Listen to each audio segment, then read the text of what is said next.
Ladies and gentlemen, we request everyone to kindly take your seats and make yourselves comfortable as we're ready to begin. A small request to please put your mobile phones on silent mode. If you all could just make sure that all of your phones are on silent mode. We're about to start. Thank you.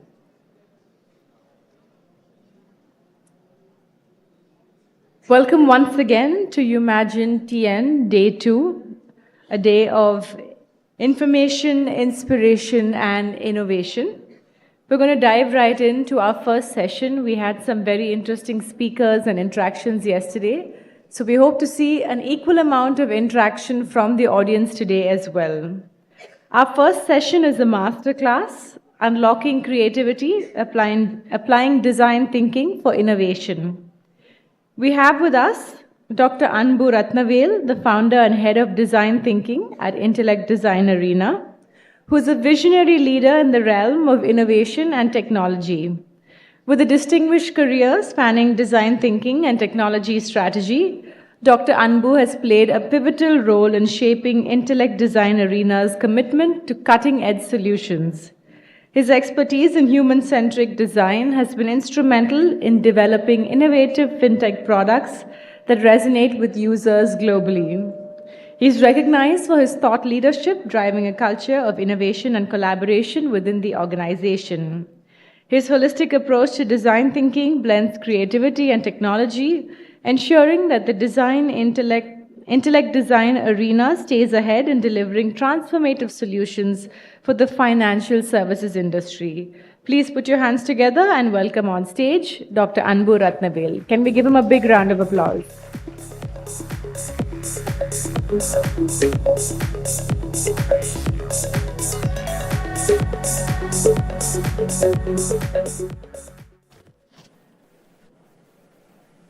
Good morning. Okay, good morning. Could be better. Okay, thank you for the introduction. Thanks for having me here. Let me start with a question, folks. How many of you are creative? How many of you think you are creative?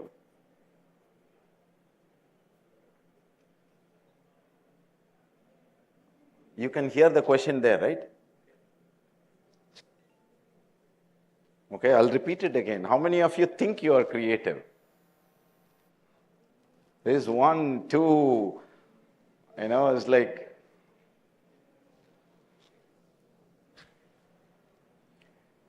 we all were creative at some point in time. Right? If you don't believe me, go ask your parents how you are doodling when you are very young. Right? I think somewhere down the line we kind of got our minds conditioned to what needs to happen and what can happen. Right? So topic is of course on creativity, innovation and all that.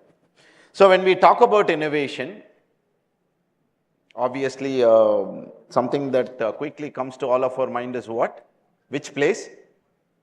Any guesses? If I don't hear anything, I'll come there.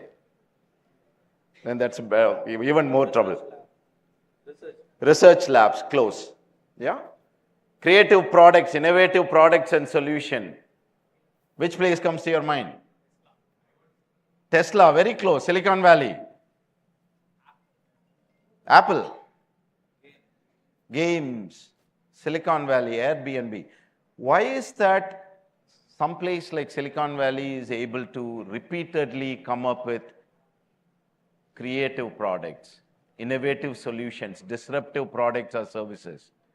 It's not like the similar talent does not exist in any other place in the world, right? The same talent is probably sitting in this hall also, amongst us. And Bangalore used to be called the Silicon Valley of India. Why is that? Only so many things we hear, you can always have a route all the way back to Silicon Valley, right? That's because they have this mindset for innovation, right? So they know how to come up with innovative products. Of course, they fail enough. People will always say they have more money, more funding, more, what should I say, infrastructure and all that. Not that such infrastructure does not exist here. Some of you are probably coming from institutes which has some of the best labs, right? Best computer facilities. Still, we are not able to churn out, right? So what is creativity? What is innovation? Can anybody tell me what is creativity and what's innovation? I heard you are all very interactive yesterday. When something is newly created, it is creative. Okay. When something is modified for a purpose, it is innovative. Okay. Very interesting. Something created, something. So anyone from there?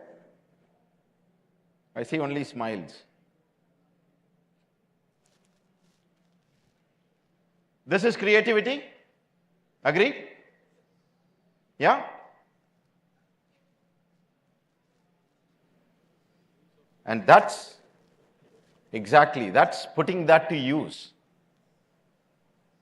So, folks, it is not about just being creative.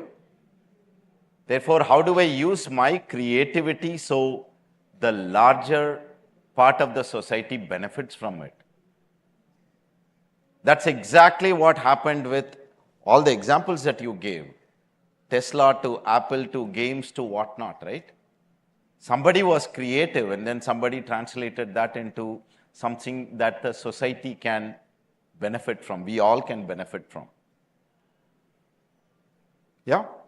And the reason I asked you that question, how many of you are creative? And I think creativity is born along with us. All of us. Believe me, all of us, right? And it is not like only latest ones or the latest technology that has helped us to be creative. I'm sure many of you have seen this. Anybody use this? Can anyone guess how old this design is?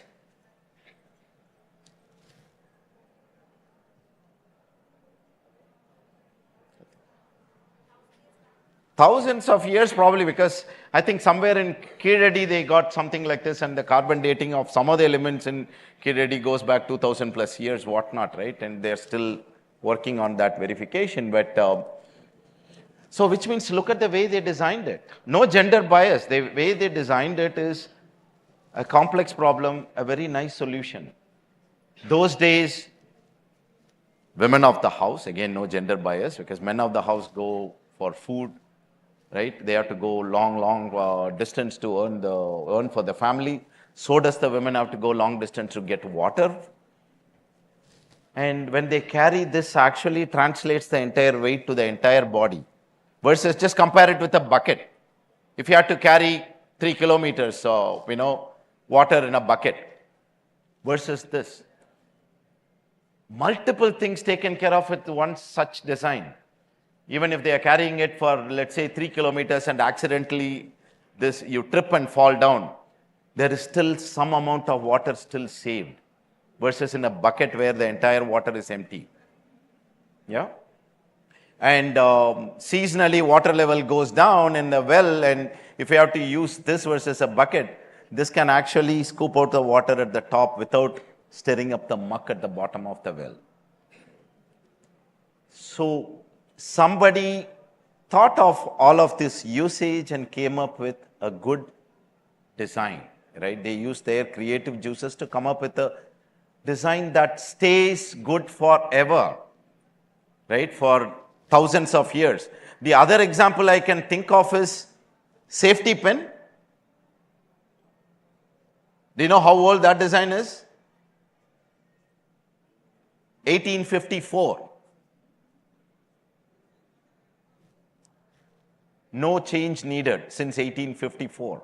I mean, people have come up with different colors, size, shape, material, whatnot. The fundamental design of safety pin stays the same way, right? And I think somewhere down the line, in the name of creativity and innovation, we want to tinker around with things, trying to add value, right? That's my point, and that leads to a lot of complexity. Looks beautiful? We can't use it, right? It's very nice, but you can't use it. To me, that's a bad design. right? Very bad design. So, I don't know how many of you know about this gentleman. Name is Sir Ken Robinson, right? There are so many TED Talks. My favorite one is on creativity, right? He says, his research says that, right? Early stages in our life, folks, right? About 6, 7, 8, 9, 10 years, we are at our peak in terms of creativity. That's why, we all know, and you would have seen with some of your kids as well. You give them a pen and a paper, and they'll be always doodling something, and they'll tell you, this is what I have done. Right? And then they come into schools in the name of conformity. I'm against conformity. So, in the name of conformity and rules and whatnot, right, we are made to think certain way. So his research goes on to prove as you get to teenage to college level, your creativity drops down to about 30 to 40% from what it could have been when you're a toddler, close to 100% creative. And he says it so beautifully, and he says, after you come out of college, whatever, thanks to my, no offense meant to my corporate colleagues here, he says corporate puts a final nail on the coffin when it comes to creativity, saying that do what I ask you to do. There is no room for creative thinking here, right? So he says it's not about growing into creativity, we grow out of it, right? Or he's very big proponent of we are being educated out of being creative in the name of process, policies, conformity, and whatnot. Yeah. So how do we take a step back and look at creativity? So for us, what I'm sharing here is what we have gone through the journey of taking the design thinking as Silicon Valley has done, and the design thinking that was put together by Stanford University few decades ago. So I represent Intellect Design Arena fintech company, and I also represent School of Design Thinking. So we brought in design thinking about 2006 or 7 to this part of the world. We applied it at our organization, and we failed miserably. I'm being very candid. I will acknowledge that we failed miserably because we took whatever Stanford said and blindly wanted to follow it. Right? Then we realized, wait a minute, it's not about following a process for innovation. It's about creating a mindset. That's when we went back, started researching on why Silicon Valley succeeds. Silicon Valley did not succeed because they were very strict, they had strict adherence to processes. They had the mindset for innovation and creativity. So basis that we worked on few things. So what I'm sharing here is few of those learnings. First is, how do we cultivate this habit of empathetic listening amongst people? If you want to be creative in coming up with better solution for larger cause, right? So how do we ensure that people listen? Listen to understand, not listen to respond. Right? Listen to respond is before you finish a statement, somebody will have an answer for you. Or better yet, somebody will say, I know what you are going to say, you don't have to say it, I have an answer for that. That's not listening, right? Then observing what is around you. So you are walking back and forth, you are walking through, some of you having a cup of tea and all that. How many of you observed what was going on just behind that one of the tea stall? Right? Two of those gentlemen struggling on one side with one of their equipments not working. Right? Still they were being very kind enough to serve tea. Yeah. So how do I observe not on a need basis but as a habit? Therefore, I can actually understand what someone is not saying, right, as their need. Then reading, of course, we don't have to iterate much. Finally, dialoguing. Dialoguing with people to understand what they want. If you are working with somebody to find a solution for their problem, the biggest assumption is they know how to articulate what their problem is. So the famous Henry Ford said, if I had asked my customer what they want, they would have said, their answer would have been, I need a horse carriage that can be pulled by 5 horses instead of 2. So he said, no, they don't know what they want. Instead, he came up with a motor car. Nobody asked him for it. But he found out by observing and listening and being empathetic to what they are going through, right? So we call this the framework for Lord. It's no religious reference, but Lord as in something that we can remember to ensure that we follow this to be more creative and innovative in what we do.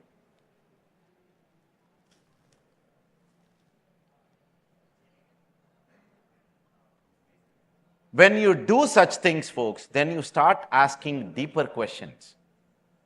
Questioning is something world over. Don't mistake me, I'm not saying just in our country. World over, questioning is something is frowned upon, especially in an educational infrastructure. Right? You're not supposed to ask questions. Right? Questions as in deep questions of why. Why should I do this? Why should it be this way?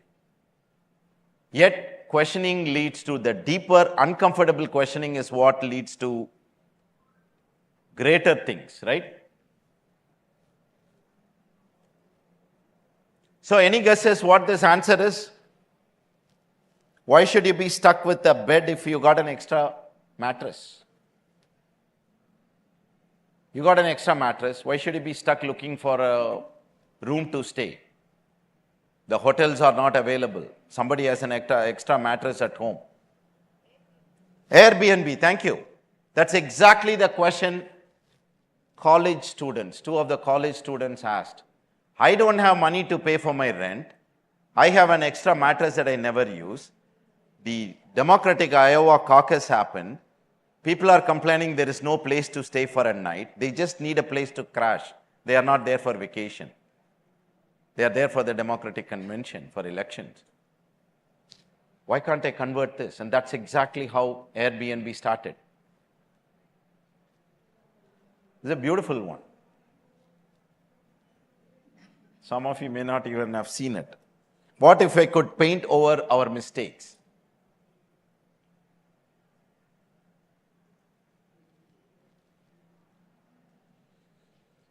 So there was a lady, those are the days when there were typewriters, right? You make a mistake, you got to throw the paper out and type all over again. You make a mistake, type. And then she goes back in the evening, she has a habit of painting. She said, oh, I made a mistake. I can paint over my mistake and then with white paint and then paint all again. And then this is the question that came to her mind.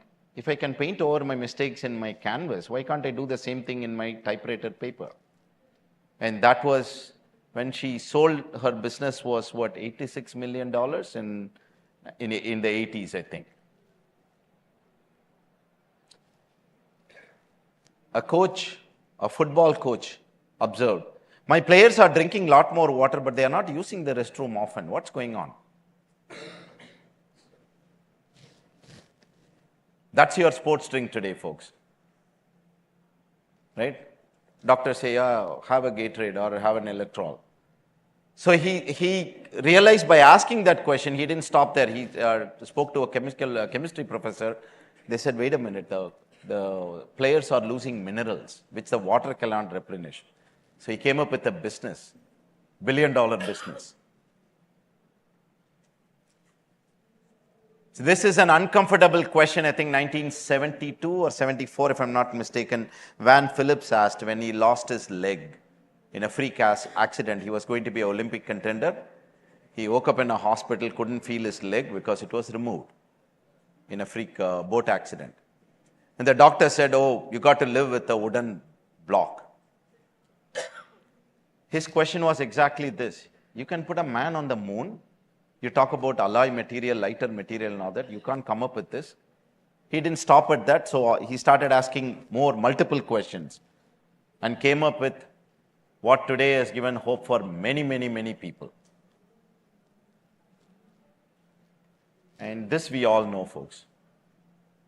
Any guesses? Netflix again.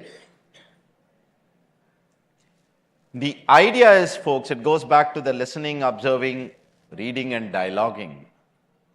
leads to that ability of asking questions, right? Not general questions, asking those uncomfortable questions, right? Of course, you need a little bit more to remember how to ask those questions. How will you end up coming to that stage of asking those uncomfortable questions? One is listening, observing, reading, dialoguing, then moving away from what we call as just not worried about skills. Think about expertise. What is expertise? Expertise is something that you keep doing something repeatedly and become an expert. Oh, this one, he is the expert. For that Python programming, she is the expert. Let's go ask her. Right? In other words, we say expertise is something that we go 30,000 feet deeper. Right? And we all revere people, right? Anybody a fan of Bruce Lee here? The martial arts? Thank you. Good, I'm a big fan, and touch wood, my record still continues. I've always met at least one person who's a fan of Bruce Lee in each of the sessions. One of his famous quotes, he's also a great philosopher, by the way. It's just not martial arts, right? He's much more a philosopher than a martial arts person.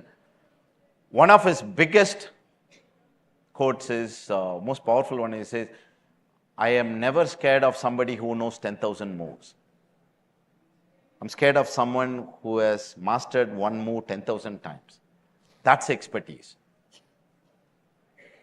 But you shouldn't stop there. Many people stop there, and that is why you don't ask those uncomfortable questions, because you are so comfortable. I know what it is, I'm going to continue solving it. You got to have perspective. When expertise is 30,000 feet deeper, folks, perspective is 30,000 feet above. Can I see what is going on around? Right? People are struggling. People are getting out of the airport and they have to walk all the way to the taxi stand to get a taxi. Why can't the taxi come to where I am? After all, I am paying for the taxi. Why can't the taxi come to where I stand? And therefore, Uber and Ola and whatnot, right? So somebody was able to go above. And this is exactly what our friend did. People love online shopping. And there is an opportunity to pay online. I mean, people love shopping. There is an opportunity to pay online. E-commerce exists. Online payment exists. I'm just going to connect these two, and that's exactly what happened. Late 80s or early 90s, rather. Jeff Bezos did for Amazon. It was not a rocket science. He just took what people love to do. I mean, when I was in the US, I used to be addicted to online catalog shopping, right?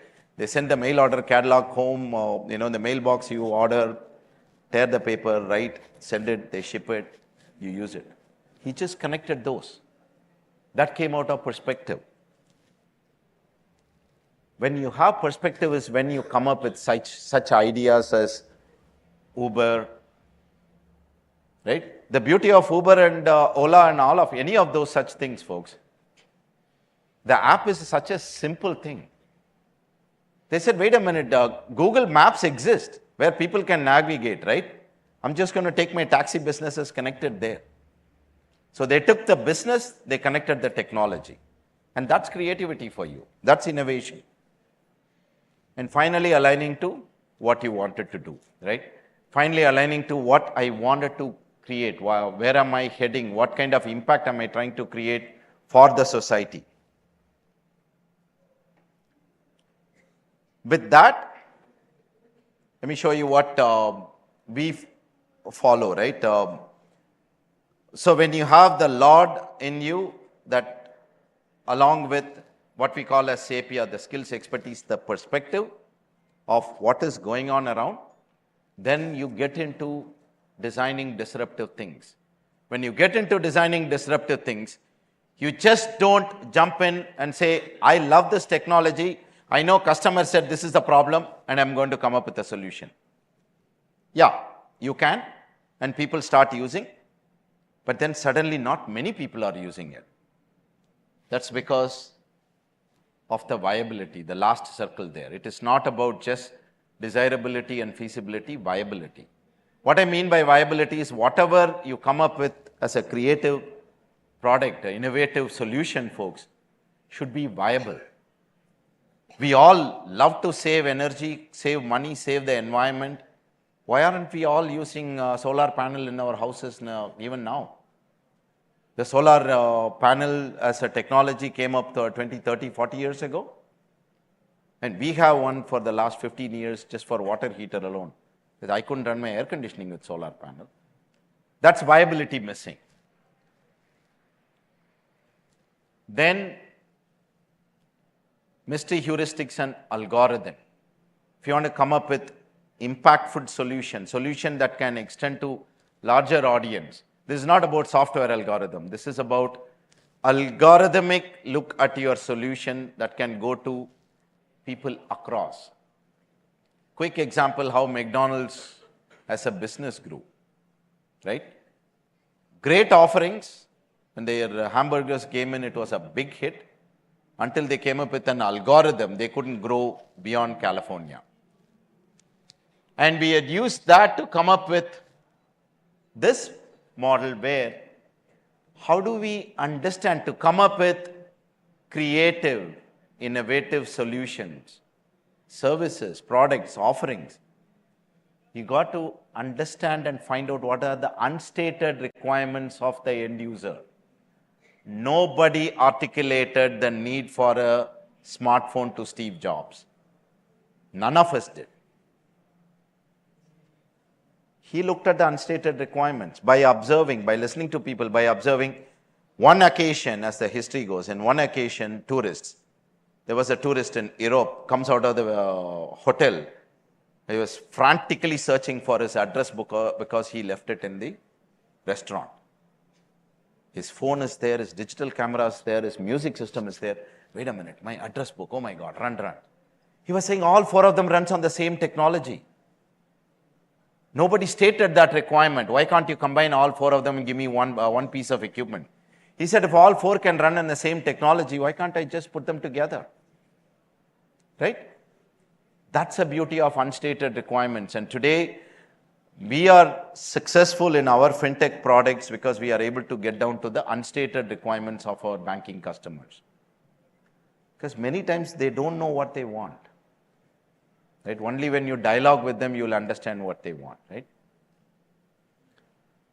And that comes about looking at patterns and anti-patterns. What we say as anti-patterns is things that go wrong. Right? Observe what is going wrong. Don't wait for the customers to tell you what is going wrong. Observe what is going wrong. Then you will be able to fix it. Yeah? Connecting outside the box and finally unearthing the blind spots.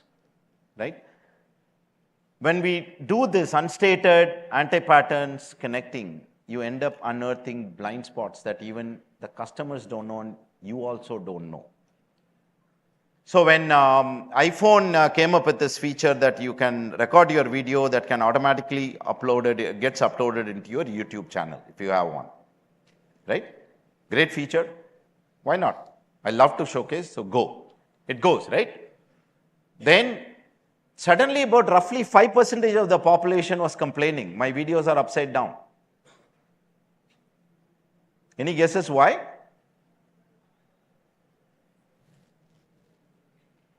Five percentage.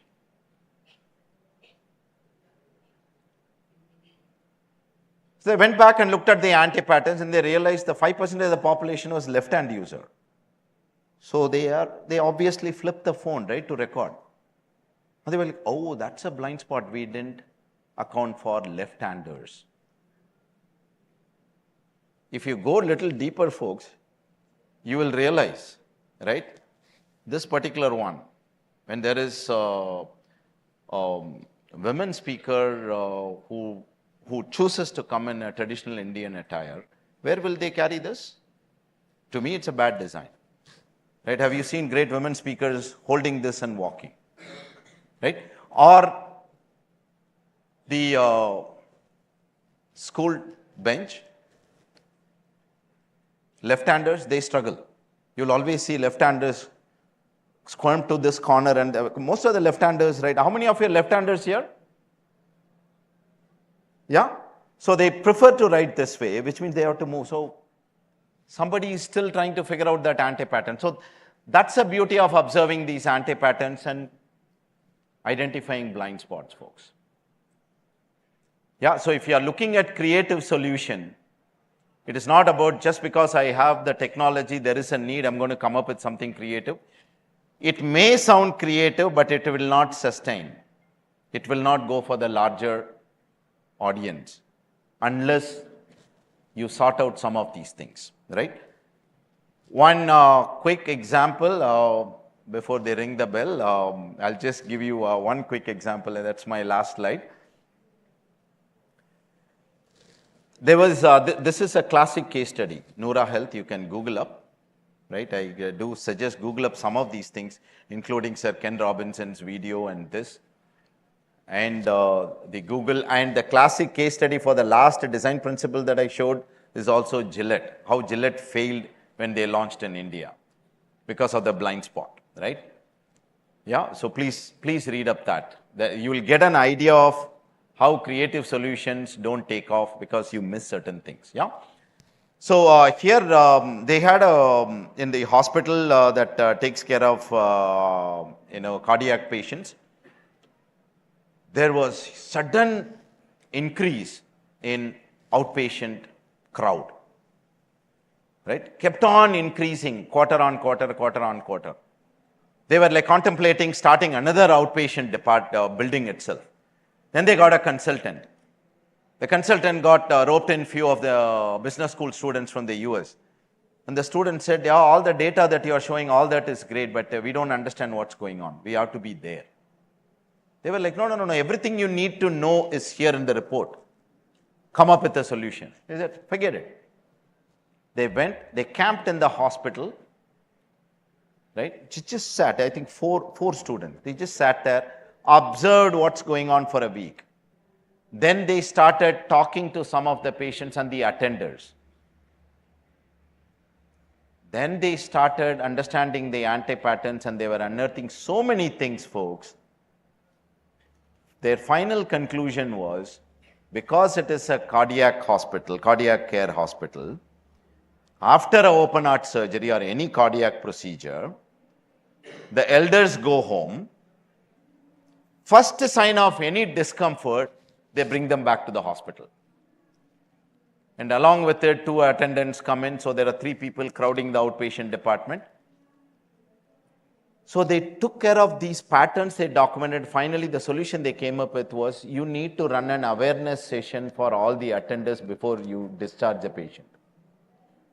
Simple solution for a complex problem.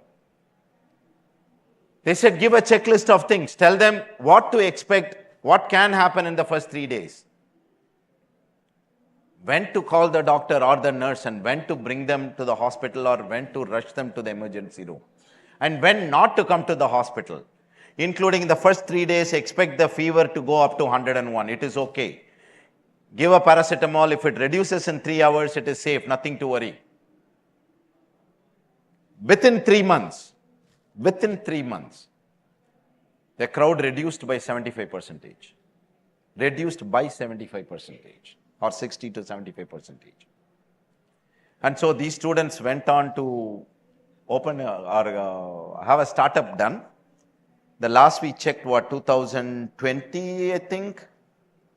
They would have trained about some 120, 150 different hospitals, thousands of nurses to train the thing. And the nurse who helped them in this particular hospital, they hired the nurse as their L&D head to train all the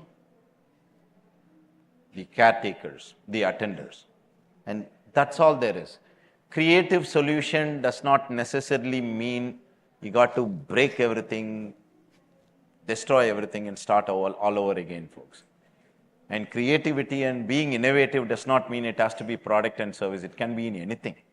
The way you approach your homework, the way you approach your assignment, the way you approach your relationship, the way you approach how you take up an exam and whatnot, right? Yeah? So that is where for us, in our journey, it took us to designing the thinking of people. Forget the process, forget 5 steps, 3 steps, 8 steps to innovation, creativity. You can come up with your own steps. We don't want to restrict it at all. But for us, it is all about, can we design the thinking of people?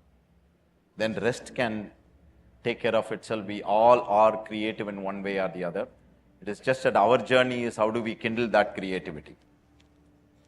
Yeah.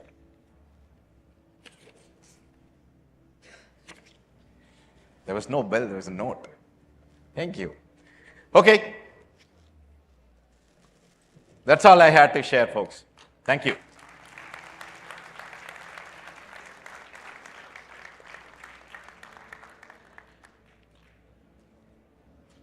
Thank you so much, sir, for kickstarting the day, and I hope that you found the audience to be interactive like they were yesterday.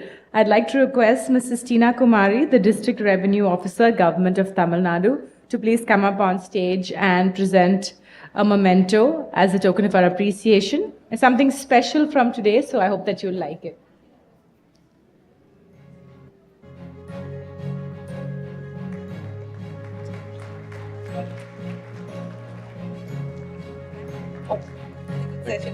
Thank you.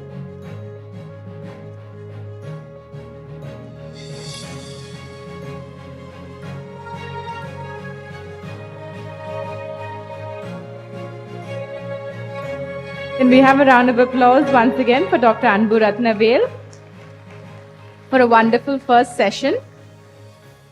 We now move on to a fireside chat, embracing innovation and entrepreneurship in AVGC XR. I'd like to welcome our speakers today. We have with us Srinivas Sribhakta, Director of GAFX, member of ABAI. Srinivas is a dynamic leader at the forefront of the animation and visual effects industry. With a passion for fostering collaboration and innovation, Srinivas has played a pivotal role in shaping GAFX, an organization dedicated to advancing the animation and gaming sectors. His membership in ABAI reflects a commitment to industry advocacy and development. Let's welcome him with a round of applause as he makes his way to the stage. Welcome, sir.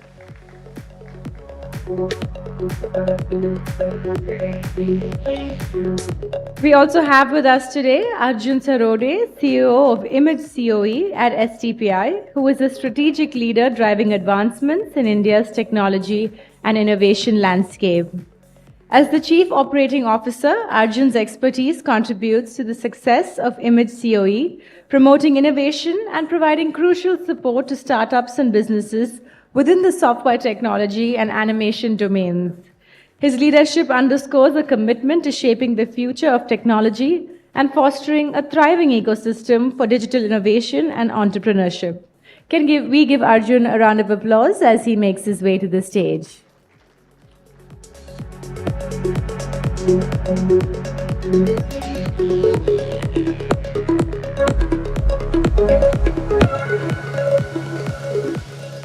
Gentlemen, we're looking forward to a very fun chat, so I'll hand over the stage. Thank you so much for the introduction. Good morning, guys. Well, this is an interesting one. I think AVGC XR is what we have been calling it. I am sure you know what AVGC XR means. I don't have to start from there, but still for the beginners, animation, visual effects, gaming, comics, extended reality. Extended reality includes virtual reality, augmented reality, and mixed reality. So we're talking about interesting things. We're talking about technology. We're talking about creativity, innovation, everything put in one. I think it'll be an interesting fireside chat. I and Arjun have been good friends too, and we have been chatting a lot off the dais wherever we meet. It's the first time that we are chatting on the dais. So we'll try to make the chat as interesting as possible, that you could take away a lot of informative stuff from here, which could help you in your future. Apart from that, apart from being from the same industry, we represent two states. I represent the state of Karnataka, he represents the state of Telangana, and we are in the state of Tamil Nadu. So I think all together we are trying to make a robust ecosystem for the country in the field of AVGC XR. And the kind of work that we both have been doing in our respective states is a role model for other states and the central level to come together and join hands to make it a robust sector in our country.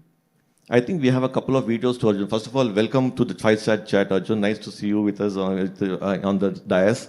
Thank you, Srinivas. And we have a great quorum over here. I can see a lot of prominent industry leaders. First of all, my sincere greetings to Sanjay Tyagiji, Honorable Director of STPI in Chennai, and Ashish Kulkarni ji, and of course, having one of the most prominent flag bearers of AVGC industry sharing the stage with me. So I'm very, very grateful, and obviously Ashish ji is there. Now, with that said, I think let's read the room. I see quite a few students in this room, and I'm sure everyone's kind of most people have an understanding of what AVGC is, but outside of the letters, outside of the alphabets, very few really have the depth to get into the potential. So I'd like to take a step back, and let's just start off with, you set a brilliant context, but why don't I flip the question to you and help this audience understand what does Abide do for the AVGC XR ecosystem in Karnataka, and then maybe I can speak something about what we are trying to do in Telangana, and then we'll come to the AVs.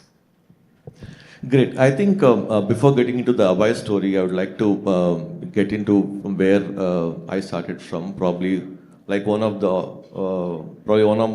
the students, like in the audience, about close to about 27 years back, when I was a student myself, and those days we were called as multimedia. So that is what interested us. And the mid-90s the first to start animation and visual effects education in the country, in the mid-90s. So if I see the journey of 27 years, the journey of the personal journey of 27 years and the Abhay's journey of about 18 years to be precise. Well, for all your information, Abhay used to stand for Association of Bangalore Animation Industry when it was founded. Our founder member, Sri Ashish Kulkarni ji, also is here in the audience. So it used to be called as Association of Bangalore Animation Industry way back in 2006, and over the years we have become pan-India organization. So we have removed that Association of Bangalore Animation Industry. It just remains ABAI. And we've been constantly working towards the growth of animation, visual effects and gaming sector for the last 18 years, and as an individual for the last 27 years. And these initiatives was aimed at making AVGC sector as the most potential and the most growth-oriented sector in the country. And of course, we are on the way to that. And we are doing a lot of initiatives. Probably, I think we can start with playing a video if it's ready, probably, and then I can follow it up, because I can talk a lot of things, but the video will explain a lot of things, and then probably you'll be, those of you who don't know about that, will be, it will be very interesting to see your reaction after you see the video. So if the video is ready, can you play the video? Thank you so much. Yeah.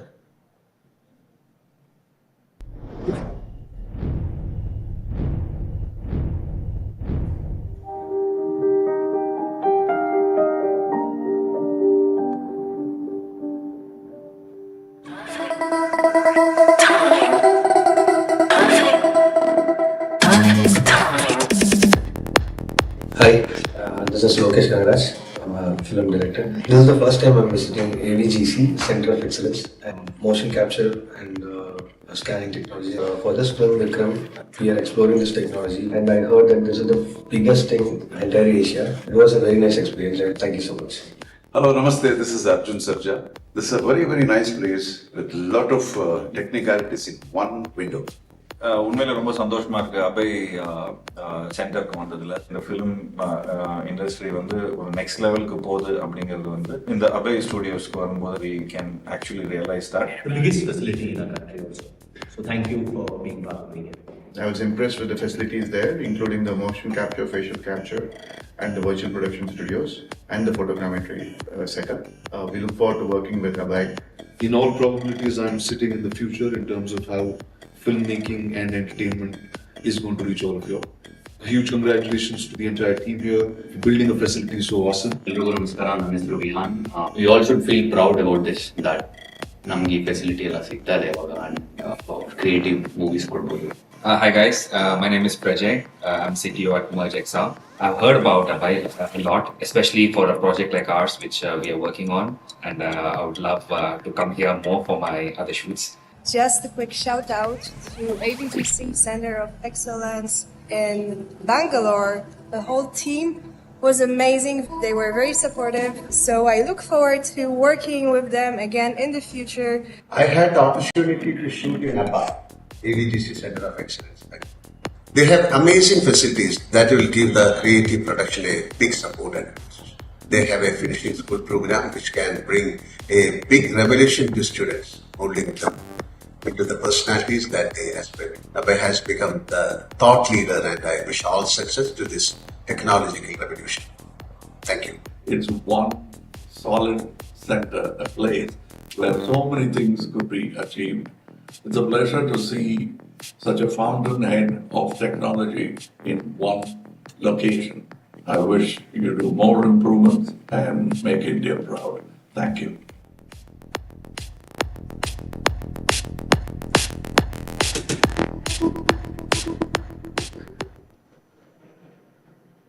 Well, what could you make out from that video? Could you tell me a couple of movies that we have worked on? Take a guess. You have seen the video. Most of them are from the Tamil film industry only, so I don't have to tell you which movies we have worked on. Anyway. Was one of them Vikram? Yes. Oh. Vikram was our first movie. So Vikram was our first release where we worked with Kamala Hassan sir. Anyway, I'll come back to what we do there in the facility. But Abhay as an association is a lot more other things than these. We are into skill development, we are into incubators, we are into entrepreneurship, we support startups, we have funds for startups, we work very closely with the government to encourage student community to become entrepreneurs. We have skilling programs, and this is the first of its kind center of excellence in the country which we have set up, which has got one of the biggest setups, probably one of the biggest in the world. Where we create digital humans, where we do a lot of stuff on virtual production, where we have a finishing school which bridges the divide between the academy and industry. We prepare people for the industry. There are a lot of host of other things that we do there. So this industry, which requires the power of the youth, power of the technology, and power of people like you who have to contribute immensely to this, because this is the sector which is growing immensely fast. And I think we should be creating more awareness, and you should know a lot of stuff about this. If you have to, I will not take much of your time. I want to get back to what Telangana is doing. So it is basically between now what we are doing as two states and how we are trying to join hands together with other states and the central, along with the guidance of Shri Ashish ji, to make this sector as a power to be reckoning with in our country. Because India, in spite of doing a lot of work, how many of you know that most of the Hollywood movies are done in India? I don't think so, because most of the, I think probably about 60 to 70% of the work gets done here in India. All the wonderful Hollywood blockbusters that you see are done by us in India. As we, the Indians, are the most creative and the most dynamic workforce available in the world. It's very a proud feeling to tell that. So, in spite of doing so much of work, you'd be surprised to know that we are just 1% of the global market. And we are looking at achieving 5% by 2030.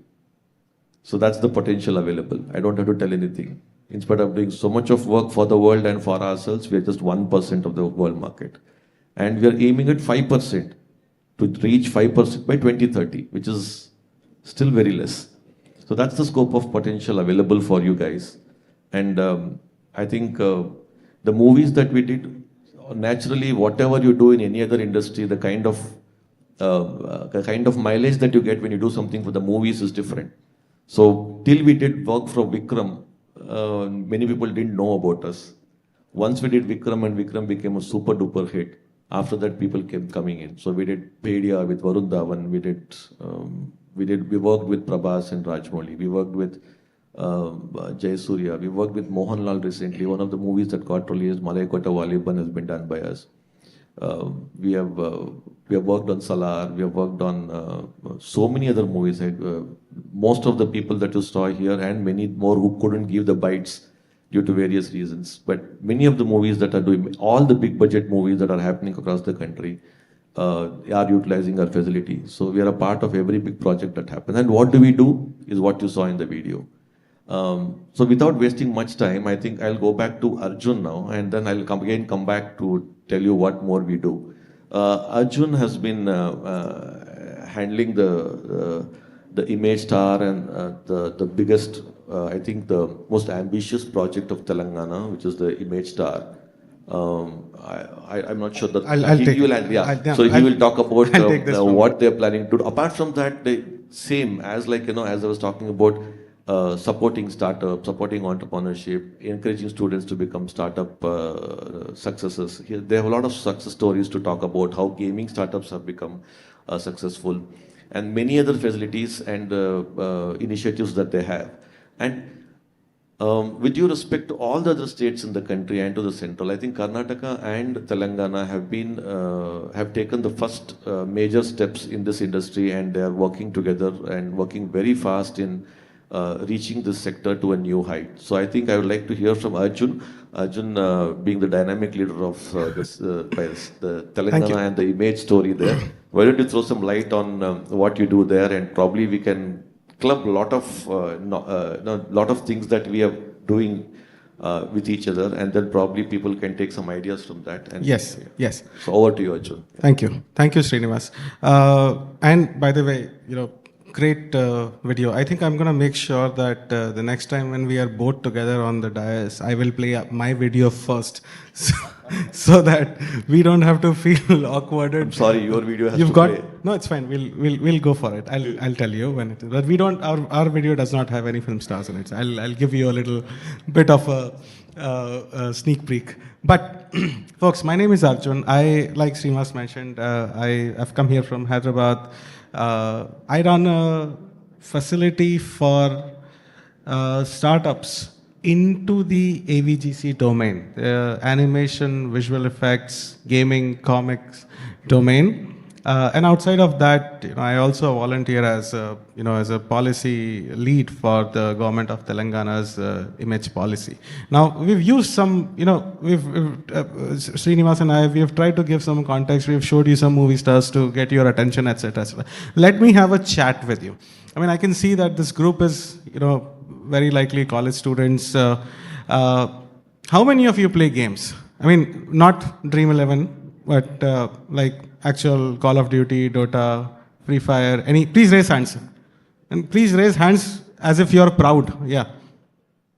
What was the first game that you have ever? I have one question and I'm going to take 3-4 responses. What was the first game that you had ever played, and which year was it? Please. You don't need the mic. Just stand up and tell me. Yes, you in the first row. You had raised your hand, sir. What is your name? What was the first game that you played? Free Fire. When did you play that? Do you have a team? You have a team. Now don't. But you've played with a team. Okay. Anyone else?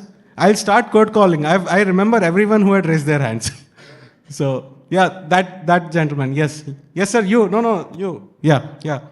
What game do you play? No. After behind you. Yeah. Temple Run. Yeah, very nice. It's a good addictive game. Anyone more? Yes. The snake. Yeah. The classic Nokia snake game. Anyone here from the from the earlier era who had those handheld devices, the Tetrises. Sorry? Yeah, okay, very nice. Okay, let's go a little back. What was so I'll tell you the first AAA game that I played was a game called Need for Speed. Anyone remembers that? Raise your hands, please. Yeah. Okay, good. So see, what I'm trying to establish over here is that there are a lot of people who play games over here, and I don't know if any of you have realized that we're actually talking about gaming as an industry. We are actually talking about the opportunities of building careers in games among some of the other industries, and also the opportunity of starting your own gaming companies like Electronic Arts that made Need for Speed, that made FIFA, and many other companies as well. And this is what this talk is about. I mean, this is a conversation between us to you to understand, to tell you what kind of future can you make in gaming, in entertainment, in animation, in VFX, so on and so forth. How many have seen Leo? Please raise hands. I mean, I'll be embarrassed if this room does not have everyone's hands raised. I've seen Leo. Okay, good. So the trailer, when Leo's trailer was released, it's a music of about 2 minutes. That entire music, that entire trailer that you see on YouTube is made using a technology called VFX, visual effects, right? You see much more examples of visual effects in any kind of entertainment that you consume than we would realize. So for example, do you guys know in gaming what NPCs are? Anyone? Please. Yes, non-playable character. So what is an NPC? When Srinivas was mentioning that we make a digital human, that is NPC is a type of a digital human. Otherwise, in those big fighting sequences that you see in films like Bahubali, where there are tens of thousands of soldiers fighting with each other and killing each other and all that, do you think it happened for real? Of course not. This is all done using state-of-the-art technology, which is called AVGC. And the video that Srinivas just showed, the Abai Center of Entrepreneurship has state-of-the-art labs that are used to make those things. Now, are you interested into this conversation? I just want to, anyone who's interested now, still please raise hands. We're going to talk about more games. Okay, good. So here's where we stand right now. Traditionally, all of us, including me, including Srinivas, we have all grown up being told by our parents that you can do 3 things once you go to college, once you graduate out of college. You can become a doctor, you can become an engineer, you can become an IAS officer. I tried all 3. Unfortunately, the results are out there. But that is what the era was when our parents were growing up. That was an era where getting a job in the government was considered to be a very stable job. It doesn't matter what you did, right? Then in the 90s and the 2000s is when the IT era came back, which is where the service industry, after the start of liberalization policy, kind of started to grow, and that's why your companies like Infosys, TCS, HCL, Cognizant, I saw Cognizant campus in the video over here, Atos, so on and so forth. There are many of these companies, Google, Microsoft, that I am pretty sure some of you have as your dream companies. That is when this entire business started to come up. Now, we are looking at the beginning of a third wave, which is, so for example, all the games that we had spoken about earlier, Call of Duty, Free Fire, Need for Speed, FIFA, how many of those games are built in India? 0. Now we are entering into a phase where we are going to be building these games. And the games of the future, games that will become the top charting games on the Play Store, on the App Store, on Steam, on Xbox and PlayStations and everything, I'm going to make a prediction over here that by 2026, we are going to start seeing top charters coming from Indian studios. Studios that are sitting out of in Chennai, studios that are sitting out of in Bangalore, in Hyderabad.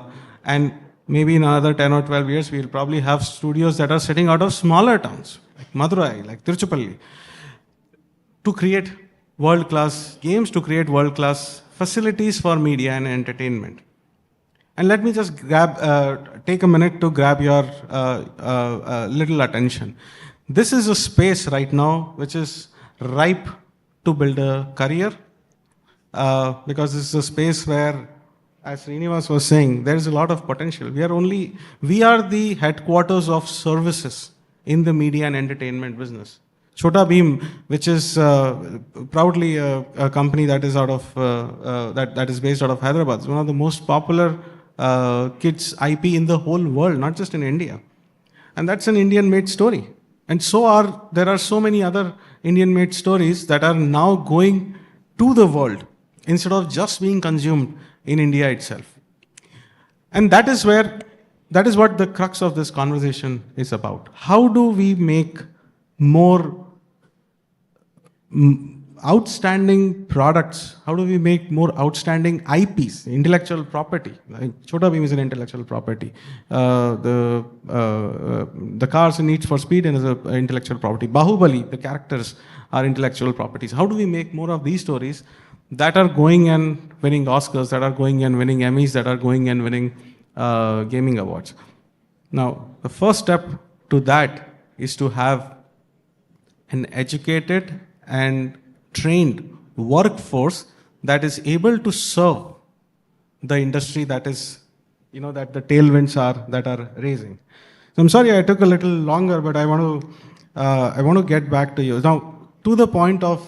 So let's start about skilling first. I think, and we'll come to entrepreneurship towards a later part. But on the skilling side, Srinu, I'd want to understand from you, what do you think are the key skills that some student or one student that is, that has never really thought of making a career in AVGC, realizing after today's chat that there's a possibility where you could make a career, you can make a thriving career, and you can grow, you can become financially stable, rich. What are the few skills that are essential to have today, and maybe a few skills that you would think would be required for tomorrow, as in in the coming few years? Any thoughts about that? And of course, you can draw in from your experience in the Karnataka skill division and also from Abai. Yeah. So again, I would like to go back. I keep going back to where I started from 27 years back in the mid-90s when we launched. I was one of the first to start the education system in the country on the animation and visual effects side. As you rightly said, I was brought up always given the thought that we have to either become an engineer or a doctor or I don't know what else was there, yeah. But for me, it was more precise that you have to do a computer science engineering, you have to do an MS and then get married. In our community, if you don't do MS, you don't get, alliances. So that was the thought that I was brought up in. So from that stage, starting an animation training institution, I mean, one of the first movies that I went was in the early 90s, which was Jurassic Park, which motivated me to become an entrepreneur at the age of around 23, 24 years to get into the education space of the animation and visual effects sector. And what I realized was that parents didn't want their children to draw cartoons or get into the drawing as a career or into the multimedia as a career, because I always thought that it is a career, it doesn't have a future. From those days till today, when parents bring the children inside saying that they want the child to become a graphic artist or an animator or an editor or a designer, we have come a long way. This has happened only through a lot of growth potentials that have happened over the years, especially in the last 10 to 12 years. And I've seen the industry evolve. So if you ask me skills, like Dr. Anbu was in this previous session was saying that creativity, I mean, like everybody is born creative, but en route they lose touch of it and they get into the busy schedule of life and they don't explore their creativity. I feel everyone is born creative. It's just that, we don't explore our inner potentials, we don't explore our strengths, and we lose it over the journey of life. Everyone is born creative. If you think that this color looks good on you, if you think that that place looks good on your, that thing, the sofa looks good in that corner of your house, or the wall color looks good, it's your individual creativity. So whether the other person likes it or not is secondary, but you're creative. You like it and you know what you want. So everyone is creative. It's just that you need to understand your potential. That's the only thing. And technology has never been, is not, and will never be, a major factor in your creativity. It will always be an enabler. It only enhance your talent. It will only enhance your creativity. It will only enhance your thinking power. It can never take over. So, I mean, today we're talking about artificial intelligence. I mean, like, I don't see it replacing human intelligence. So I think human intelligence is still very powerful and artificial intelligence can never take up. So what I'm trying to say is that creativity, yes, it's not that you need to be an artist, you need to be a very good painter or a sculptor to get into this field. It's an added advantage, I do agree, but anybody can do this. That's the beauty of this field. Any student who aspires to become an animator or a visual effects artist can become one. In spite of his strengths or weaknesses, whatever he has, you can attempt at it and you can definitely make it big. So take out that notion that you have to be, a good painter or an artist or a different kind of a person if you have to get into animation or VFX or gaming. That is number one. Number two is the vision or the goal that you have, because the industry, as I already told you now, we are just 1% of the global market. So you have got that remaining 99% to achieve. So you are if you decide to get into this industry, it's a huge potential. There's no other sector today, at least in the country, which has so much of potential.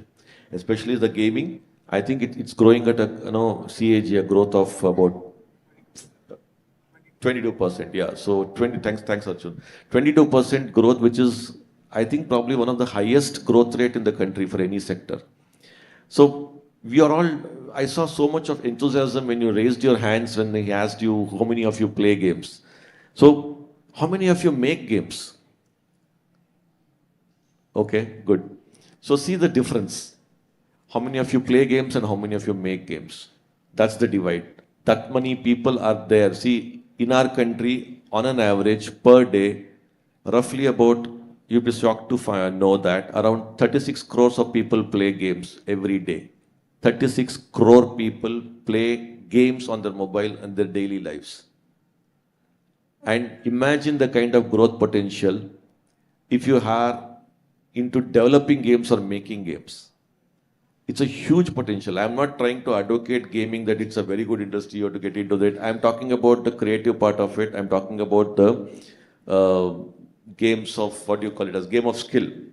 I would not say game of chance, but game of skill. So look at game of skills. How many games are there? How many games you can create? How many IPs can come out from our country with so much of incredible workforce that we have? And you don't have to be an expert, or you don't have to be something out of this world to do that. Any one of you in this room can become a game developer or a game designer or an animator or a VFX artist. There's no special thing that only these people can do it.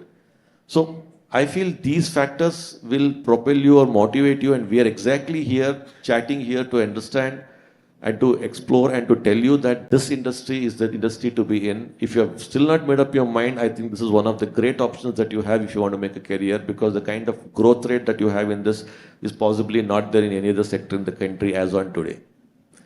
So with that, I think I'll throw back to you. I think let's keep our answers crisp and we can cover more things. So coming back to you, Arjun, I think there are two aspects to, since I see that there are many students, most of them are students, they would love to hear, apart from the availability of jobs in this sector, which we should also cover, because it's not that only we keep talking about this industry and we'll have to prove it with the kind of job openings that are there.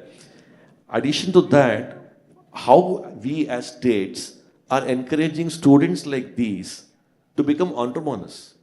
That's more important. And because if any one of this, or most of them want to become entrepreneurs or be on their own in the sector, what are we doing to encourage them to become on their own, to stand on their own feet? And what are the benefits that we are trying to give?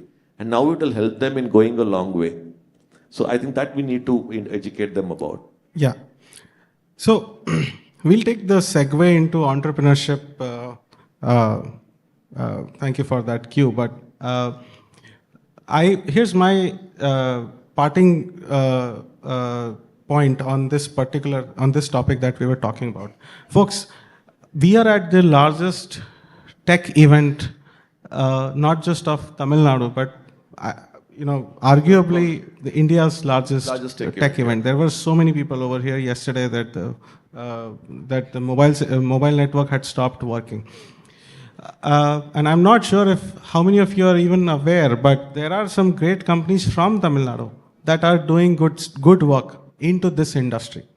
When you are done with the sessions for the day, please go down to the exhibition area and check out some of those companies. They are in those smaller pods that are in the exhibition area. There's a Chennai-based company called Islet Studios that are telling Indian stories in the form of a battle game. There's another company that we are incubating in Image COE in Hyderabad, but it's based over here in Tamil Nadu. It's called Devas versus Asuras. It's a fight between the gods and the devils. Again, being made in Chennai. Some of the biggest VFX work in India is actually done by a company called Phantom FX. They've got their people over here. There's a company called Basilic Fly Studios. Again, one of the pioneering names in the entertainment industry, in the post-production industry that is based here. In fact, to add to that, Chennai has always been the torchbearer from a very long time. Yeah. From the days that I remember, the film industry and the media entertainment industry, Chennai was the hub. Chennai has been the hub. Before there was Tamil Nadu and Karnataka and Andhra and Telangana. Chennai has been the hub of media and entertainment, especially the entertainment part of it, when it was Madras State. It goes decades back. So please, my sincere request, go down to the exhibition area, go talk to some of these companies, understand what is the scope of making a career out of, go talk to some of these young companies that are starting up on their own. One interesting contrast that I observed when Srini asked that profound question of how many of you play games, and all hands stood up, and how many of you make games, and there were 2 hands I saw that stood up. I want to ask a question to you. If in this room we had to make those 2 people who are making games meet with the hundreds of people who are playing games, who of all are going to be making money? The 2 people who are making games. You all are getting entertained, but you're spending money out of your pocket. So that is the power of entrepreneurship. That is the power of running your own business. There is a saying that we have in Hindi. It says that, I'll translate it for you, is that Vyavasay ghar ko sambhalta hai, which is profession takes care of the house. But Vyapar ghar ko chalata hai, which is the business runs the house itself, right? So you are all at a stage in your life where I'm sure all of you are thinking about what kind of careers we can make, and it's a good thought. It's a thought in the right direction.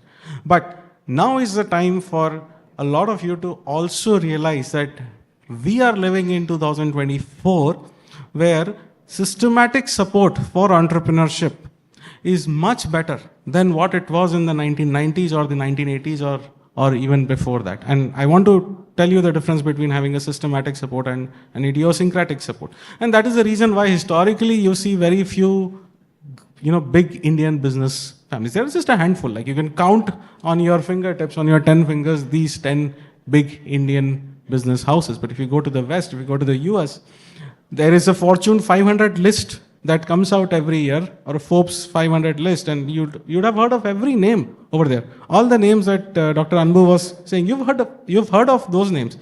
Those names have penetrated from whichever markets they were in to over here in India, in Chennai, at the Umagine event today. Everyone knows about what Gatorade was, and everyone knows what Netflix is. That is the long-standing power of entrepreneurship. And at the end of the day, entrepreneurship will outlast the founder. If you make a good company, that company will create a legacy for you. On that note, I will request the AV team to play a brief video that I want to talk about. So this is the next part that we are going to talk about is what are we doing as the government of Telangana to provide systematic support to the AVGC industry altogether? You can reduce the volume a little if. So what you see over here is an upcoming infrastructure which is called the Image Tower. This is going to come in the in the heart of the financial district of Hyderabad. This building is going to go to about 500 feet tall. It will have about 25 floors, and this entire infrastructure is going to be dedicated to the AVGC and XR domains, to the animation, VFX, gaming, comics, and extended reality, augmented reality, virtual reality, so on and so forth.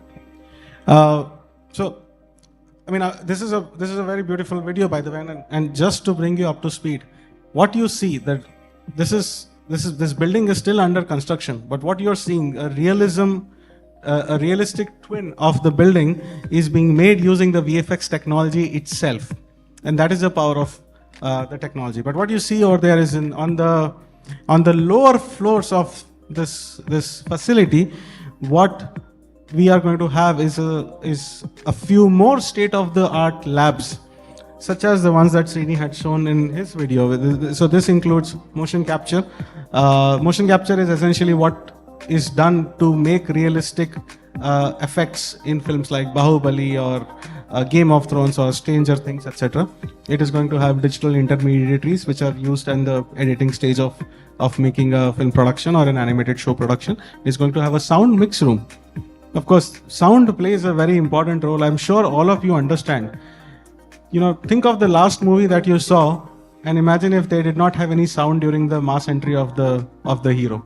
It would not have made any sense. The most important factor in the mass entry of any film is actually the sound and the entire movie altogether. So it's going to have a group of about 17 state-of-the-art facilities that will be provided to the biggest of the companies of the world and the smallest of the startups, just 3-4 people startup, to come up with a script, come up with a storyboard, do your production and go back. So come with the script inside, go back basically with a movie outside. If you're doing an animated or a VFX, but of course if you're doing a proper film, you'll have to do the shooting. In addition to that, there are going to be skilling centers over here.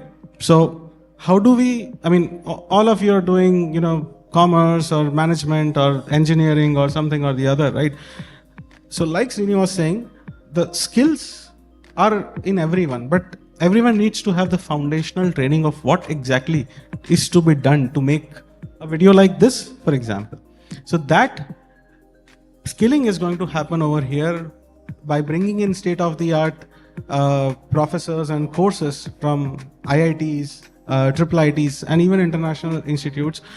And as a matter of fact, on a policy level, we are working with multiple states, including the state of Karnataka and our national government, central government in New Delhi, to make this work.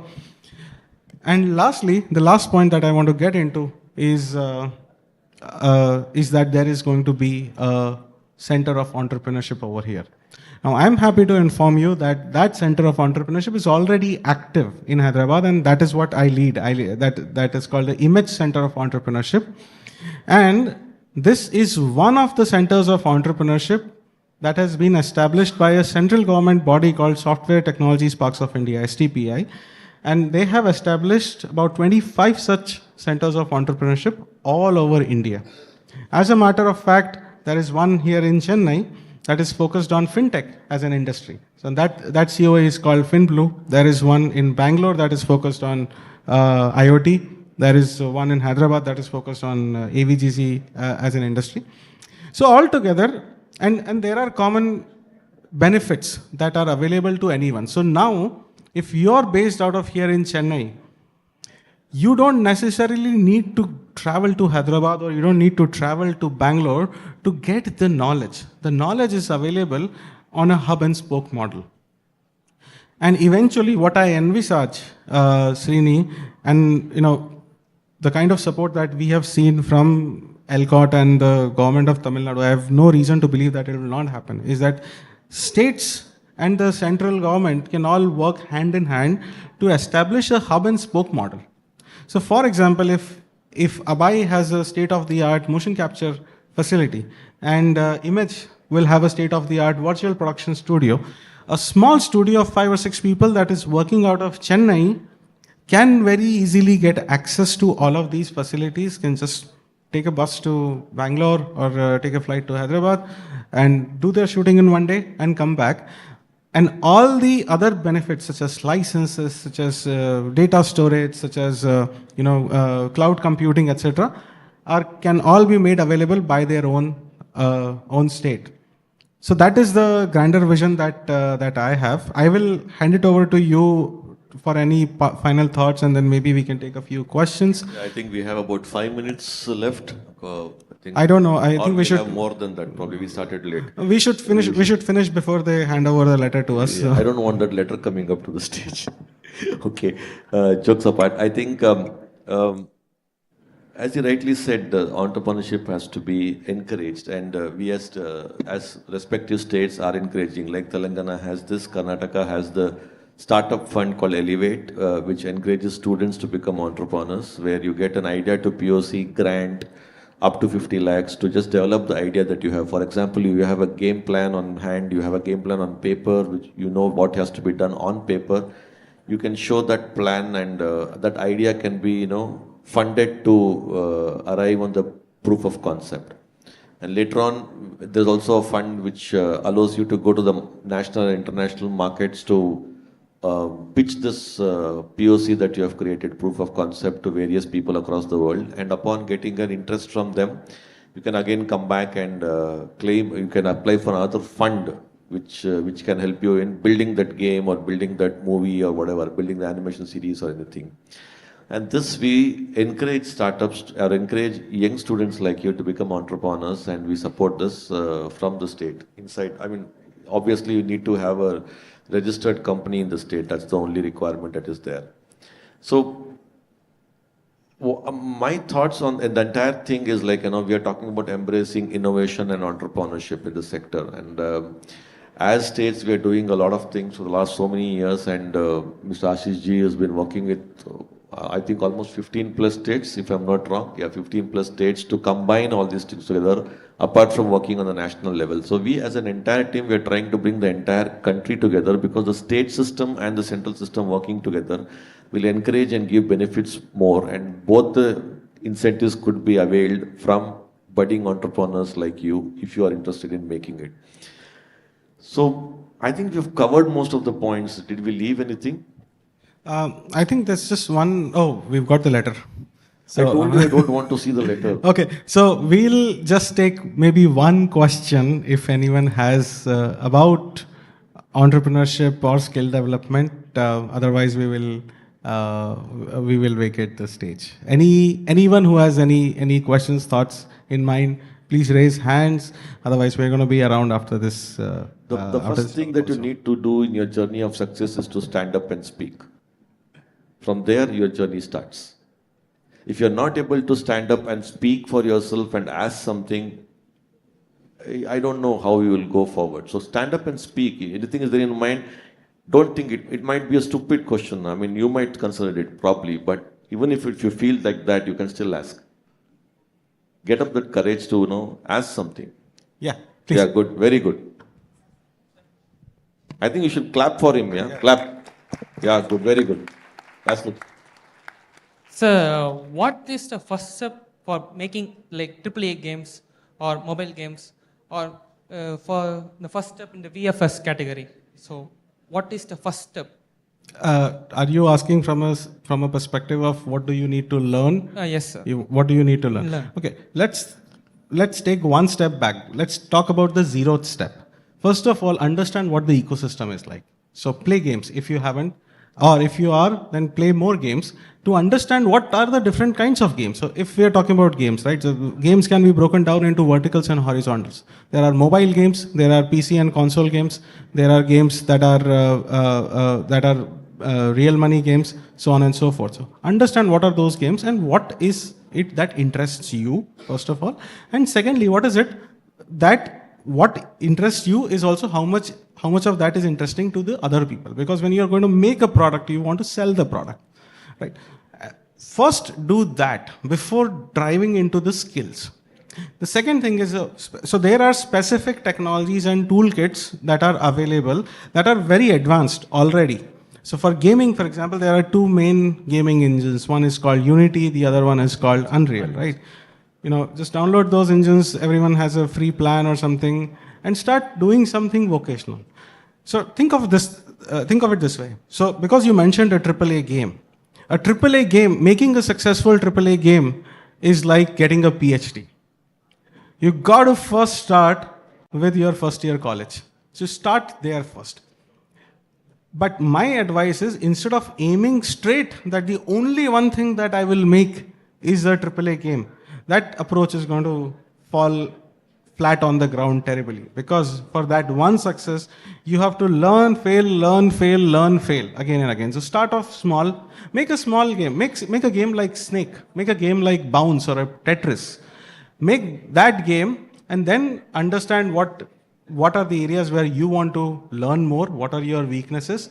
And as you have something ready, see, there's one thing that everyone likes the most. We are very proud of our creations, right? That one reel that you will post on Instagram, if it is going to get 500 views, you yourself will watch it 400 times out of the 500 times. That is what we are most proud of. We love our creations. Make your game, play your games, or if it's VFX or any of those things, right? Make a small reel. So there are technologies for VFX. There's Unreal is also used in VFX. There's Blender, there's Maya, a handful of technologies. There are a lot of tools where you don't have to pay. It's a free for use tools which you could use to do it. You could also look at taking formal training if you're interested in this industry, and take training, at least the basic training, and then you can upgrade yourself. As you said, that's it. The first step is to have the knowledge of what tools are required to create such games or VFX. So you'll have to train yourself for that. Either take a formal training or do there are a lot of online stuff available where you can also get yourself trained online. Gaming, as a matter of fact, there's a booth in the exhibition area called Gamer to Maker, and they actually provide gaming training in an online hybrid manner. So you can just stay at home and take that. But outside of that, I'm sure there are other institutes also. ICT Academy is a great, well-known institute that is taking initiatives. There are many, in fact. Most of the colleges and universities also offer such kind of courses. So it's got a lot of options. You can first train yourself, and then, as you said, create a small game, and then take inputs, and then probably you can go further. Okay. Thank you so much. Thank you very much. I think, do we have time for one more question? If anyone is there to stand up and ask? Good, very good. One last question. Thank you. Kinds of entrepreneurships is booming out now, and through various schemes which is offered by our government, and the results getting of those entrepreneurs is going to be more success in this inflational level, like from Corona, it has 6.2 to 6.8, and now it's 7 point. And the results, whether it's going to be achieved or not, and how it is to be done in more good way in the society. It's a very heavy question. I think Arjun will start. No, I love that question. Can I know your name, love that please? question. Very nice question, man. Thank you, sir. Indra, sir. Sorry? Indra from Sairam. Indra, okay. So let me throw a hypothetical to you, because you spoke about inflation, a word that is even we don't understand. I don't understand. But here's a hypothetical. Let's say you take up a job, okay? And you go to your dream company, and do you think in a career that is going to span around 30 years, what are the odds that you will only work for one company? Very little, especially in the environment where we are living in. Your inflation and all these matters are going to come over there only.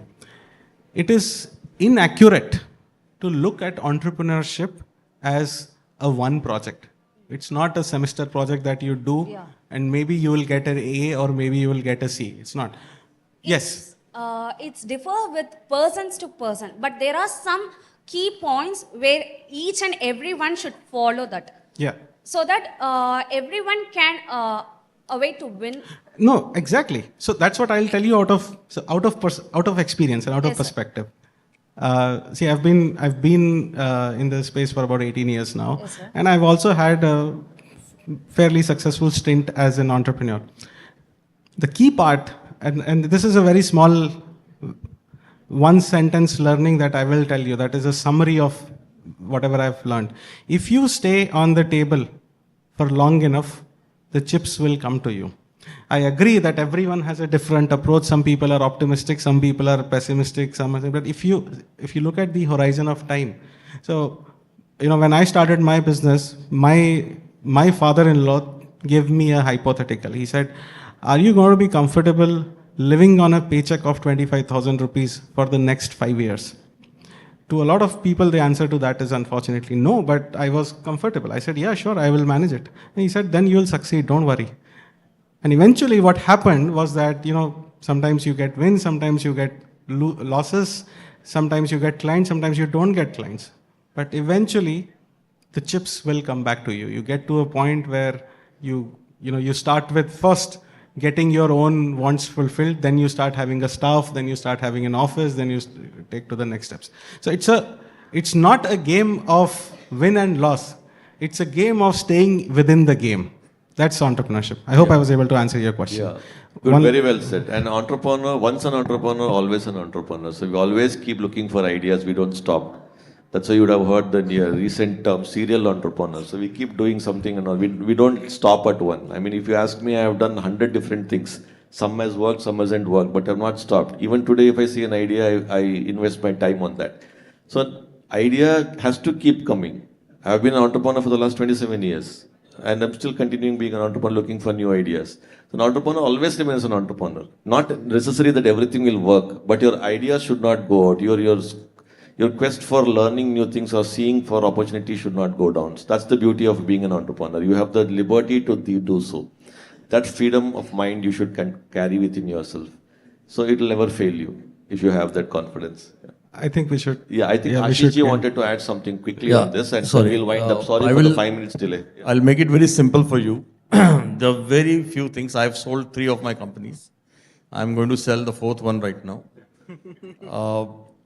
Being an entrepreneur, it's a very critical thing that you need to understand, that you need to learn to sacrifice. You cannot live the same life that you have been living, because you have to be accountable. You're going to create a lot more jobs, so you have to be accountable towards the people. You have to pay their salaries. So that comes with the responsibility. When you raise money, it comes with the responsibility of returning that money with higher dividends. So it's a different one. And when you become an entrepreneur, don't live in a dream. Try it out, test it out, and then only take the next step. So the testing is the most important thing. And every time that you test, you learn something, you improvise that, and you implement again.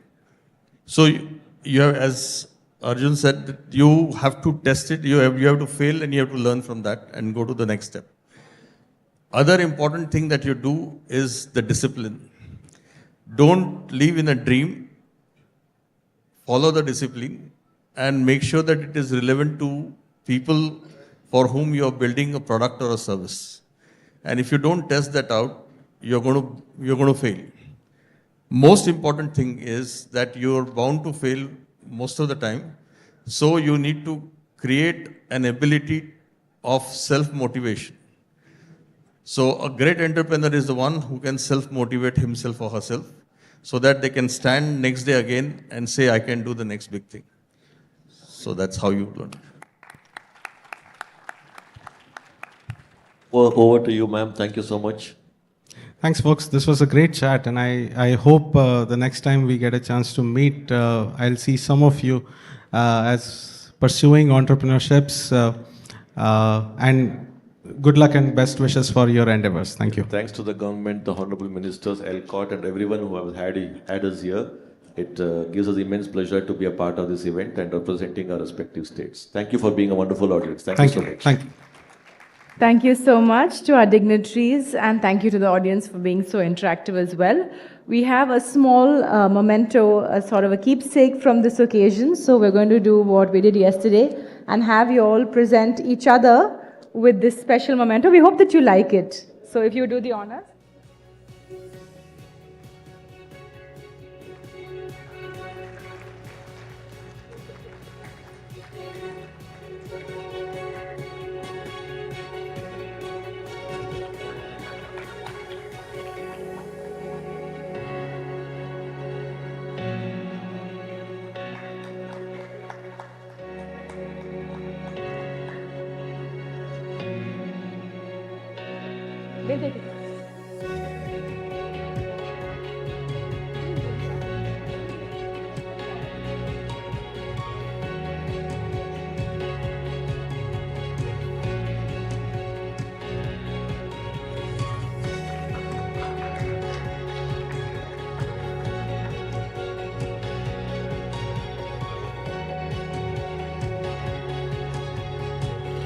A round of applause for both Srinivas and Arjun for a very interesting session. We now move on to a panel discussion, Navigating the Transition and Building a Sustainable Workforce in GCC Next and Tamil Nadu for the Digital Age. So I've been told that I will invite the moderator on stage and then the panelists will be introduced once they're on stage. So just give us a minute as we set things up as we move on to our next session. Can we have the audience quickly take your seats, please?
talent hub for global tech.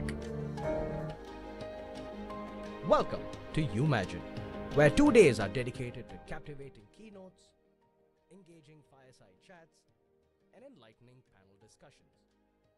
Experience IT, where visionaries converge, technologies merge. Under the leadership of Thiru M.K. Stalin, Honorable Chief Minister of Tamil Nadu, and the able guidance of Thiru Dr. Palanivel Thiagarajan, Minister of Information Technology and Digital Services, Tamil Nadu. Come be a part of Tamil Nadu's tech success story.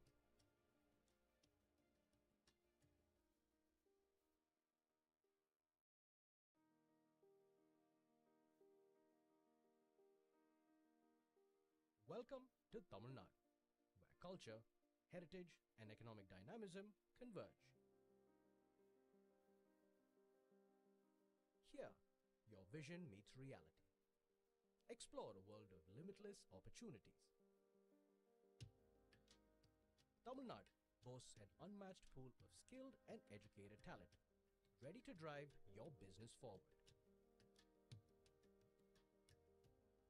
Innovation is the heartbeat of Tamil Nadu. We nurture ideas that transform industries. Tamil Nadu is focusing on important areas like AI deep tech, cybersecurity, connected intelligence, sustainability, GICs, and AVGC-XR. Now, discover this world where imagination knows no bounds with Umagine TN. Experience IT at the Talent Hub for Global Tech. Welcome to Umagine, where 2 days are dedicated to captivating keynotes, engaging fireside chats, and enlightening panel discussions. Experience IT, where visionaries converge, technologies merge.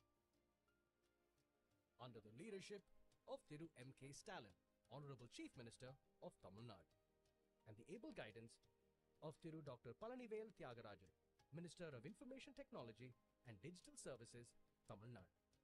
Come be a part of Tamil Nadu's tech success story.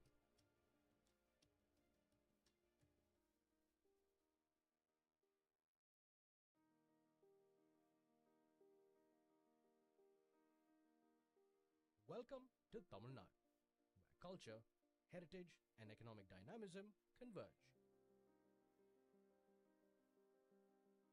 Here, your vision meets reality. Explore a world of limitless opportunities.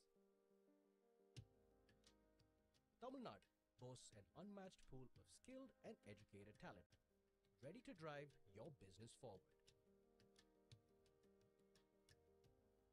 Innovation is the heartbeat of Tamil Nadu. We nurture ideas that transform industries. Tamil Nadu is focusing on important areas like AI deep tech, cybersecurity, connected intelligence, sustainability, GICs, and AVGC-XR. Now, discover this world where imagination knows no bounds with Umagine TN. Experience IT at the Talent Hub for Global Tech. Welcome to Umagine, where 2 days are dedicated to captivating keynotes, engaging fireside chats, and enlightening panel discussions. Experience IT, where visionaries converge, technologies merge.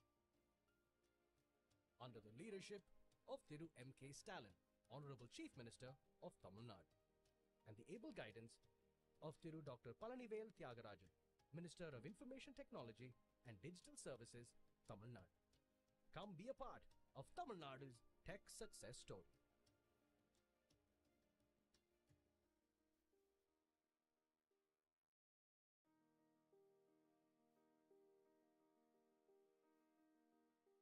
Welcome to Tamil Nadu, where culture, heritage, and economic dynamism converge. Here, your vision meets reality. Explore a world of limitless opportunities. Tamil Nadu boasts an unmatched pool of skilled and educated talent, ready to drive your business forward. Innovation is is the heartbeat of Tamil Nadu. We nurture ideas that transform industries. Tamil Nadu is focusing on important areas like AI deep tech, cybersecurity, connected intelligence, sustainability, GICs, and AVGCXR. Now, discover this world where imagination knows no bounds with Umagine TN. Experience IT at the Talent Hub for Global Tech. Welcome to Umagine, where 2 days are dedicated to captivating keynotes, engaging fireside chats, and enlightening panel discussions. Experience IT, where visionaries converge, technologies merge. Under the leadership of Thiru M.K. Stalin, Honorable Chief Minister of Tamil Nadu, and the able guidance of Thiru Dr. Palanivel Thiagarajan, Minister of Information Technology and Digital Services, Tamil Nadu. Come be a part of Tamil Nadu's tech success story.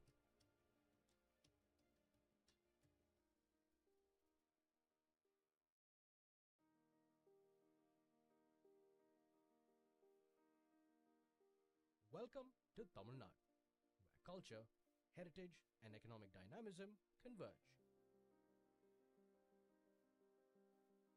Here, your vision meets reality. Explore a world of limitless opportunities. Tamil Nadu boasts an unmatched pool of skilled and educated talent, ready to drive your business forward. Innovation is the heartbeat of Tamil Nadu. We nurture ideas that transform industries.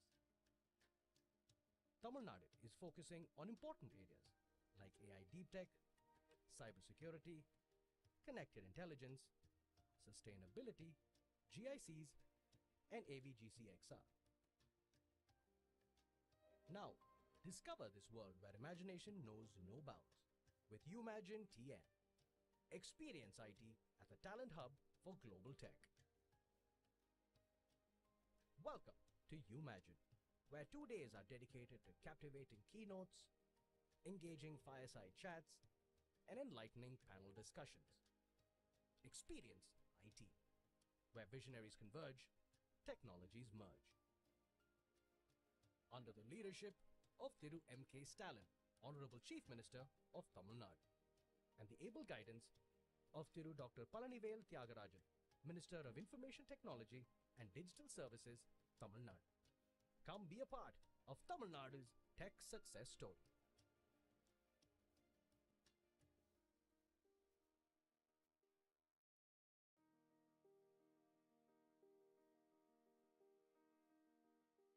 Welcome to Tamil Nadu, where culture, heritage, and economic dynamism converge. Here, your vision meets reality. Explore a world of limitless opportunities. Tamil Nadu boasts an unmatched pool of skilled and educated talent, ready to drive your business forward. Innovation is the heartbeat. Can we please have everybody enter the main hall and take your seats as we are ready to begin in the next few minutes? Also, please make sure that your mobile phones are on silent mode. Thank you so much. We'll start in the next 2 minutes or so.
We'll now move on to our next session, which is a panel discussion on navigating the transition, building a sustainable workforce in GCC next and Tamil Nadu for the digital age. I'd like to start by welcoming our moderator on stage. We have Bala MS, the CEO of Strat Infinity Inc. He's a dynamic leader fostering collaboration within the tech community, and his expertise contributes to insightful discussions, shaping the landscape of technology and business as a moderator. Let's give him a big round of applause as he takes the stage. We also have with us Kannan Subramaniam, Vice President and Center Head India of Comcast. Kannan is a transformative leader driving Comcast's technological advancements in India. His strategic vision aligns with their commitment to innovation, positioning the company as a global leader in media and technology. Welcome, Kannan. We have with us Shivakumar Padmanabhan, Managing Director and Head of Global Innovation and Technology Center at AstraZeneca India Private Limited. He's a seasoned professional steering AstraZeneca's innovation initiatives. His leadership contributes to the pharmaceutical giant's success in delivering cutting-edge healthcare solutions. Let's welcome him with a round of applause. Our next panelist is Balaji Natarajan, Senior Vice President at Northern Trust Corporation, who is a key figure in financial services. His role reflects a commitment to excellence, ensuring Northern Trust remains a trusted global financial institution. Welcome. And finally, we have Laks Krishnamurthy, Managing Director of Navis Software India. He's a visionary in the maritime software industry, and his leadership at Navis Software India contributes to the company's global success in providing innovative solutions for shipping and the logistics sector. Can we give him a big hand, please?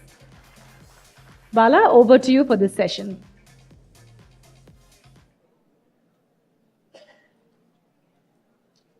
Hello. Thank you.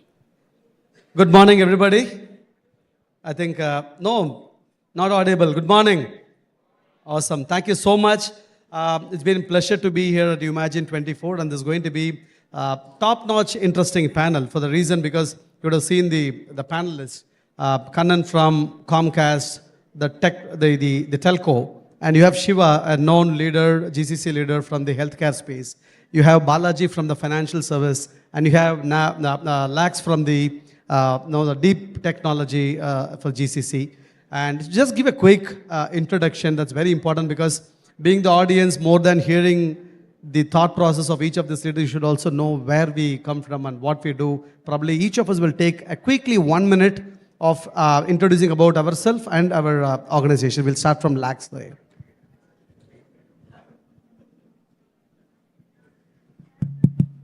Yeah. Good morning. My name is Laks Krishnamurthy and part of Calaris Navis Software India. We write software for container terminals and ports and logistics.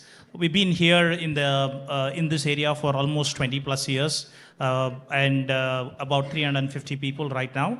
We focus on the entire ecosystem. We'll talk about it. And I have about now 35 plus years in the industry, working in different logistic industry plus travel and transportation. And also I've been working with PayPal for many years. So it's a pleasure to be here and a pleasure to be with the panel. So over to you, Bala. Thank you, Lax. Balaji? Vanakkam, Chennai. It's indeed my pleasure to be starting this stage with dignitaries. Thank you so much for giving me this opportunity. I thank the Tamil Nadu government. I thank the panelists for actually calling me here. Balaji Natarajan, I'm the Global Head of Service Delivery at Northern Trust. Northern Trust, world's top 3 custody banks, one among the top 3 custody banks in US. We have about 1,200 people, both in Pune and in Bengaluru. Hoping to say something in Chennai soon. Thank you. It's indeed my pleasure to be a part of this panel and actually share my views on what is GCC and in and out view of GCCs. Thank you. Thank you, Shiva. Over to you. Hi everyone. Good morning, good afternoon. I'm Shiva Padmanabhan. I lead the Global Innovation Technology Center for AstraZeneca. It's a top 10 biopharmaceutical company in the world. We are about 3,500 people between Chennai and Bangalore, the 2 centers that we have. I also have a global responsibility to run all of the enterprise IT and digital platforms and services and solutions for AstraZeneca. We've been here for about 9 years and gone through quite a journey of maturity. We'll share some of that during the panel. Thank you, Shiva. Over to you, Kannan. Hello, good afternoon, everyone. I'm Kannan Subramaniam. So glad to be here this afternoon.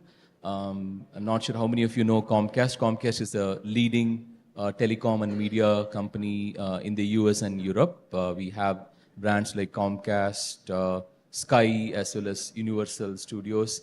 And I head the Comcast India Engineering Center here in Chennai. We have almost 4,500 plus employees working on leading telecom and software technologies here. I'm very glad to be part of this panel and sharing my thoughts in terms of how we could get engaged with the larger GCC ecosystem. Thank you so much. Thank you, Kannan. Myself, Bala, being the CEO of Strat Infinity, we help global organization to set up their GCCs in India. Before that, I was a CEO for a few of the GCCs like Blackboard, Hire One, TransUnion and Dun & Bradstreet, and was a former chairman of NASCOM GCC for the region. Okay, so getting into the panel discussion, how many of you are aware of GCC? What is GCC? Can you raise? Because I see a lot of young minds there. Anybody? Yeah, of course. I know the executives definitely know. Okay, so let me give a quick context. This is going to be very important for you. Yesterday, Times of India, there was a very nice article stating most of the top college placement officers and the chairmen and deans have mentioned half a page column saying that the students who get the offers, jobs from GCCs, are truly transformational, highly paid, and learning curve is very, very high, right? That sets the tone for the young minds who are at the back seat to understand what is GCC all about. Nothing other than the multinational organizations having their setup in India. It could be KPO, it could be BPO, it could be a technology organization, it could be R&D center, any center that does work for the parent organization, which in turn has its own business. That's called as GCC. It's called as Global Capability Center. Got it? Got it? Awesome. Thank you. So let me have the conversation. So I'll just start this way. Maybe Kannan, you can just give you a quick perspective. You've been part of Comcast for the last 12 years. Before that, you were with Cognizant. So you were in the shoes of service provider and then moved to GCC. How does the transformation mean to you? And what has actually GCC meant to you in building your business? No, absolutely, right. So when you work as part of the service industries, you have like two objectives. One is you need to serve your customers. At the same time, you need to also serve your organization.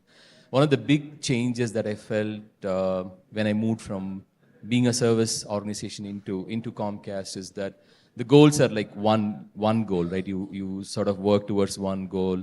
And you had a lot of opportunity to share your thoughts, and you had a lot of opportunities to implement your thoughts. You don't have to go through a lot of different channels before the owner of a particular application or ecosystem gets to know about what you want to do. So you are able to directly influence your products and systems without having to go through a long process, and there is absolutely no politics, right? So the contribution is very, very straightforward.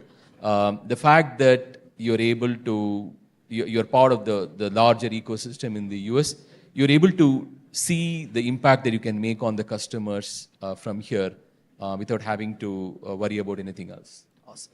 Thank you. So I would also pass on a question to Shiva, because I remember 4 or 5 years back, AstraZeneca was real talk of the, not because of the COVID vaccine, but even before that, because in a short span of 2 years, they made about 2,500 people. They raised very fast, very, very high-tech jobs. So I just wanted to hear from Shiva, how did that happen in Tamil Nadu, building your team from the scratch and today what it is today? Yeah, that's a great question. Thanks, Bala. I think when we came in, there was not a big footprint of life sciences GCCs. And there were a lot of people asking the question, why Chennai? Why not some other city? But I can say with confidence that we had made the right decision. We've been able to scale, very, very fast, but also get very high quality talent. And our retention rates have been very good in Chennai. And today, if you look at our GCC, most of our leaders have been around for many, many years, right? 4, 5, 6 years, and so on. So that's really given a solid foundation for us to really build out the GCC so far. And as we look towards the future, I think the transformative things that are coming up, I think you're very well positioned with the ecosystem that's around us. So if you look at whether it be the academic ecosystems with the institutions such as the IIT Madras or the Anna University at Gindi or IIIT in Sri City, and all of these institutions, as well as the extent of education and qualifications in the biomedical industry. If you see the graduate programs in biomedical specializations, very high in this part of the country, which is very important for our industry. So I think, and overall the support that the government has given us, the government has given to the GCC ecosystem and especially to companies such as us is been very strong, right? And some of the recent policies that you would have seen in the press that have been announced in support of GCCs is really a further testament, or let's say very clear announcement of the intent to really support this industry and help it to thrive in the state. So it's really been a really good decision for us. Thanks, Shiva. I'm going to have a follow-up question soon. But before that, I want to give a small teaser. So globally, 2/3 of the GCCs globally are based out of India. And about 10 to 11% of the GCCs for the India is from Tamil Nadu, which is really, really fantastic. And beyond that, I would like to give my own personal view on the number of GCCs that's based out of Tamil Nadu. It's the only state, or Chennai being an only city, that has presence of top 10 multinational banks in Chennai. That is again, as we know, Tamil Nadu is known for automobile sector, manufacturing sector. You find manufacturing GCCs, automobile GCCs, you have healthcare, you have pharma. Chennai, Tamil Nadu is a sector, GCCs, although it may be contributing 11%, probably Bangalore and Pune maybe 1 or 2% more than us. But still, the kind of the contribution that Tamil Nadu does for the global overall force is something fantastic. Okay, I'll move on to next question to Balaji, because it's an interesting question I want to throw to him. There is a belief that parent company view GCC as a delivery workforce and not a transformational workforce in the past, but now this is totally changing. How do you see like Balaji? Great question. First, I want to echo what you said, Bala. Okay, if you take statistically throughout India, in terms of the way how GCCs operate, Tamil Nadu stands out in terms of the banking and financial sector GCCs. Okay, so what is standing out is actually the key to note there. Are we doing a volume game or we are doing a value game? I can very confidently say that we are into the value game now. It is no longer at an inflection point. Definitely we have started going towards the value game, and there are many reasons for it, Bala. As actually Kannan was also saying, it is not only the whole country that is supporting or the state that is supporting, it is the ecosystem that comes along with this. The kind of educational institutions we have, the focus, the industrial focus on the educational institutions, the openness on the educational institution to align with industry and give that kind of a fresh talent makes us clearly to stand out with the parentship. And we are able to demonstrate value because of two reasons. One, we are able to show agility. Number two, we are able to break silos. We are able to break legacy and show fresh talent. So definitely I would say that we are into the journey of value, and that is how GCCs are going towards. Thank you, Bal.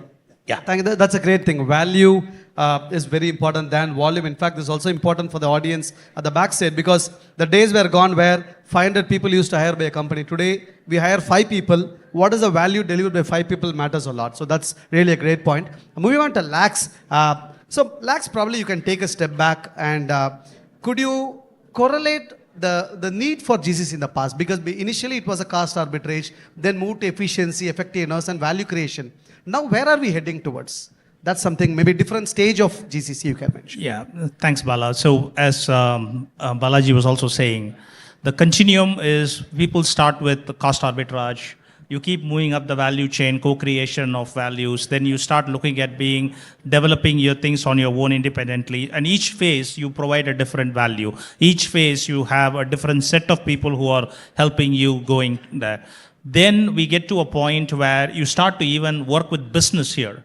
directly, and that mind share. So for example, for us, when we start working with our customers directly in India, that brings a completely different perspective, and you bring what is in the local market. Now you are a part of the financial things that you're bringing into the company. That gets you even more strategic hold on what you can do. Then you start innovating and start saying, okay, what can we do with all the products, and how do we innovate into different markets, localize it to different markets, and that gets you a step inside strategy. And as you get into strategy, that's where the value creation is, right? At the end of the day, everyone wants to see that the company is the value created. It means of product, means of services. However we do, how do we move forward in that continuum and continue to be there? And, for example, we have a seat at the table with the ELT, which is something which is very good, right? So you get to listen to strategic discussions, you are asked for strategic information, and so we also need to step up and play the A game, and that's why it's important for each one of us to kind of skill ourselves and do it. So everything will come. Everyone will talk about AI. I'm sure we'll talk about all of these things. But beyond the talk, how are you using it? What are you doing? How are you investing in your people? Where do you go put your, put your money is, right? So that, all the things that we have to do really takes that forward. And the goal is to really move up the value chain. That doesn't mean you give up the work that you've done all along, because that is your foundation. You still have to do your foundation right and then get there. Awesome, awesome. That's a great answer. Thank you. So let us give the shift the gear towards talent. So totally about 600,000 employees are based out of Tamil Nadu for overall IT industry, and out of which about 200,000 are almost 200,000 are part of the GCC, which is a huge workspace. And across India, almost we have about 5 million workforce, which is expected to be 6 million in next 2-3 years. So with that said, without touching GenAI, because I have a separate question for GenAI, so how do you see the talent attraction and retention, and also the hiring fresh talent gets into GCC? That's something. And also, what is the skilling that you expect? What kind of talent that you expect the fresh graduates to have, if at all they want to be part of GCC? So, it's a great question, right? So first of all, there is absolutely no lack of talent here. So if you look at Comcast, we are heavily into telecom technologies. What we call it as software-defined networks. It's a very, very, very high-end technology where a large network in a country like US can be managed using software, right? So we find when we deal with IoT, we deal with mobility, so there is absolutely no lack of talent. But when it comes to how GCCs hire talent, and especially how we hire talent, we definitely look for certain type of skill sets that the students should pick up. In fact, we are even partnering with some of the colleges and universities to see how we can left shift that, where we could say that, hey, why don't you teach your students about Internet of Things as a subject in your third, fourth year, right? And so that when they come into the company, they are like ready. We could give them like advanced training courses, and we could get them, be part of the things. And then we're also trying to see how we can do internships with the universities. And since there are a lot of students, right? So they need to be very effectively prepared for taking on these internships. And the more they spend in terms of picking up certain programming technologies, certain network engineering technologies, and communication technologies, would really, really make them very ready to be absorbed by a company like us. Thank you, Kannan. Anyone has anything other than what Kannan said, because we can move on to the next topic. If at all you want to add anything with talent, upskilling, reskilling. All right, so let's move on to our next question. So Shiva, there's a question to you, right? So everywhere GenAI, right? So what kind of impact you think GenAI will make in the overall industry, and more specifically to GCC ecosystem, because most of the GCCs are governed by what the headquarters says, where the headquarters wants. So what kind of transformation that you would anticipate with the GenAI's impact? Yeah, that's a great one. And it's not just GenAI, it's all of these raft of technologies that are coming in the horizon that will be transformative for global enterprises, right? So these technologies, including GenAI, are going to really have a tectonic change, I would say, like a massive change in the way that jobs are done, work is done and delivered out of countries like India, right? So there's a lot of estimates going around, and we all have heard different figures, but more or less everyone converges that 50% of the jobs that are there today will not be there in 5 years from now.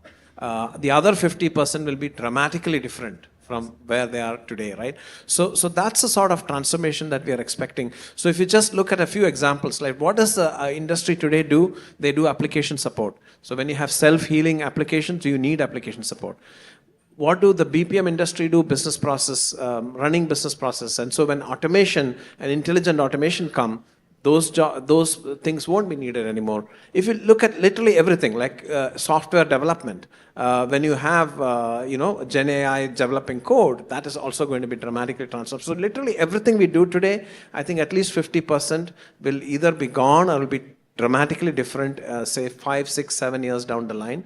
And what that then means is, I think we will get to that a little bit later, hopefully in the discussion, is that we need talent, the talent strategy to be completely rethought. We need to look at the skill, we need to look at the mix between the bots and the humans, the mix between, let's say, gig workers and internal workers, all of these things, and the place. So is India still going to be the sort of the back end, or is it going to be the middle end, where we have other countries like Africa or Vietnam or somewhere where we can do more repetitive work, and India is actually going to be doing more kind of intensive work or impactful or more capable work. So all of this is going to change in the future. Thank you. Maybe Balaji, your view on Gen AI's impact or any deep technologies impact towards building the talent, GCC, the thing.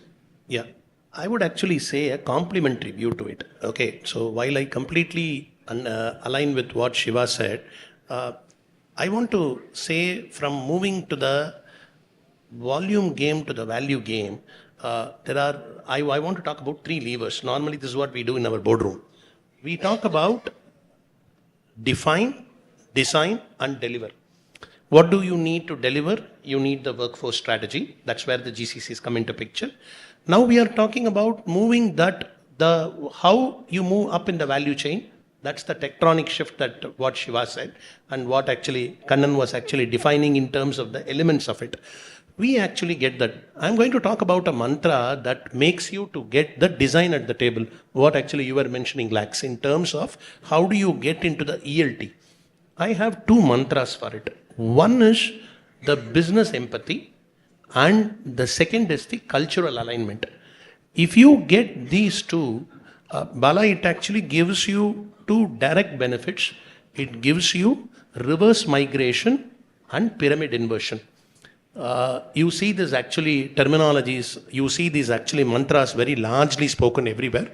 What is pyramid inversion is, you have the talent nurtured, you have the talent grown here, they will take a ELT position. That's what we call. And what is reverse migration is, for example, he was talking about Gen AI.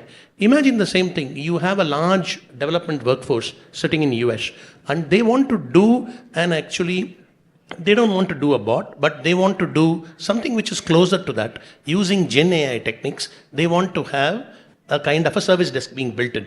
The kind of agility that it takes to build for you there, vis-a-vis here in India, in the States, if you think about it, we are able to see 60 to 63% faster delivery if it is done from here. So that is we call that as not only pyramid inversion, we call that as reverse migration. So we do the design here, we do the define here, 3 Ds. Definition we do here, design we do here, we deliver, deployment alone we leave it to the mothership. I see that trend coming up, and for you to get latched onto the thread and for you to shift left, the 2 mantras I would say, in addition to the technology upliftment is, skill upliftment is a mental framework of business empathy and cultural alignment. Awesome. I think both are very, very important for any GCCs because we work with a lot of new GCCs stepping into India. The 2 things which they really need is the culture and the business empathy. That's well articulated. Thank you. And I move on to Lax now. So Lax, having said this, talent, reskilling, and the Gen AI impact, where do you think the ecosystem connect is there for GCC? It could be innovation, academia, partnership. So how do you think that is getting evolved? Where do you think the ecosystem is further strengthened in the state of Tamil Nadu? Yeah, so the ecosystem connect, like you talked about, it's colleges, institutions. Actually, I would say right from schools now, schools, colleges. Then we also talk about really going to the community in itself, specifically where you're staying there. It could be different sets of community people. The idea behind all this ecosystem connect is take what you do and find a value in the community, because at the end of the day, you are here with the community, you're serving the community, and we should not lose that. I mean, every company has a 2% CSR spend, which I think is beautiful. We should spend that. We should make sure that it counts. And it's a gratifying thing when you go and do something and that makes a difference beyond all our work and stuff like that. But when we talk about switching to how we can help upscaling, how we can help what it is. We touched upon it a little bit where we said we can go to colleges, include curriculum. I think maybe Kannan said that, right? So we talk about this with the different academia and then say to people that, okay, how can you help being practical? And what is very heartening to see is that now every college, so when we started this 5 years ago, I wouldn't get anyone to do a 6-month internship. So I am very biased because I came from BITS in 1986. We had a 6-month internship, right? So that was something that we loved it. And so it was very, very difficult to get 6-month internship. So VIT did it for some time. So we couldn't do it. Then Anna University never did it. So finally, last 2 years, Anna is actually allowing people to do 6-month internships and stuff like that, which is great, right? Because you get a practical inclusion into the industry. And once you get there, as they say, college is a framework and is something that allows you to get your basics straight, right? But when you come in, you need to come with an open mind so that you will learn different things. You don't know. We don't know. I'm sure some people are experts here, but you will come and still your mind, if you leave it open, you will learn a lot of things on the domain, on software development in our case and stuff like that. Why is that important? That industry connects. So we get a pipeline of people year over year, and we can see that mix change. So even for every company, the mixture of young talent versus experienced talent is absolutely key. Because the question, people are very fearless. Dr. PTR said it very nicely. Today, the glass ceiling is not that you go straight from one floor to second floor to third floor. You can basically break it open, right? Because technology is there, it allows you to break it open and you are allowed to go and question. And that's the culture we want to foster, right? We want to go and say, you don't have to be for experience in the industry, but you need to have common sense and ask the question and say, why are we doing this? Right? And that could lead to an innovation. Innovation doesn't mean this big thing. Innovation could be a small change that could be a huge difference. And that comes from people being fearless and not knowing and asking the question why. So it's very important for the people here to keep asking the question why before you take yes for an answer. So basically, you need to be learning, and that we get through practical experience. And that is why it is very important for the industry connect to work, and then we do all the internship, then we can do co-creation with labs and stuff like that. Fantastic, Lax. I mean, the internship is again a very key thing. In fact, some of the IITs, NITs, IIITs go on a semester-long internship. I've seen the second year or the third year students earning in the internship of about 100,000 rupees a month. That's how the trend is. I'm sure the tier 1, tier 2 engineering colleges should also adapt that. So Shiva, moving to you, how do you think the co-creation, touching upon, pulling the thread from what Lax has said, where do you think the co-creation play a major role in GCC? Because today, global organization, everybody look at India as a country for innovation, R&D, right? In that case, startup ecosystem plays a predominant role in the GCC, but what is happening at this point in time? Where is it going towards now? Yeah, I think that's a very powerful axis of opportunity for India. So we can look at what is happening in the biopharmaceutical industry in China as an example, right? They are really creating products. They are creating absolutely new drugs. They are creating new patient experiences as an ecosystem. It's the pharmaceutical companies, it is the governments, it is the academia, it's the startups. They're all sort of coming together around the patient. So at the end of the day, it's about the empathy that Balaji was mentioning, right? The empathy for the business, but also the empathy for the consumer, the patient, or the customer of whatever that the company is creating. So when everybody is focused around improving that end goal of that patient experience, then miracles can happen. So I think in India, we have all of the ingredients for that, right? We have some world-class academic institutions. We have GCCs, which are really reflective of the industry axis that these industries come from. We have great industrial expertise in every single industry in India. So to the youngsters in the room or the people in the colleges, I would say, we should now also not just think about the job in terms of, are we going to be a programmer, are we going to be an infrastructure engineer or a data analyst? I would encourage you to think of what industries you want to build your career on. Is it healthcare? Is it banking? Is it telecom? Because that is a very important ingredient. So once you start doing that, then everything starts to come together, right? The startups in that industry, the particular government departments around it, the academic institutions, you all come together around the axis of the industry, around the axis of the customer, consumer of that. And then when you build these open innovation networks, that is when the building blocks can assemble very quickly, right? Between all of these different participants to create something that is groundbreaking. And I think we have some great examples of that already in India, but I think especially in industries like healthcare, there's a long way to go. Right, in e-commerce, we are seeing ONDC, and in the payment side, we are seeing, of course, UPI, and those ecosystems are just creating absolute value that's exported around the world. And I think today we have such an opportunity also in healthcare and life sciences, given the population of the country, the genomic diversity that we have, the uniform health records that the government is coming to, bringing together, and all of that. So that's the kind of opportunity that you see. Thanks, Shiva. That's helpful. I would also like to ask with Balaji, because again, Tamil Nadu, when you say Tamil Nadu, the talent pool is more with science, mathematics, accounts is very, very strong. I mean, majority of the talents to other states are pushed out of from this state, right? So being from BFSI sector, where do you think the same question applicable to you, Balaji? What do you think?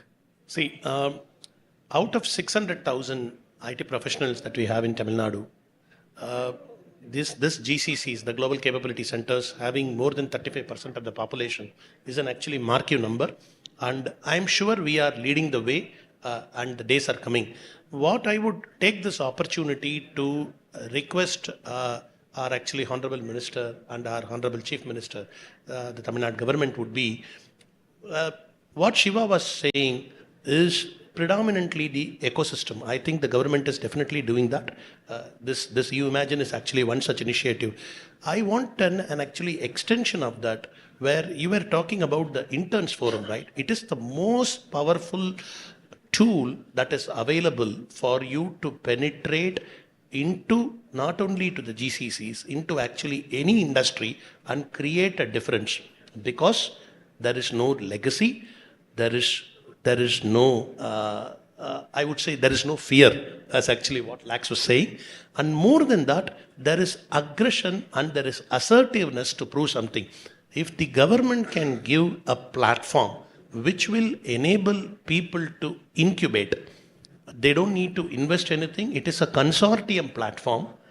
If exactly like what China is doing in terms of the pharma industry, it's a consortium platform where you give opportunities for people to come together, put up use cases and prove use cases. Most of the GCCs will be ready to come and take it as a cake and walk away. If you could make that forum as a lightweight forum, more from a legal and infrastructure standpoint and from an IP standpoint, there are people who are going to acquire it, there are people who are going to adopt it, and that is going to give you a strong penetration, and definitely this 33% will become 60% in the next 3 years is what I feel. Awesome. That's a great answer, Balaji. Thank you. I think we touched upon the digital workforce challenges. We touched upon the upskilling and reskilling. I just wanted to move the gear, but I think the time is very short. So let us quickly touch upon, with Lax and Kannan, I would like to ask about the diversity and inclusion in GCC. There has always been a fact that identifying or building the women leaders in GCC has always been a challenge, right? So that's been another thing. At the same time, we look at the employee workforce, easily about 40-50% of the employees are women employees, which is good. But when it comes to leadership, there is always a challenge. So how do you think that D&I can be improved in the GCC space? What kind of thought process that your organization is having? Lax and Kannan to you. Yeah. So one of the things that we are doing is, it's a very, very important goal that we are working as an organization. And one of the things that we've done is that we have done a hiring drive that is only for women employees, right? And specifically for leadership roles. And then, so that we have seen great deal of success. And the moment you sort of go and do such an event, we try to attract a lot of women talent come through our pipeline. The second thing that we want to do is, even when we go to the universities and try to pick up talent, we want to make sure that we at least get 50% of the talent that comes through to be the women population.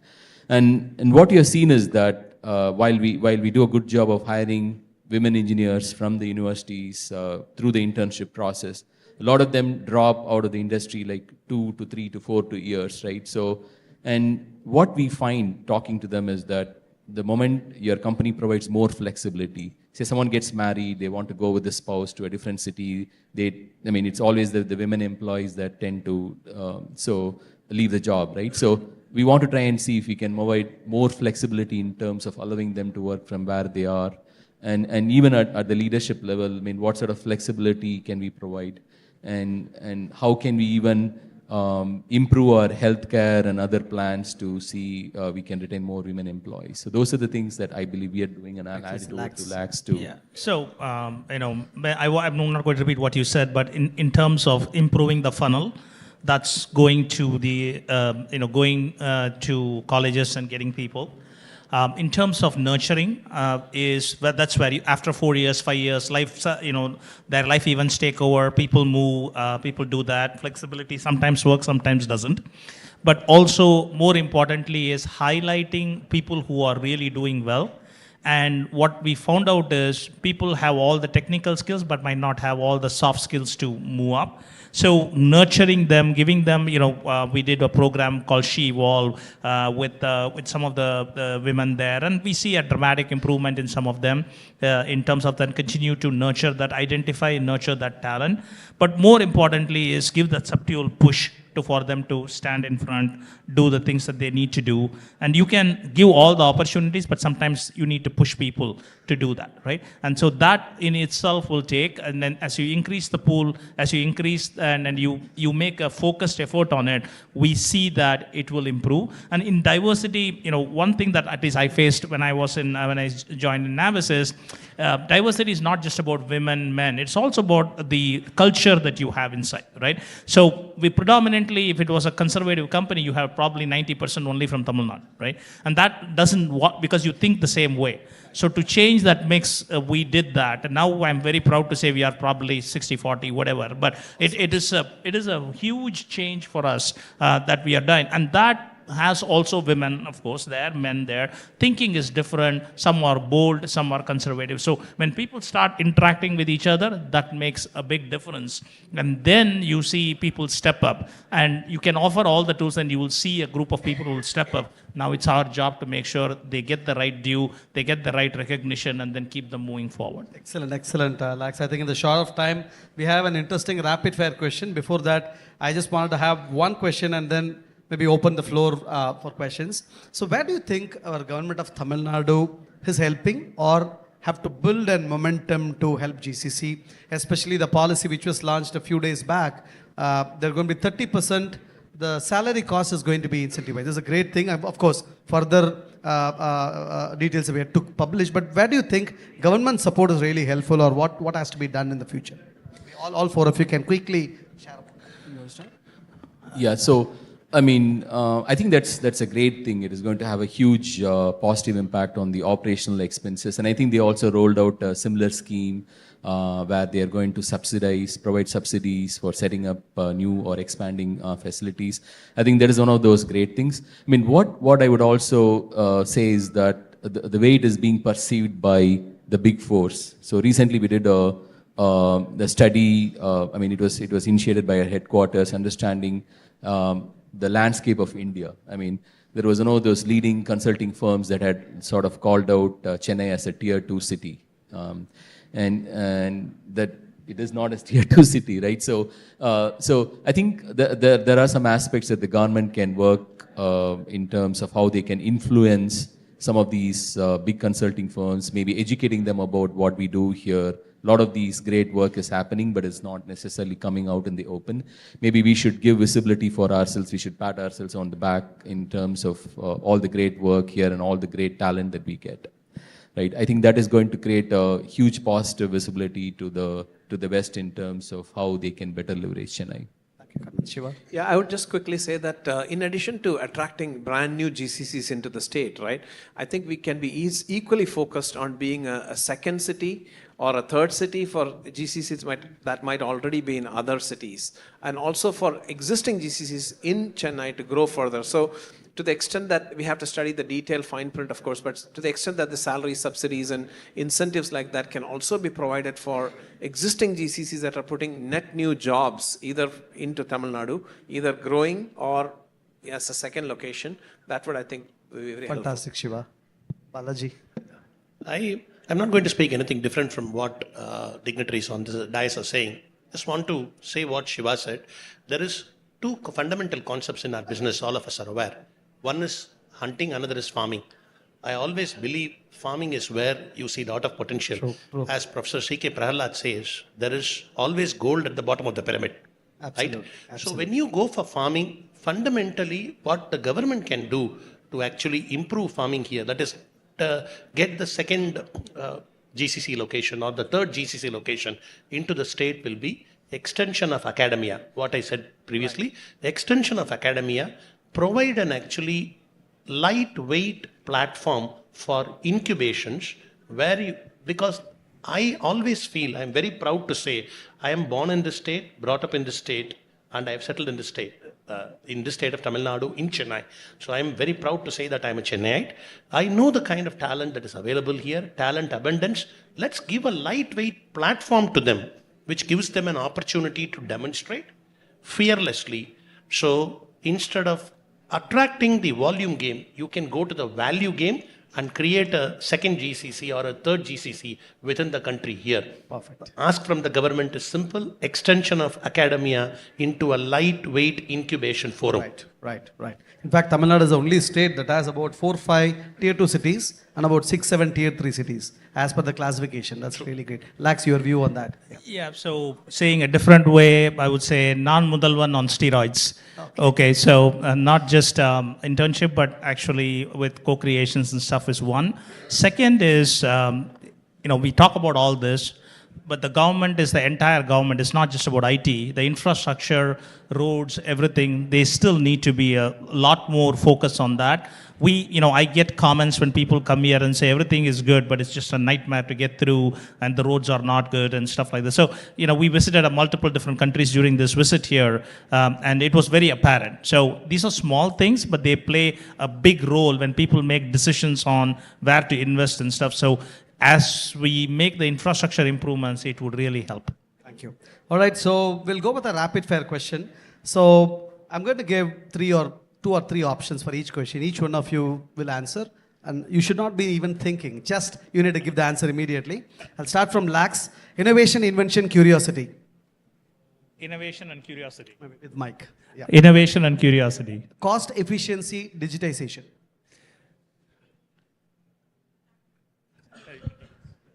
Digitization. Okay. Identity, recognition, appreciation. That's a tough one. Appreciation. Thank you. Self-awareness, compassion, empathy. All three. Okay. Any one out of it? Empathy. Empathy. Thank you. Internal innovation, co-creation. Lax. Co-creation. Okay. Teams, Zoom, WebEx. Zoom. Okay. Book, iPad, laptop. iPad. Criticism, creativity, feedback. Feedback. Okay, I'll go from here.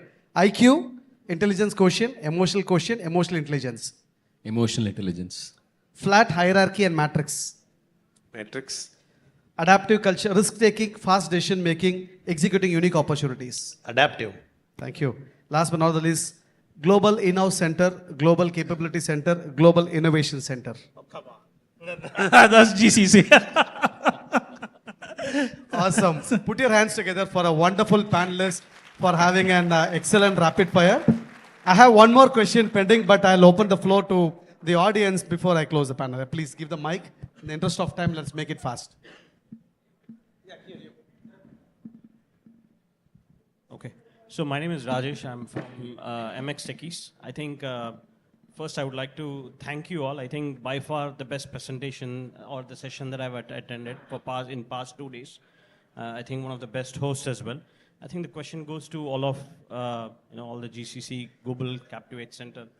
The adoption of new technology, does it come basically from the headquarters, or do we from our end, from being a global Captivate Center, do we get an opportunity to suggest new technology, or do we have the authority to implement new technologies, be it low code, be it AI implementation, and so on and so forth? So, you want me to go? I'll take this question.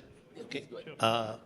I said the 4 Ds, which is basically the define, design, deliver, deploy.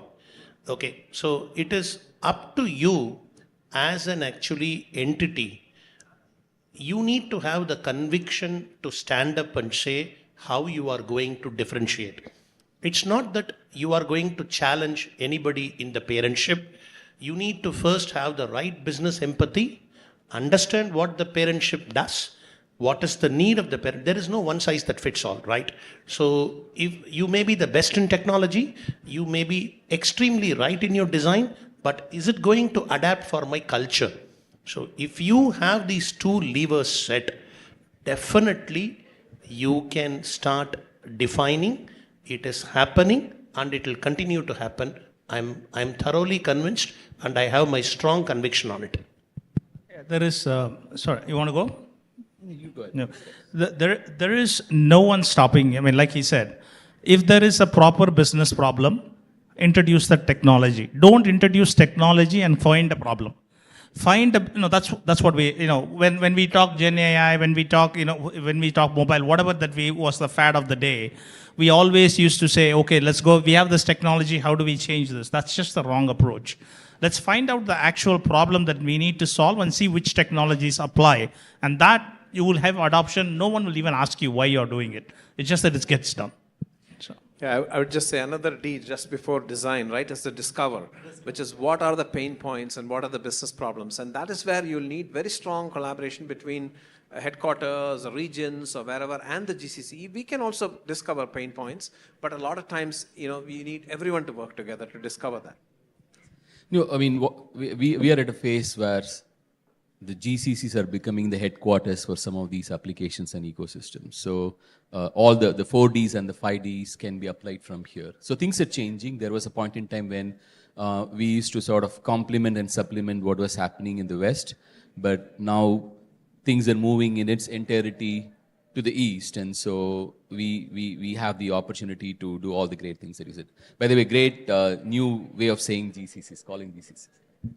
Thank you. In the interest of time, we'll not go with the other question, but we're going to be around here for about half an hour or so. You can talk to us. Before we close the panel, since the topic of this panel is GCC Next, within one word, how do you see GCC Next? What is GCC Next to you?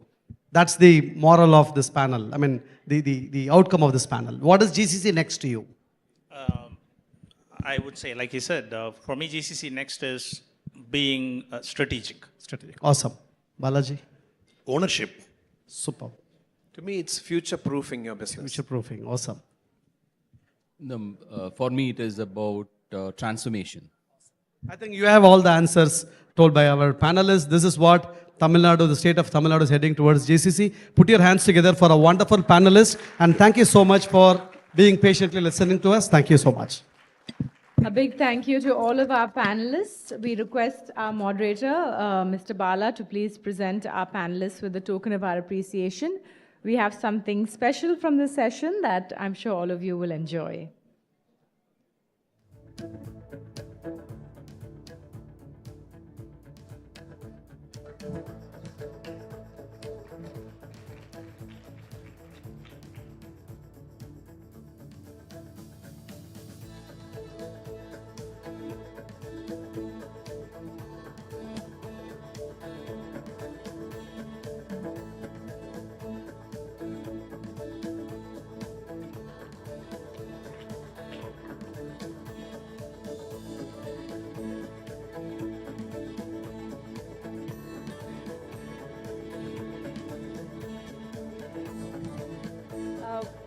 We'll have Mrs. Tina Kumari please join us on stage, District Revenue Officer, Government of Tamil Nadu, to present the memento to our moderator, Mr. Bala.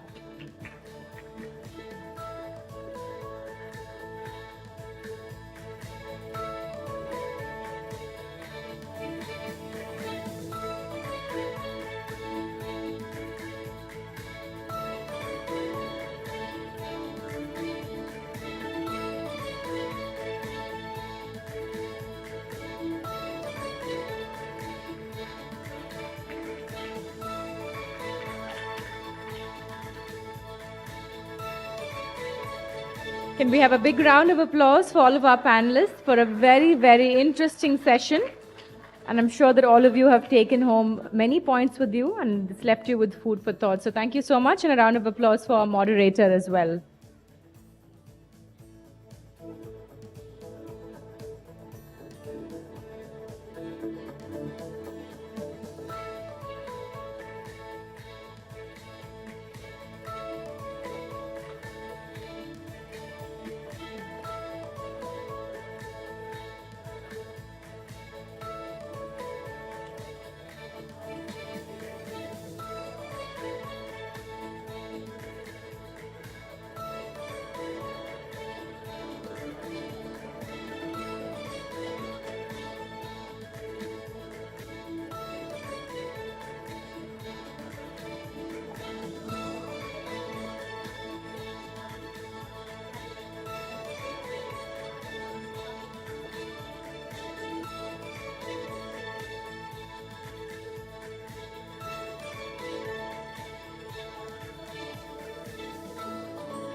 We request the audience to kindly take your seats, please, as we move on to our next session.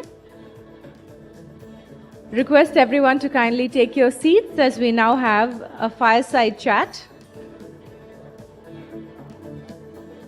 This will be a session on tapping AI potential for language learning. I'd like to introduce our speakers on stage. We have Nirmaleshwaran P., founder and director of Red Fox Education, who is a visionary in the field of educational solutions. His leadership has positioned Red Fox Education as a driving force in providing innovative and effective learning experiences. Nirmaleshwaran's commitment to educational excellence is reflected in the impactful solutions offered by Red Fox, contributing to the advancement of education. Welcome, sir. We also have with us Pratap C. Rajan, Managing Director of Enterprise Business at Wall Street English. He's a seasoned professional shaping the landscape of English language learning. His strategic vision contributes to Wall Street English's success, providing transformative language education solutions for enterprises. His leadership reflects a commitment to enhancing global communication through effective language acquisition. Welcome, gentlemen. I now hand the stage over to you.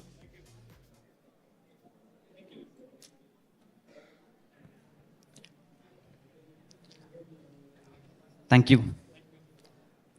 So Can you hear? Okay, yes. Good afternoon, everybody. It's great to be here in this event.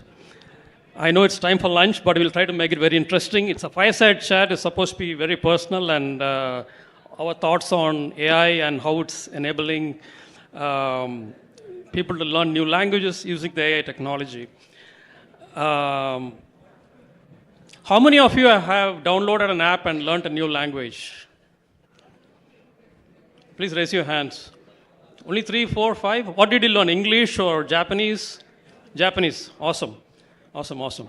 Very good. So as you can see, AI technology is growing rapidly. Apps are getting more sophisticated and simpler to use, and which is what we're going to talk in the session today quickly. I know it's time for lunch, but we'll try to make it interesting, and we can share what is happening in our industry. We teach English. My company is 50 years old. His is a startup, so we are almost like father and son here presenting before you. That's right. Right, Nirmal. So we have, as a 50-year-old company, we have a lot of learning that we have done, the experience, and I can share with you how we are leveraging AI into our method and platform to make it more interesting for students and teachers to be teaching efficiently. I'll just quickly introduce my company, and then I'll hand it over to Nirmal, and then we can exchange ideas about what we're doing, and get your thoughts on, get your questions at the end. My company, Wall Street English, we are the world's leading English language training company. So we are in 35 countries. We have 322 plus centers, physical brick and mortar centers in these countries. So if you would go to a country like, let's say, Thailand or Vietnam or Myanmar, anywhere in the world, you would see your brand name. You would see your physical center. I mean, you can walk in and you can register for a course in English. So we teach English because English is the most valuable language in the world. So you heard Mr. Lax here telling, though you gain IT knowledge, you get IT experience, but what they provide is soft skills training in addition to that, because you don't become complete until you become fully ingrained in English language skill, like especially communicative English skills, because that's what is going to make you successful as an IT professional. Okay, so that's what we do. So a lot of the students around the world, they come to our centers. And they join. 70% of the students, they want to have a good career, and the rest were traveling, and then maybe they're going to study abroad. Okay. So we have a hybrid way of learning. Students can come into the center, or they can go online and join the classes, or they can do a mix of both, depending on their convenience. So we are all about flexibility. And with the enterprises, what we do is we have corporates that need staff to be trained in English language, I would say improve the communicative English skilling. So English is not a foreign language here, but they would need the communicative English skilling to make sure that they can communicate effectively and then collaborate across the globe. As you heard about those gentlemen before us talk, how to expand the scope of services, generating value. So everything starts with English actually, right? So so to that aspect, we also have blended learning, which means we do self-learning, and then we go to the live classrooms. So language cannot be learned by downloading an app or just looking at something on an app and then you cannot go produce it, right? So which is when I asked a question, how many of you downloaded the app? Yes, you can download, you can learn, but you can learn the basics. But to be fluent and very effective effective communicator, you really have to interact with a real human being, a teacher, and only then you can pick up a language, especially English, where you want to be fluent and confident and bold in your communication skills, right? So the products that we have, I'll quickly go over the products that we have, and then I'll hand it over to Nirmal so we can kind of tag team what we do and the products we have and how we are using AI to enable an efficient platform and a method that we use to teach English, right? We have a product called Assessment. So where, we also have an assessment tool to gauge what is your English proficiency. Like we have 20 Wall Street English levels that are aligned to the Common European Framework Reference. They call it CEFR range. And then we also are aligned to the global scale of English. So our assessment will tell you where you map to in that scale. So we also have the main program called the core course, which basically helps you to learn English in a premium experience with us. So we are a premium brand. We offer premium learning experience. Every student gets a individualized attention, personal attention. So we don't put you in a big classroom and then teach you like a training session that many companies provide or institutions provide. So we are all about individualized learning. The other product we have is Speak Plus. So if you visit our website, you can see how you can, it allows students to, like retail students, to join speaking practice sessions. You can pick up a topic and then discuss in a small classroom. So without being scared or shy, there will be a teacher there. You'll see other international students. You get to practice your English speaking skills. That helps you to actually be confident and fluent in the usage of English language. So With that introduction, so we are a very established company, 50 years old. So we'll kind of share information on how we are using AI to leverage our products and and technology and platforms. So over to you. Thanks for Nirmal. having me here. And first, when I got the information from Umagine that I'm going to meet Mr. Pratap, I was really excited because, as he said, his company is 50-year-old company, and we are like a 4-year-old, like a father and son. But we still follow the process and methodology, to make sure that students get the best in English communication skills. So that's our core methodology. Talking in that lines, our product is mainly focused on skilling students into and making them more proficient in English language skills. In that regards, we offer a lot of language learning courses, and we have a lot of learning modules which are mobile first, and also it helps students to engage effectively in learning process through various learning modules. When I say various learning modules, it comes through the practicing in the application as well as the LMS portal that we have, where they can have access to short courses, long courses on spoken English, and into the podcast. They can listen and learn English, and as well as there's a very important feature called Speech Buddy, which is AI embedded, where they can actually practice with the AI avatar, where they can practice with the tutor. Like you have a personal tutor in front of you, Likewise, you have an AI avatar in front of you where you can practice your conversation and get immediate feedback. So although all these techniques are inbuilt, but still there is a core process that generally one should follow to embrace this AI. Embrace an AI into our system. For example, we follow a core the pedagogy. Pedagogy is something like we have our own curriculum built aligned with British curriculum, and then we have our own teaching methodologies and what is the outcome of the teaching methodology. So these three are the core things that we put in a pedagogy structure, and this is what we are going to embrace in the AI. So how this could be possible and what we are going to do based on that is what we are going to put in the discussion today with Mr. Pratap here. And I think when considering the AI, how it has reshaped the various facets of the learning and also the ways of life. We have seen a significant growth in the transformation of the language learning, particularly because of the LLMs that's been there in the field, and there are very popular LLMs like the Chat GPTs, and when after it has come, we can see a significant growth in terms of this language learning. In similar lines, there are a lot of LLMs which acts as a foundational layer, but although the LLMs act as a foundational layer, we cannot use it as such actually. Instead, because the company already has some process and methodology where they have this learning pattern, So when we try to implement this learning pattern and this methodology, and when we try to bring into the AI where it can support the user experience and also the effectiveness in learning, that's where this core, this entire thing works. So I think,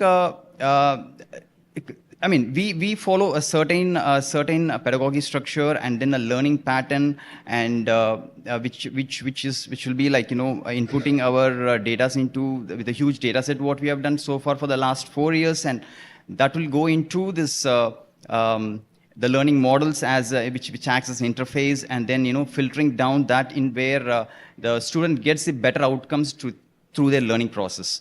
So this is how actually we generally start doing it. Great. Yeah. Thank you, Nirmal. So before we go and implement AI, before we went and implemented AI in our products and products, platform, and method, we asked ourselves, what is our philosophy? So first of all, our philosophy is augmentation and not replacement. So we have not replaced a single teacher or a coach or anybody in our platform.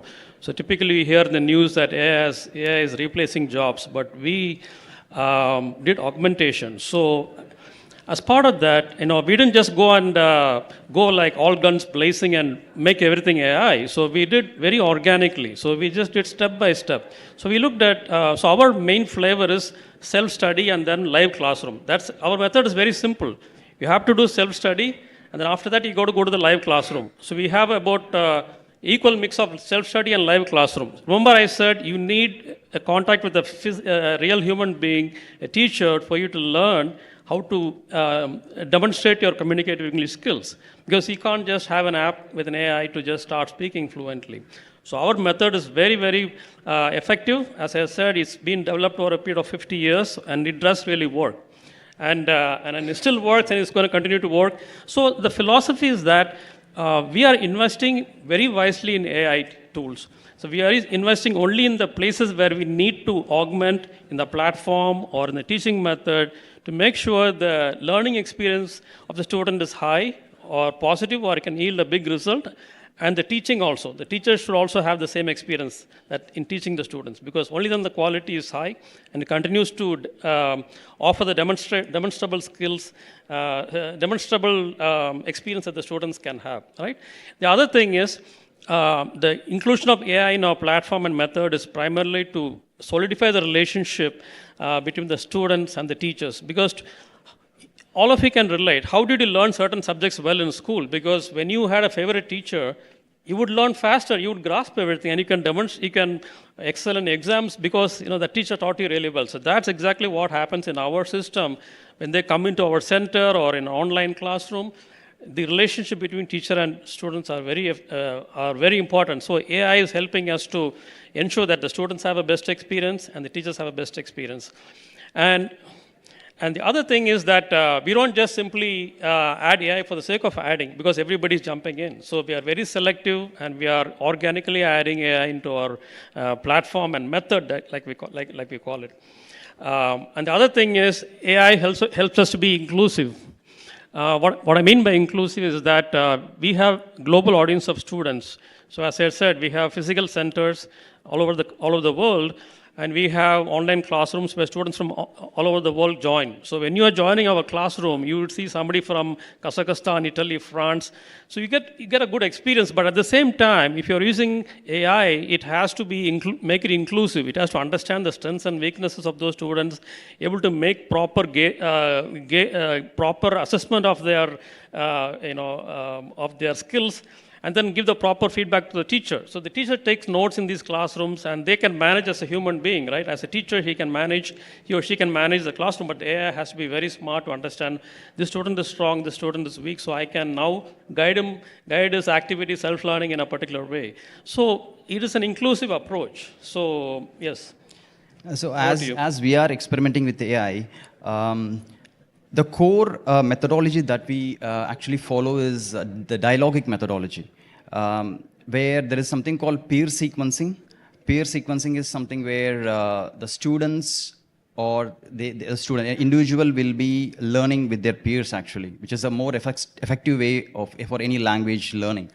And so whatever the courses or whatever the materials that we have with us is all based on the dialogic base, so that the student tend to read as a real conversation. They feel like they are sitting with a personal tutor, and they know they are doing it.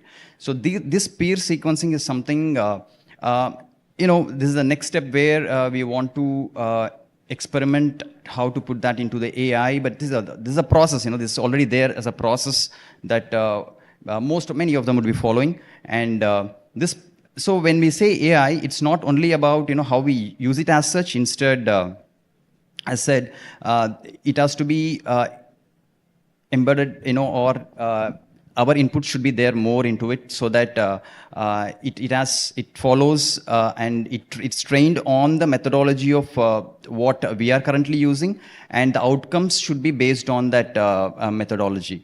So to bring that in is what where the AI acts as an interface actually for us with the foundational models already available. It can act as a co-pilot actually, where we can wherever we want, we can actually try and use that interface so that it enables the students to where either through the mobile platform or through the web platform, they can actually get in, touch and involved with that interface and start learning on their own. Taking further into this, although this, the language learning needs a lot of in our process, we have a lot of data now. We have a lot of data for the last 4 years, but still, as a process, we have to have this in talking to AI perspective actually, how we can tap AI in terms of for effective language skills. This process has to be transformed. The process what we follow has to be transformed, and the machine has to learn this the process, and people has to use it. So unless people use this AI, it is not going to get better actually. Right. So everything that is, for now you asked the question like how many have been using mobile application.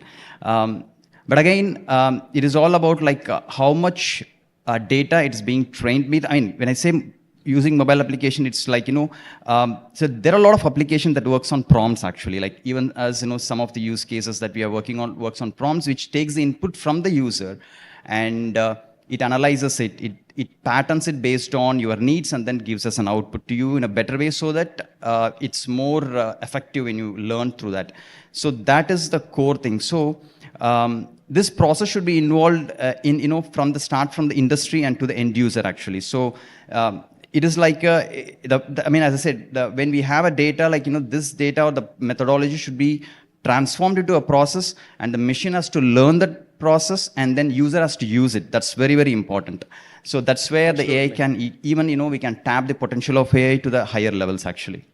Awesome. Great, that's great, Nirmal. So I will quickly tell few of the technologies that we have implemented. It's pretty exciting, and I think we can commonly see.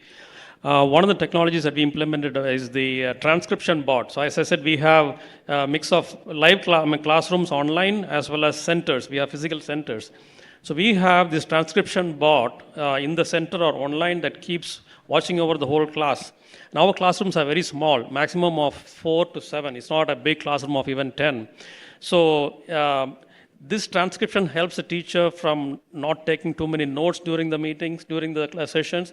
It helps the teacher to focus on the needs of the students. And that in our system, in our method, the students get the maximum talk time. So because there are only 4 students in a classroom, and they're all international students, so they get to talk and practice what they've learned in the self-learning, right? So the bot helps to transcribe. By the end of the class, the bot goes and gives a detailed report, summarizes the whole thing for each student, what they spoke, what others spoke, and what was the best thing that was learned in the class, like the structure, like what new words did they learn, right? What new vocabulary. It's adaptive and personalized, actually. Right. So because you know exactly, I said this thing, hey, I came up with this new cool word, and everybody knows about it, right? And that helps students to feel good about themselves. And the teacher, it helps the teacher to also get a summarized report of the whole class. And that transcribed report also helps the management, our team that focuses on the quality of the teaching, they can see where intervention is needed. So they can say, okay, these classes are having issues, and they can, see how to correct the issues that are the mistakes that have been happening in those classes. The other technology that we have implemented is CoachBot. You're all familiar with the CoachBots, right? So you can see everywhere you go, see, and I think even Nirmal would have they would have similar technology. So the CoachBot is fully connected to our platform. So it can do all the functions that you see within an application, our LMS. So, and also it can do support. So if you are stuck from entering a global online classroom, you can ask it, hey, I'm stuck. It'll ask you if you have forgotten the password. It'll help you to reset and then join the class quickly. And also, if you have audio technical issues, it'll know which machine or which device. And again, as Nirmal said, we are also, our technology is mobile and web. So your tablet, anything that you have under the planet, any device that you have out there, it does work. So you can pretty much study anywhere. So the CoachBot essentially helps you to be a guide. So it understands your study pace, and so if I miss some classes, it will keep nudging you. So it is almost like your companion as he explained, it's like a co-pilot that that sits with you behind you, observing and then guiding you to finish your program successfully. The other technology that we have, I think is very important, is the conversational AI. We have a thing called Speak AI, because most of you, when you download an app, right, and you'll start learning, and first thing is if I ask you to go speak to somebody to practice that language, you'll be shy because you don't want to embarrass yourself to speak to somebody who's fluent in Japanese or another language, or English for the matter of fact. So you're very shy. So this Speak AI helps you to practice in a very personal and engaging and interactive way with the Speak AI bot. You can talk to it. We have speech-to-text translation. We have automated speech recognition, which helps you to focus on your pronunciation. So it will help you to say how to pronounce certain words, and it will help you with your sentence construction. And most importantly, you can pick a topic, and it's a guided conversation. So it's not that you just launch the bot and you can start talking about anything. It will ask you, hey, are you interested in having a cup of coffee? Okay. And then it is very smart, and it will, based on your level, if you are level 5 or a 10, or if you are level 10, it will ask you the conversations driven based on the level. So you don't feel intimidated by just asking, and then it's going to ask you complex questions. So it will drive you to, it'll ask you, okay, shall we, it'll ask you want a black coffee or white regular coffee. So the conversation begins, and it's giving you feedback, how you are able to pronounce certain words, and at the end of the conversation, and then you're doing all this in the privacy of your home, so you feel comfortable, and what happens, you get more and more experience. You run the same thing again, you practice. So the fluency gets better, the communication gets better, your confidence builds up. And then when you go to the live classroom, which is where our method is also, focuses on, the live classroom component, they're able to demonstrate that. They're able to speak boldly. So a lot of our students, when they finish our single level with us, you can see them, they talk very boldly. So especially freshers from IT in enterprises here, we do a pre and post recording. We can see the difference. They make small grammatical mistakes, but they're talking boldly and fluently because they've been through this whole AI based, and even before AI came, our method, the teachers would guide them. So we can really see the difference that AI is bringing in. I think the core thing here is teaching AI how to teach. Exactly. So I think the whole process involves in this. I think so. Right. So we have our own methodology, and now we are using AI to teach our students, and if it has to follow that methodology, then we are training AI how to teach. That's the core thing that as an outcomes that you will be getting it. Right. And the other thing is that as a future, as a next step, as I was saying, there is no magic silver bullet to learning a language, especially English, as a fluent speaker. You got to practice, and then slowly start to meet real human beings and start, just like how we learned a language, like how we learned your native language. You met people, you start talking, then you understood how to apply in your to become a fluent native speaker, right? So that still is very valid. So I think that's the way to go. And the key thing that is missing, the ingredient that is missing in AI-based learning is it's a one-size-fits-all solution. So AI doesn't, if you download an app and learn, it doesn't know that you're from Tamil Nadu, or if it doesn't know that you have studied in this college or this medium. It just drives it in a very in a single mode, single gear, right? It doesn't adapt to it. What we need going forward is localization. So if somebody from Tamil Nadu is learning, it should know, okay, this is how he's going to learn English. So that we have to build, because all those people in ChatGPT, they're focused on general solutions. So that's what we need to do as a next step in future. And as a quick example, I know one of you said you were learning Japanese. So in 2020, when I wanted to learn Japanese during the pandemic, I couldn't. After 2 days, I gave up because it was so complex. I picked it back up last October. I joined a real class. I went to a real class because I thought my method works, because you can go to a real class, a live class, and learn. It was very efficient. I learned to learned it very fast. I learned the alphabets. But I was still struggling with my grammar. I couldn't compose sentences in Japanese. Until one day, my friend from Japan, my college mate, he came. I was starting to impress him with my Japanese. He said, what are you blabbering? I'll tell you easy way to speak Japanese. Think in Tamil, convert every word in Tamil into Japanese, and that's it. And voila, that really worked. You should try it. Whoever is learning Japanese, think in Tamil and translate to Japanese. It exactly works. So next time when I went to this breakout room, people are surprised. I said, how do you learn? I told them, this is what my friend said. AI should be doing this future. You should be able to tell if you are in Tamil Nadu, if you can think like this and speak like this, you'll be able to learn English or Japanese. So that's what I think the future is. And quickly, Bhashini. I want to talk about Bhashini, which is the future of open source AI that Indian government is building. Bhashini has been launched last December. Prime Minister Narendra Modi, he went to speak to a group of people, Tamil folks in Uttar Pradesh. You can see the video. So what he's saying is, put on your headset, I'm going to speak now. So as he was speaking, the people are hearing the translation in real time. And who built it? It's an open source platform built by 10,000 plus developers in India. I think going forward, localization is very key to implementing AI for learning. I think that's where it's headed. And I think we're in a nice state where we're going to see a lot of progress, and learning languages could be even faster and quicker. I think that's eventually we will be there. I think that's where it's headed in terms of using AI for education. So even we have seen a big transformation after implementing AI into our learning platform.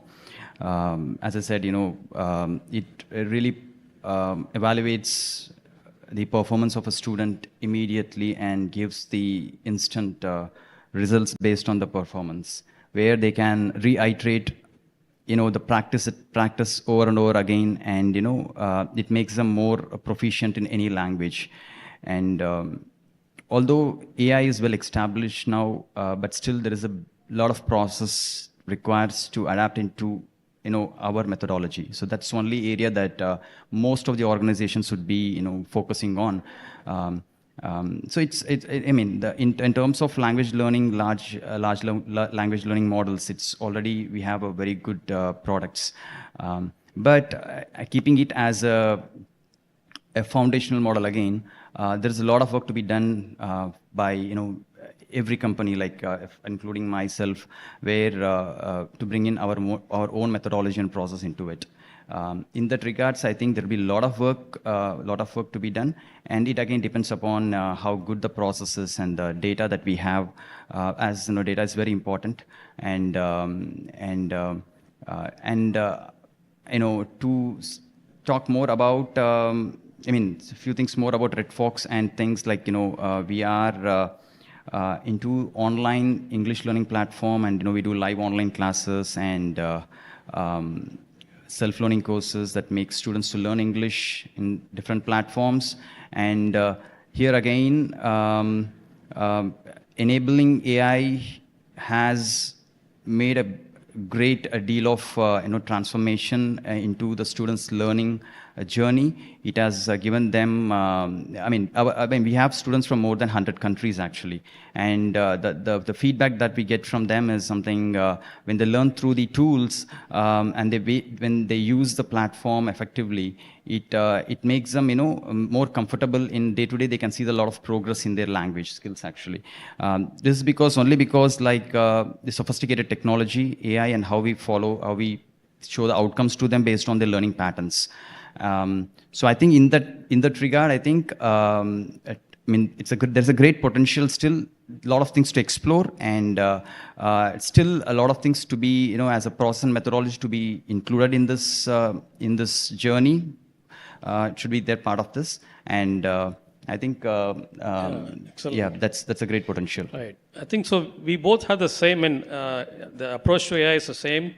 The end goal is to make sure the students and teachers have the best experience and the best outcome for the students.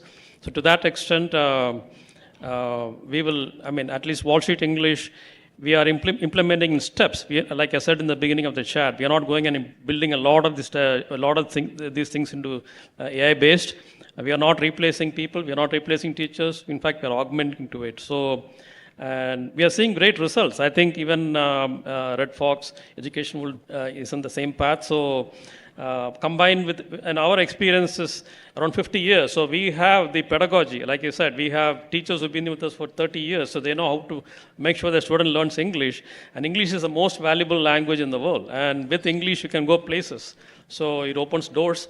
And again, it's great to come and share with you insights about what we're doing with AI in our industry, especially for teaching English around the globe, 35 countries and 300 plus centers. So it's been a wonderful journey actually for Wall Street English, and we are coming up with interesting products. And AI is transforming the landscape, just like how you are starting to do.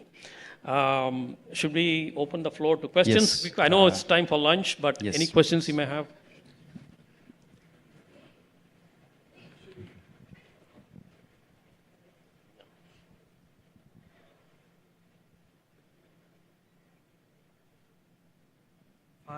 For English, it's okay, sir.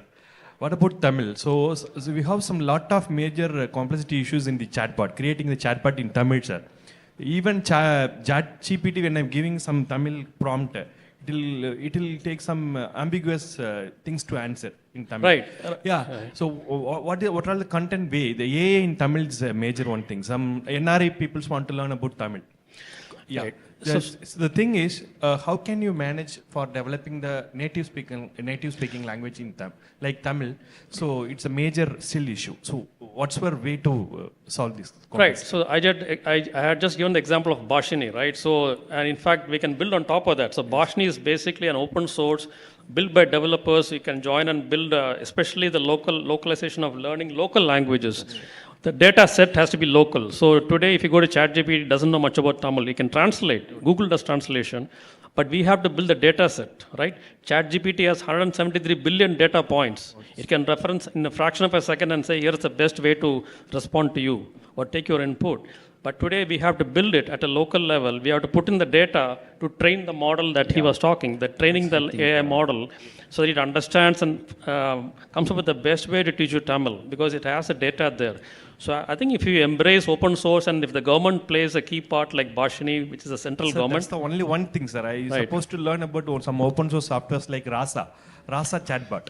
So I'm trying to implement it in Tamil, but I have a lot of major issues to translate from our English to Tamil. Okay, I think the one thing here is why English is so good, because globally we have so many users for English. Okay, so like, as I said, to train AI, we need a lot of data. So data is more important, as well as the prompts from the user itself. Like, we have to be more engaged with the AI so that AI becomes more intelligent and gives you the great results. So in this regard, like, why English is so good, like very accurate, is because globally a lot of users will be using AI, giving the prompts, based on the prompts, it generates the results back. Similarly, I think taking Tamil or any other language, we should engage more with the AI actually. More engagement should be there. I think with the more engagement, the system becomes more intelligent and it gives you accurate results. That's how it actually works. But otherwise, it's very common to all the languages.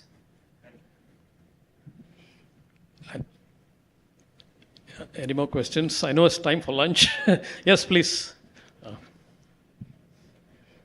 Yeah, so it was a pretty informative session. Thank you for the session. So other than that, like the question that I have is, so you mentioned about localization, right? So that's your future scope. So in regards to that, is there a point wherein the AI can understand your students as such and create a syllabus that is personalized to them so that what they want can be learned in a faster way rather than going to the average or the spread out syllabus that is framed in general? Right. Remember, I spoke about inclusion. One of our philosophies is inclusive environment.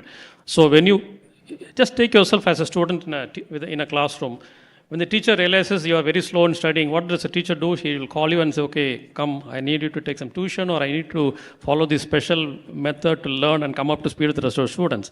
AI is the same thing. It will, and I talked about CoachBot earlier. It follows you. It knows how long you're taking to finish a particular lesson, where you're struggling, and it will create another path for you to learn those in a very simple way. So that's how powerful it is. That's called inclusiveness. I talked about students who are strong and students who are weak. So AI can help bridge that gap. So bridge that gap, and it will give you an option. It will give you a small set of exercises that you can practice and quickly learn what other people are easily able to learn. Right. So it gives you that edge. So it make sure that everybody can learn and acquire that language. So yes, that is the real purpose of AI, to understand what works for you, how to tune it, how to understand the way you are learning.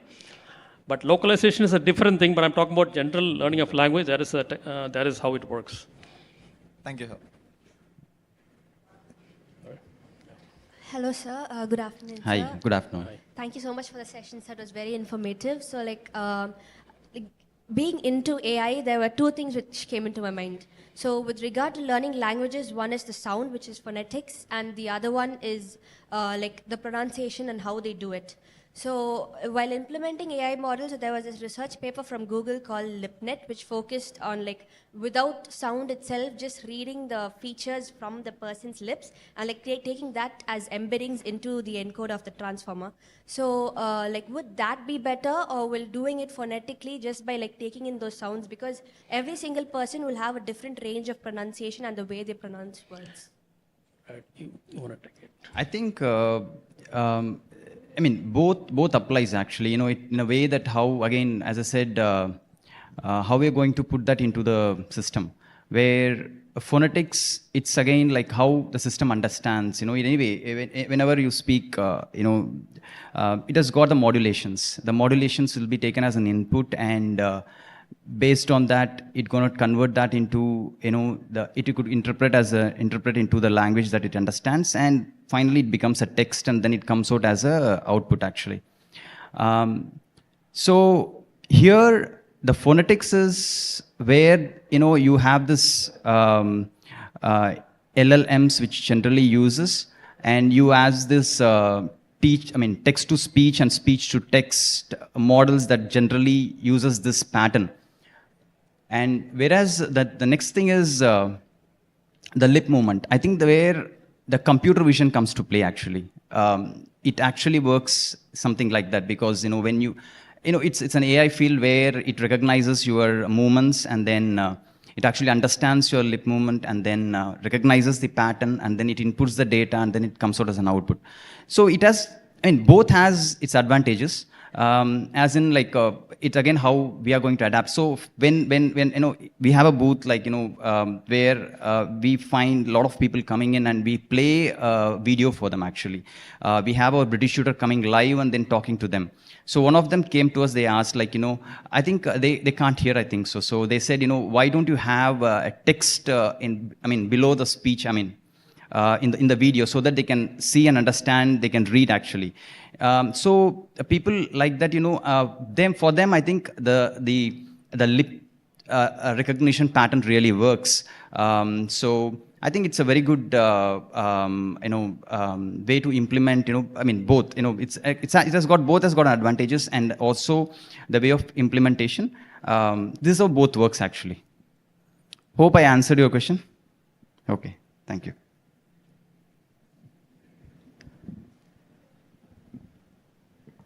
Can we have a round of applause for both of our speakers for that very interesting fireside chat? We have a small token of our appreciation, a memento to commemorate this occasion. So, as is tradition with what we've been doing, we request you all to present the memento to each other to make it extra special. We hope that you like it. Can we have a big round of applause?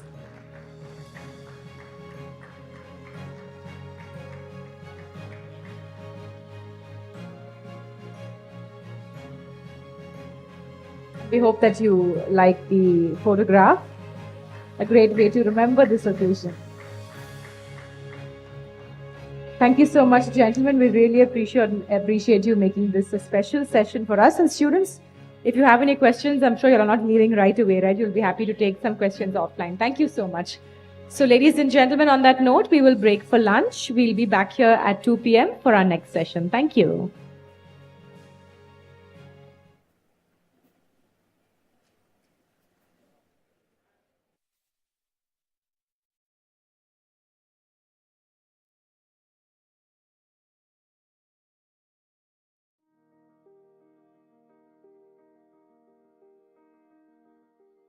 Welcome to Tamil Nadu, where culture, heritage, and economic dynamism converge. Here, your vision meets reality. Explore a world of limitless opportunities. Tamil Nadu boasts an unmatched pool of skilled and educated talent, ready to drive your business forward. Innovation is the heartbeat of Tamil Nadu. We nurture ideas that transform industries. Tamil Nadu is focusing on important areas like AI deep tech, cybersecurity, connected intelligence, sustainability, GICs, and AVGC-XR. Now, discover this world where imagination knows no bounds with Umagine TN. Experience IT at the talent hub for global tech. Welcome to Umagine, where 2 days are dedicated to captivating keynotes, engaging fireside chats, and enlightening panel discussions. Experience IT, where visionaries converge, technologies merge. Under the leadership of Thiru M.K. Stalin, Honorable Chief Minister of Tamil Nadu, and the able guidance of Thiru Dr. Palanivel Thiagarajan, Minister of Information Technology and Digital Services, Tamil Nadu. Come be a part of Tamil Nadu's tech success story.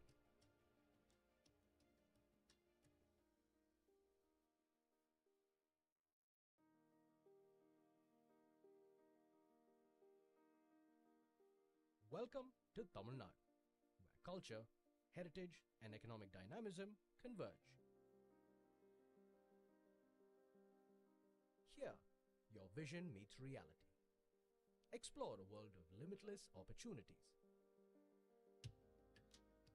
Tamil Nadu boasts an unmatched pool of skilled and educated talent, ready to drive your business forward. Innovation is the heartbeat of Tamil Nadu.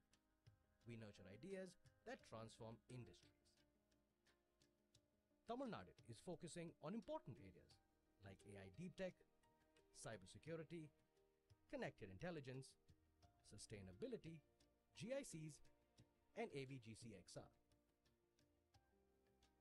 Now, discover this world where imagination knows no bounds with Umagine TN. Experience IT at the talent hub for global tech. Welcome to Umagine, where 2 days are dedicated to captivating keynotes, engaging fireside chats, and enlightening panel discussions. Experience IT, where visionaries converge, technologies merge. Under the leadership of Thiru M.K. Stalin, Honorable Chief Minister of Tamil Nadu, and the able guidance of Thiru Dr. Palanivel Thiagarajan, Minister of Information Technology and Digital Services, Tamil Nadu. Come be a part of Tamil Nadu's tech success story.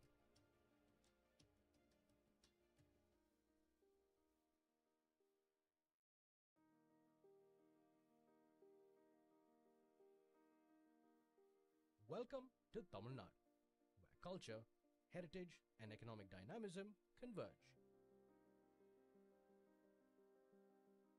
Here, your vision meets reality. Explore a world of limitless opportunities. Tamil Nadu boasts an unmatched pool of skilled and educated talent, ready to drive your business forward. Innovation is the heartbeat of Tamil Nadu. We nurture ideas that transform industries.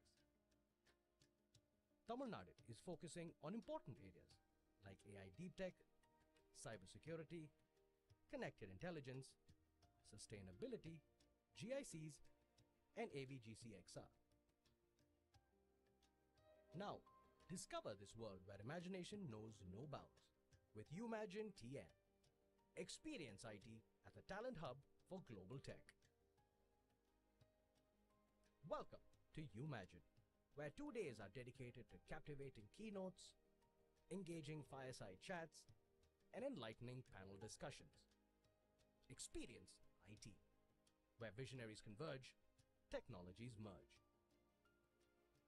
under the leadership of Thiru M.K. Stalin, Honorable Chief Minister of Tamil Nadu, and the able guidance of Thiru Dr. Palanivel Thiagarajan, Minister of Information Technology and Digital Services, Tamil Nadu.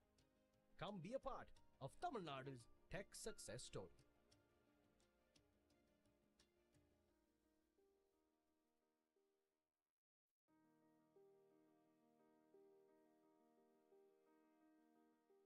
Welcome to Tamil Nadu, where culture, heritage, and economic dynamism converge. Here, your vision meets reality. Explore a world of limitless opportunities. Tamil Nadu boasts an unmatched pool of skilled and educated talent, ready to drive your business forward. Innovation is the heartbeat of Tamil Nadu. We nurture ideas that transform industries. Tamil Nadu is focusing on important areas like AI deep tech, cybersecurity, connected intelligence, sustainability, GICs, and AVGCXR. Now, discover this world where imagination knows no bounds with Umagine TN. Experience IT at the talent hub for global tech. Welcome to Umagine, where 2 days are dedicated to captivating keynotes, engaging fireside chats, and enlightening panel discussions. Experience IT, where visionaries converge, technologies merge.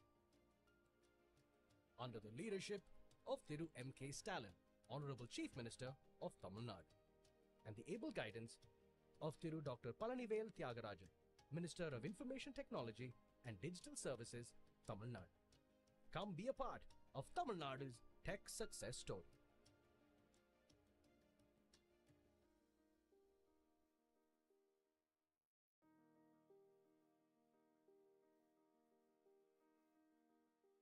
Welcome to Tamil Nadu, where culture, heritage, and economic dynamism converge. Here, your vision meets reality. Explore a world of limitless opportunities. Tamil Nadu boasts an unmatched pool of skilled and educated talent, ready to drive your business forward. Innovation is the heartbeat of Tamil Nadu. We nurture ideas that transform industries. Tamil Nadu is focusing on important areas like AI deep tech, cybersecurity, connected intelligence, sustainability, GICs, and AVGCXR. Now, discover this world where imagination knows no bounds with Umagine TN. Experience IT at the talent hub for global tech. Welcome to Umagine, where 2 days are dedicated to captivating keynotes, engaging fireside chats, and enlightening panel discussions. Experience IT, where visionaries converge, technologies merge. Under the leadership of Thiru M.K. Stalin, Honorable Chief Minister of Tamil Nadu, and the able guidance of Thiru Dr. Palanivel Thiagarajan, Minister of Information Technology and Digital Services, Tamil Nadu. Come be a part of Tamil Nadu's tech success story.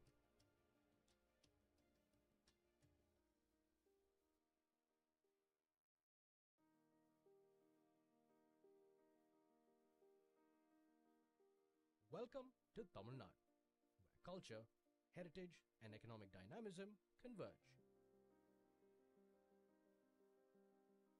Here, your vision meets reality. Explore a world of limitless opportunities.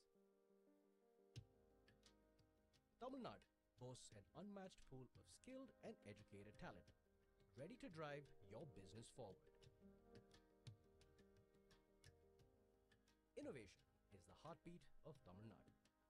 We nurture ideas that transform industries. Tamil Nadu is focusing on important areas like AI deep tech, cybersecurity, connected intelligence, sustainability, GICs, and AVGCXR. Now, discover this world where imagination knows no bounds with Umagine TN. Experience IT at the talent hub for global tech. Welcome to Umagine, where 2 days are dedicated to captivating keynotes, engaging fireside chats, and enlightening panel discussions.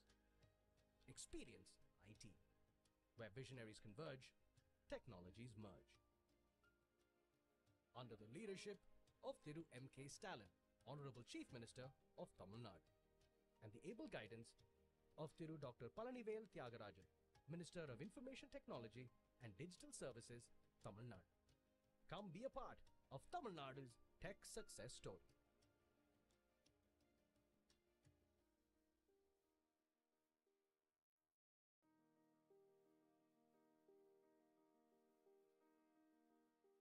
Welcome to Tamil Nadu, where culture, heritage, and economic dynamism converge. Here, your vision meets reality. Explore a world of limitless opportunities.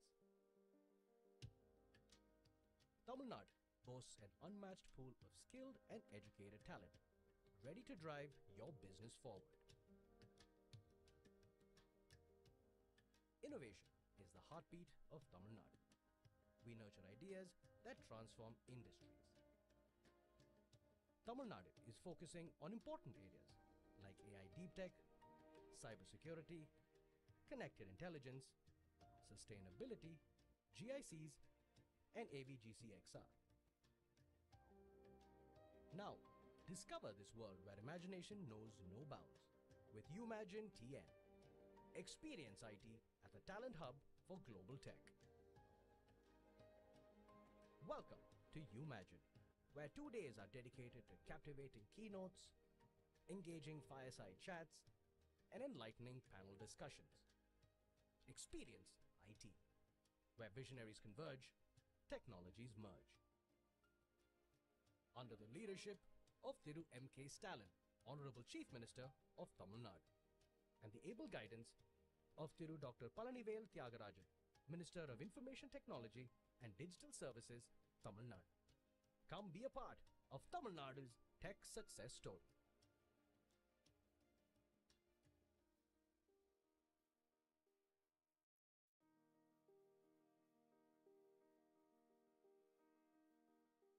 Welcome to Tamil Nadu, where culture, heritage, and economic dynamism converge. Here, your vision meets reality. Explore a world of limitless opportunities. Tamil Nadu boasts an unmatched pool of skilled and educated talent, ready to drive your business forward. Innovation is the heartbeat of Tamil Nadu. We nurture ideas that transform industries. Tamil Nadu is focusing on important areas like AI deep tech, cybersecurity, connected intelligence, sustainability, GICs, and AVGCXR. Now, discover this world where imagination knows no bounds with Umagine TN. Experience IT at the talent hub for global tech. Welcome to Umagine, where 2 days are dedicated to captivating keynotes, engaging fireside chats, and enlightening panel discussions. Experience IT, where visionaries converge, technologies merge. Under the leadership of Thiru M.K. Stalin, Honorable Chief Minister of Tamil Nadu, and the able guidance of Thiru Dr. Palanivel Thiagarajan, Minister of Information Technology and Digital Services, Tamil Nadu. Come be a part of Tamil Nadu's tech success story.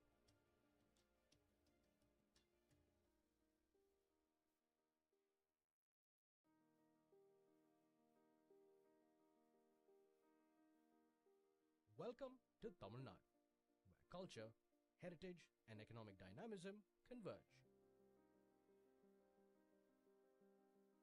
Here, your vision meets reality. Explore a world of limitless opportunities. Tamil Nadu boasts an unmatched pool of skilled and educated talent, ready to drive your business forward. Innovation is the heartbeat of Tamil Nadu. We nurture ideas that transform industries. Tamil Nadu is focusing on important areas like AI deep tech, cybersecurity, connected intelligence, sustainability, GICs, and AVGCXR. Now, discover this world where imagination knows no bounds with Umagine TN.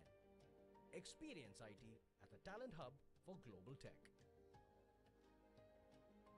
Welcome to Umagine, where 2 days are dedicated to captivating keynotes, engaging fireside chats, and enlightening panel discussions. Experience IT, where visionaries converge, technologies merge. Under the leadership of Thiru M.K. Stalin, Honorable Chief Minister of Tamil Nadu, and the able guidance of Thiru Dr. Palanivel Thiagarajan, Minister of Information Technology and Digital Services, Tamil Nadu. Come be a part of Tamil Nadu's tech success story.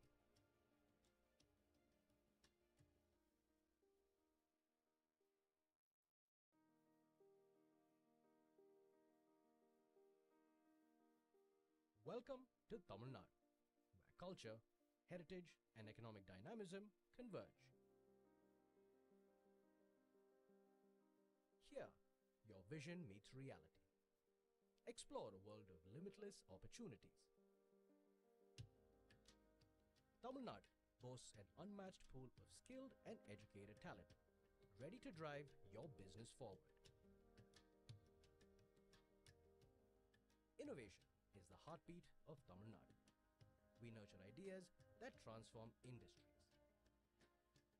Tamil Nadu is focusing on important areas like AI deep tech, cybersecurity, connected intelligence, sustainability, GICs, and AVGCXR. Now, discover this world where imagination knows no bounds with Umagine TN. Experience IT at the talent hub for global tech. Welcome to Umagine, where 2 days are dedicated to captivating keynotes, engaging fireside chats, and enlightening panel discussions. Experience IT, where visionaries converge, technologies merge. Under the leadership of Thiru M.K. Stalin, Honorable Chief Minister of Tamil Nadu, and the able guidance of Thiru Dr. Palanivel Thiagarajan, Minister of Information Technology and Digital Services, Tamil Nadu. Come be a part of Tamil Nadu's tech success story.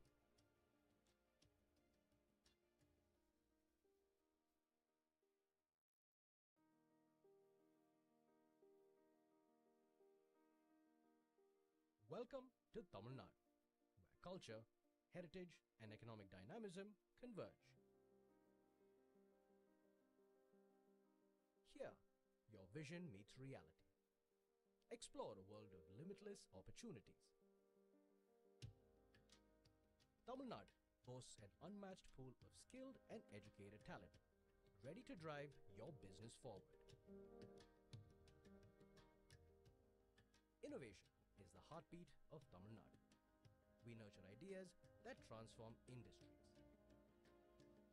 Tamil Nadu is focusing on important areas like AI deep tech, cybersecurity, connected intelligence, sustainability, GICs, and AVGCXR.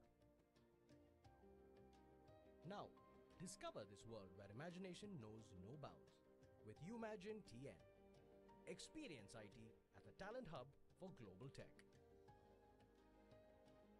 Welcome to Umagine, where 2 days are dedicated to captivating keynotes, engaging fireside chats, and enlightening panel discussions.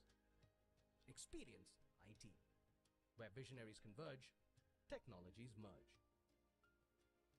Under the leadership of Thiru M.K. Stalin, Honorable Chief Minister of Tamil Nadu, and the able guidance of Thiru Dr. Palanivel Thiagarajan, Minister of Information Technology and Digital Services, Tamil Nadu. Come be a part of Tamil Nadu's tech success story.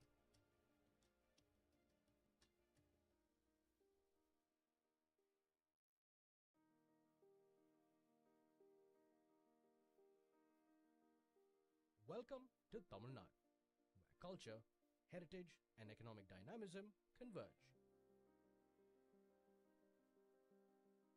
Here, your vision meets reality. Explore a world of limitless opportunities. Tamil Nadu boasts an unmatched pool of skilled and educated talent, ready to drive your business forward.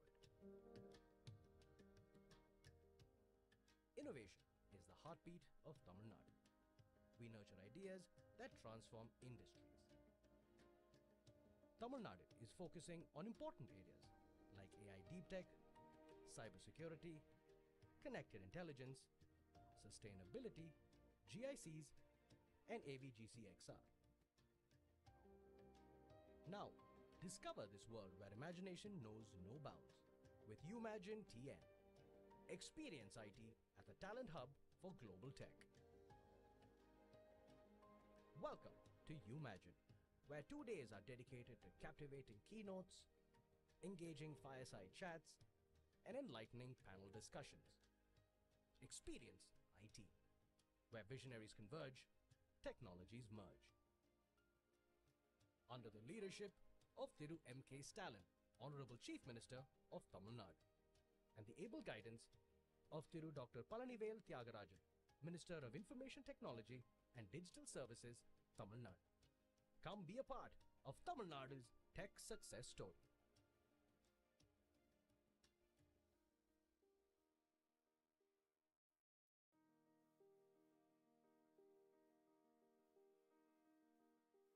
Welcome to Tamil Nadu, where culture, heritage, and economic dynamism converge. Here, your vision meets reality. Explore a world of limitless opportunities. Tamil Nadu boasts an unmatched pool of skilled and educated talent, ready to drive your business forward. Innovation is the heartbeat of Tamil Nadu. We nurture ideas that transform industries. Tamil Nadu is focusing on important areas like AI deep tech, cybersecurity, connected intelligence, sustainability, GICs, and AVGCXR. Now, discover this world where imagination knows no bounds with Umagine TN. Experience IT at the talent hub for global tech. Welcome to Umagine, where 2 days are dedicated to captivating keynotes, engaging fireside chats, and enlightening panel discussions. Experience IT, where visionaries converge, technologies merge. Under the leadership of Thiru M.K. Stalin, Honorable Chief Minister of Tamil Nadu, and the able guidance of Thiru Dr. Palanivel Thiagarajan, Minister of Information Technology and Digital Services, Tamil Nadu. Come be a part of Tamil Nadu's tech success story.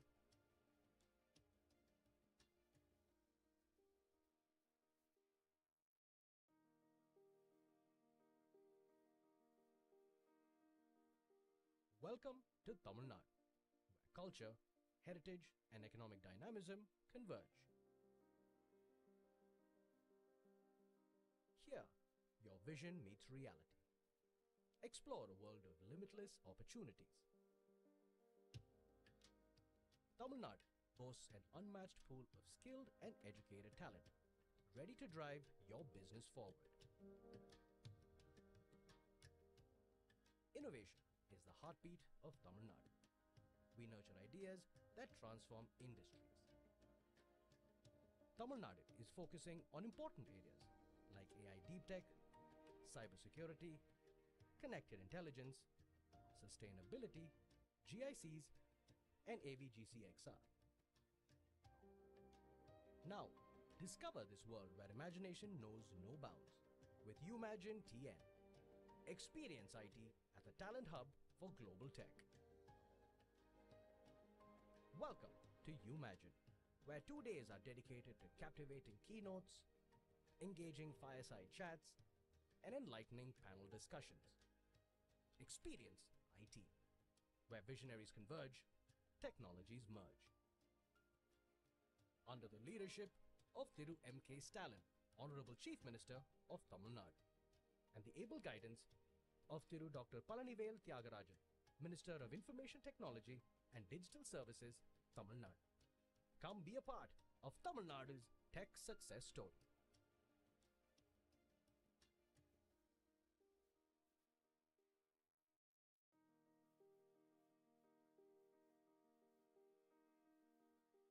Welcome to Tamil Nadu, where culture, heritage, and economic dynamism converge. Here, your vision meets reality. Explore a world of limitless opportunities. Tamil Nadu boasts an unmatched pool of skilled and educated talent, ready to drive your business forward. Innovation is the heartbeat of Tamil Nadu. We nurture ideas that transform industries. Tamil Nadu is focusing on important areas like AI deep tech, cybersecurity, connected intelligence, sustainability, GICs, and AVGCXR. Now, discover this world where imagination knows no bounds with Umagine TN. Experience IT at the Talent Hub for Global Tech. Welcome to Umagine, where 2 days are dedicated to captivating keynotes, engaging fireside chats, and enlightening panel discussions. Experience IT, where visionaries converge, technologies merge. Under the leadership of Thiru M.K. Stalin, Honorable Chief Minister of Tamil Nadu, and the able guidance of Thiru Dr. Palanivel Thiagarajan, Minister of Information Technology and Digital Services, Tamil Nadu. Come be a part of Tamil Nadu's tech success story.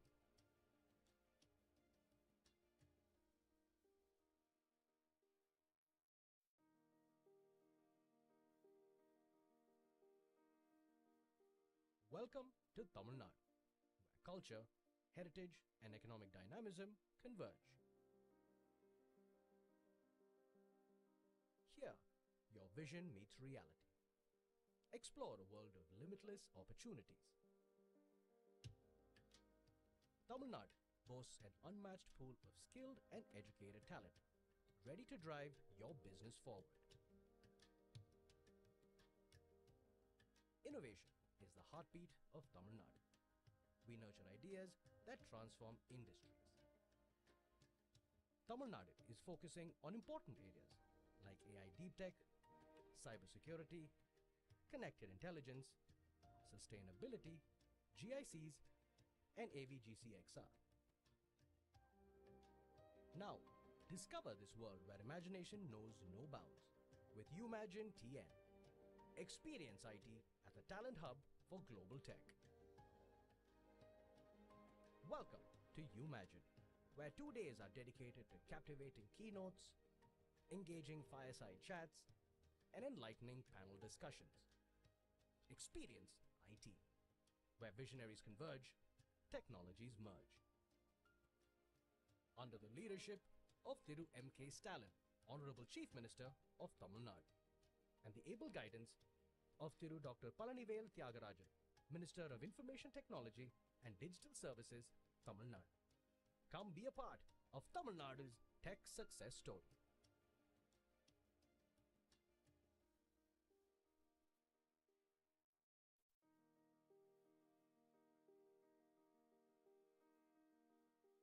Welcome to Tamil Nadu, where culture, heritage, and economic dynamism converge.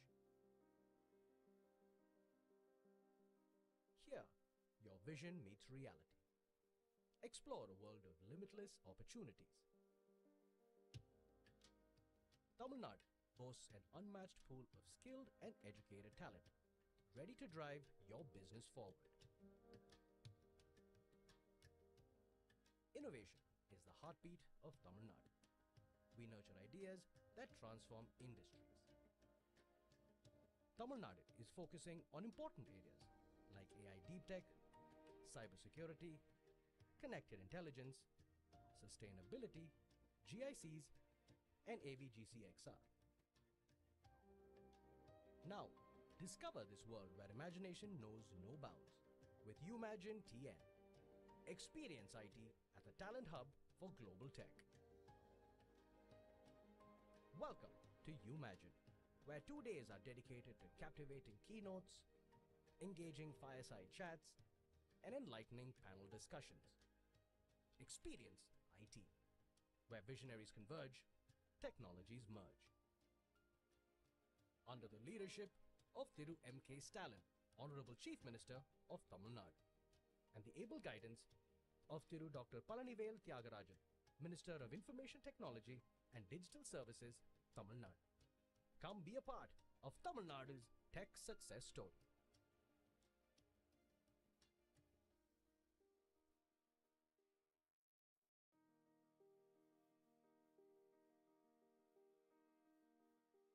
Welcome to Tamil Nadu, where culture, heritage, and economic dynamism converge.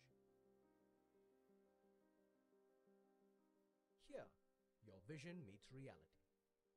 Explore a world of limitless opportunities. Tamil Nadu boasts an unmatched pool of skilled and educated talent, ready to drive your business forward. Innovation is the heartbeat of Tamil Nadu. We nurture ideas that transform industries. Tamil Nadu is focusing on important areas like AI deep tech, cybersecurity, connected intelligence, sustainability, GICs, and AVGCXR. Now, discover this world where imagination knows no bounds with Umagine TN. Experience IT at the talent hub for global tech. Welcome to Umagine, where 2 days are dedicated to captivating keynotes, engaging fireside chats, and enlightening panel discussions. Experience IT, where visionaries converge, technologies merge.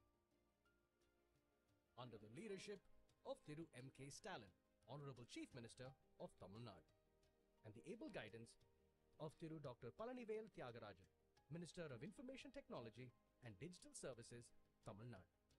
Come be a part of Tamil Nadu's tech success story.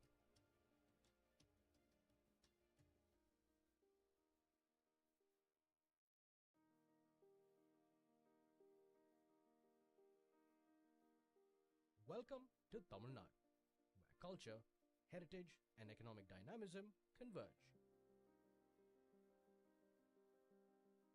Here, your vision meets reality.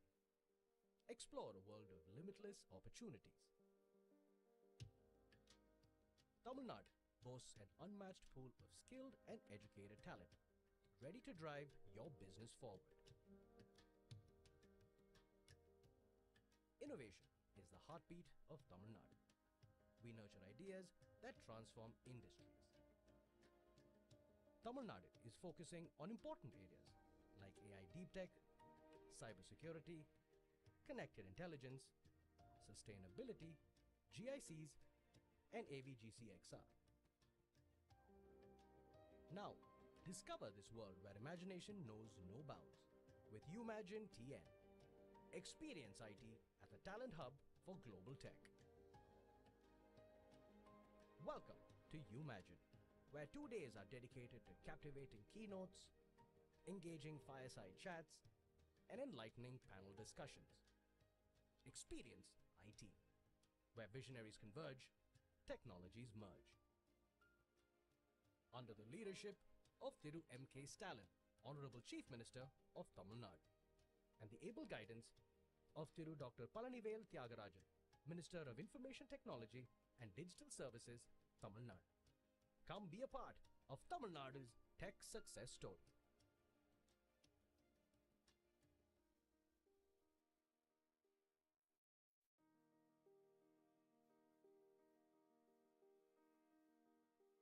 Welcome to Tamil Nadu, where culture, heritage, and economic dynamism converge. Here, your vision meets reality. Explore a world of limitless opportunities. Tamil Nadu boasts an unmatched pool of skilled and educated talent, ready to drive your business forward. Innovation is the heartbeat of Tamil Nadu. We nurture ideas that transform industries. Tamil Nadu is focusing on important areas like AI deep tech, cybersecurity, connected intelligence, sustainability, GICs, and AVGCXR.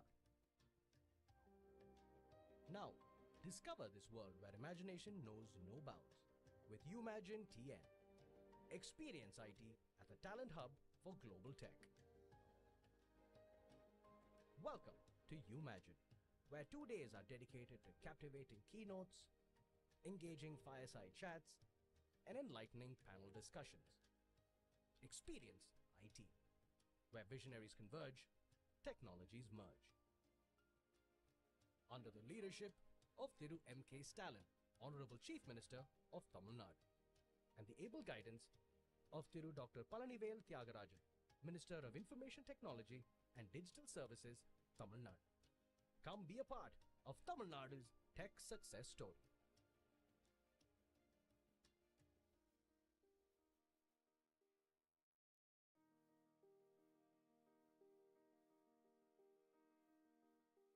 Welcome to Tamil Nadu, where culture, heritage, and economic dynamism converge. Here, your vision meets reality. Explore a world of limitless opportunities. Tamil Nadu boasts an unmatched pool of skilled and educated talent, ready to drive your business forward. Innovation is the heartbeat of Tamil Nadu.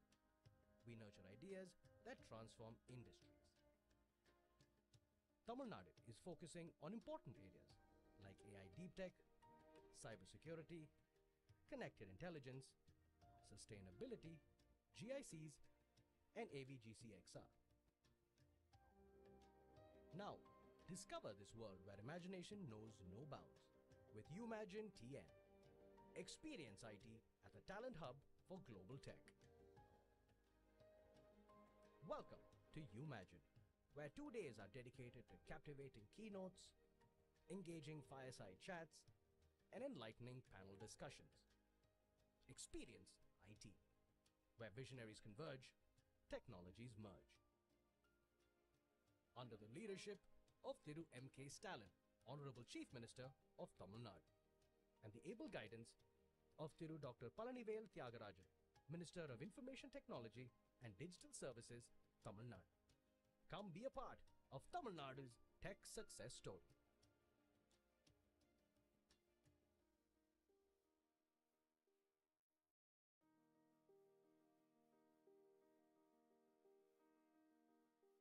Welcome to Tamil Nadu, where culture, heritage, and economic dynamism converge. Here, your vision meets reality. Explore a world of limitless opportunities.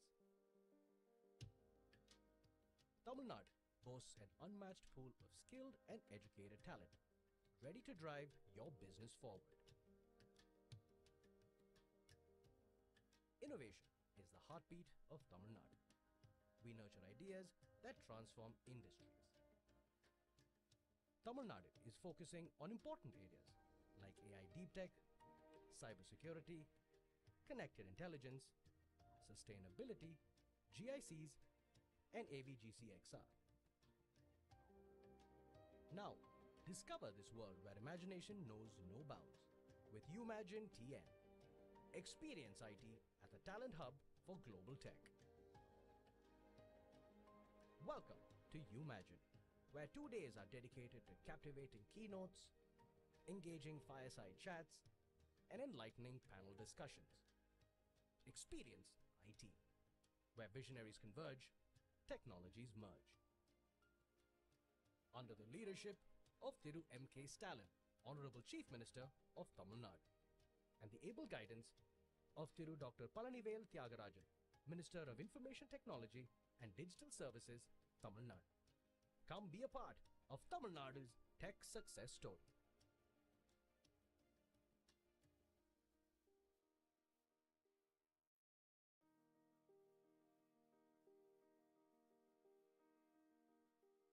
Welcome to Tamil Nadu, where culture, heritage, and economic dynamism converge. Here, your vision meets reality. Explore a world of limitless opportunities. Tamil Nadu boasts an unmatched pool of skilled and educated talent, ready to drive your business forward. Innovation is the heartbeat of Tamil Nadu. We nurture ideas that transform industries. Tamil Nadu is focusing on important areas like AI deep tech, cybersecurity, connected intelligence, sustainability, GICs, and AVGCXR. Now, discover this world where imagination knows no bounds with Umagine TN. Experience IT at the talent hub for global tech. Welcome to Umagine, where 2 days are dedicated to captivating keynotes, engaging fireside chats, and enlightening panel discussions. Experience IT, where visionaries converge, technologies merge. Under the leadership of Thiru M.K. Stalin, Honorable Chief Minister of Tamil Nadu, and the able guidance of Thiru Dr. Palanivel Thiagarajan, Minister of Information Technology and Digital Services, Tamil Nadu. Come be a part of Tamil Nadu's tech success story.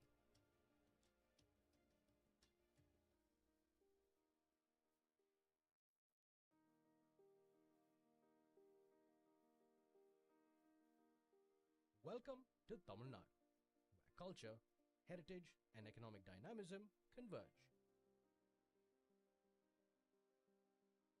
Here, your vision meets reality. Explore a world of limitless opportunities.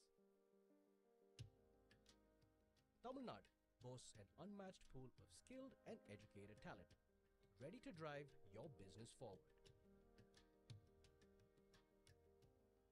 Innovation is the heartbeat of Tamil Nadu.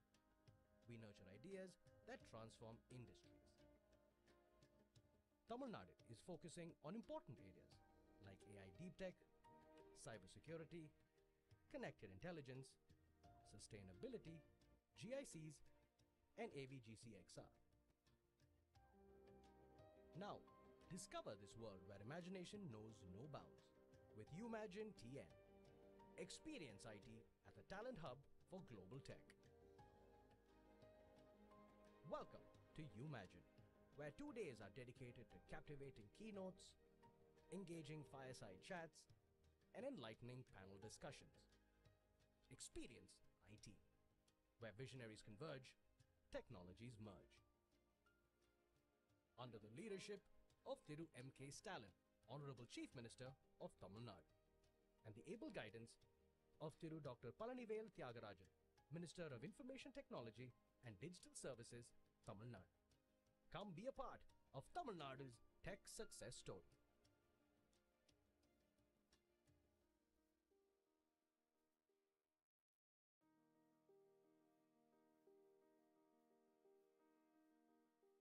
Welcome to Tamil Nadu, where culture, heritage, and economic dynamism converge. Here, your vision meets reality. Explore a world of limitless opportunities. Tamil Nadu boasts an unmatched pool of skilled and educated talent, ready to drive your business forward. Innovation is the heartbeat of Tamil Nadu. We nurture ideas that transform industries. Tamil Nadu is focusing on important areas like AI deep tech, cybersecurity, connected intelligence, sustainability, GICs, and AVGCXR. Now, discover this world where imagination knows no bounds with Umagine TN. Experience IT at the talent hub for global tech. Welcome to Umagine, where 2 days are dedicated to captivating keynotes, engaging fireside chats, and enlightening panel discussions. Experience IT, where visionaries converge, technologies merge. under the leadership of Thiru M.K. Stalin, Honorable Chief Minister of Tamil Nadu, and the able guidance of Thiru Dr. Palanivel Thiagarajan, Minister of Information Technology and Digital Services, Tamil Nadu. Come be a part of Tamil Nadu's tech success story.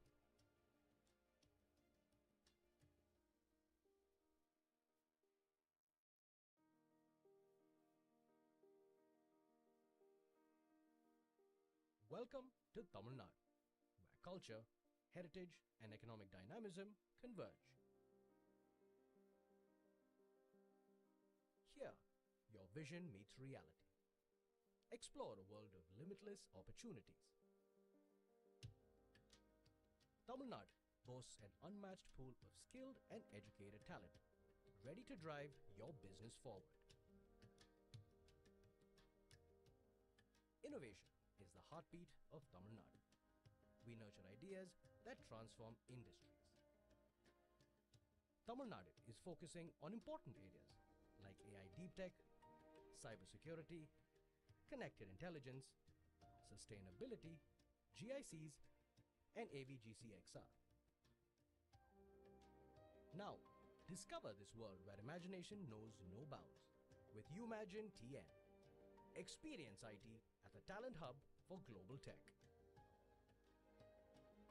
Welcome to Umagine, where 2 days are dedicated to captivating keynotes, engaging fireside chats, and enlightening panel discussions.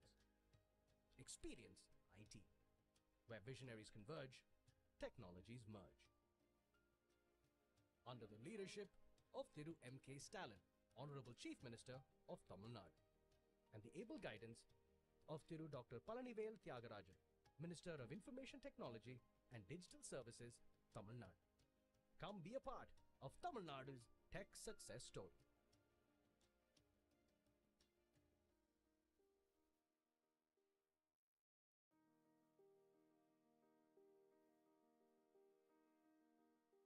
Welcome to Tamil Nadu, where culture, heritage, and economic dynamism converge.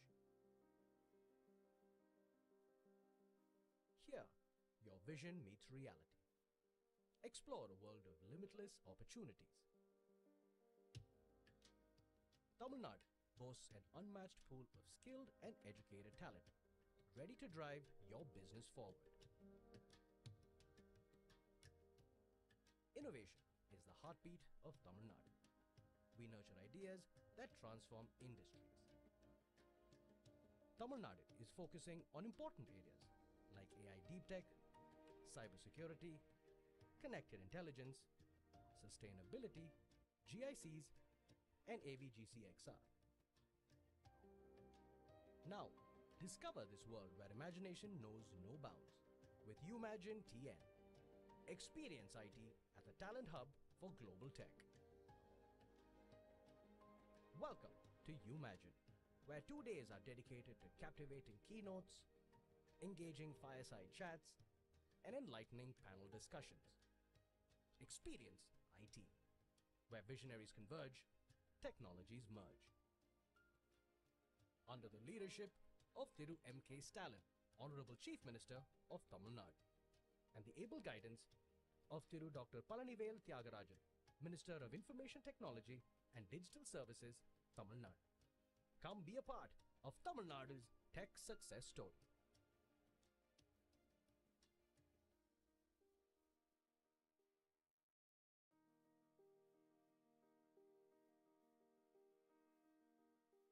Welcome to Tamil Nadu, where culture, heritage, and economic dynamism converge. Here, your vision meets reality. Explore a world of limitless opportunities. Tamil Nadu boasts an unmatched pool of skilled and educated talent, ready to drive your business forward. Innovation is the heartbeat of Tamil Nadu. We nurture ideas that transform industries. Tamil Nadu is focusing on important areas like AI deep tech, cybersecurity, connected intelligence, sustainability, GICs, and AVGCXR. Now, discover this world where imagination knows no bounds with Umagine TN. Experience IT at the Talent Hub for Global Tech. Welcome to Umagine, where 2 days are dedicated to captivating keynotes, engaging fireside chats, and enlightening panel discussions. Experience IT, where visionaries converge, technologies merge. Under the leadership of Thiru M.K. Stalin, Honorable Chief Minister of Tamil Nadu, and the able guidance of Thiru Dr. Palanivel Thiagarajan, Minister of Information Technology and Digital Services, Tamil Nadu. Come be a part of Tamil Nadu's tech success story.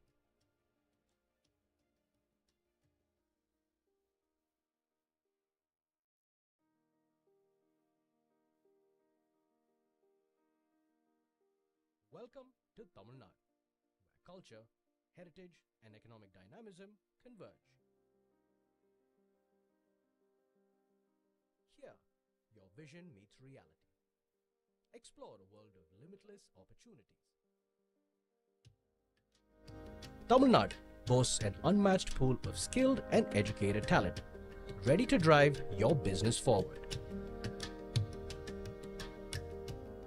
Innovation is the heartbeat of Tamil Nadu. We nurture ideas that transform industries. Tamil Nadu is focusing on important areas like AI deep tech, cybersecurity, connected intelligence, sustainability, GICs, and AVGCXR. Now, discover this world where imagination knows no bounds with Umagine TN. Experience IT at the Talent Hub for Global Tech. Welcome to Umagine, where 2 days are dedicated to captivating keynotes, engaging fireside chats, and enlightening panel discussions. Experience IT, where visionaries converge, technologies merge. Under the leadership of Thiru M.K. Stalin, Honorable Chief Minister of Tamil Nadu, and the able guidance of Thiru Dr. Palanivel Thiagarajan, Minister of Information Technology and Digital Services, Tamil Nadu.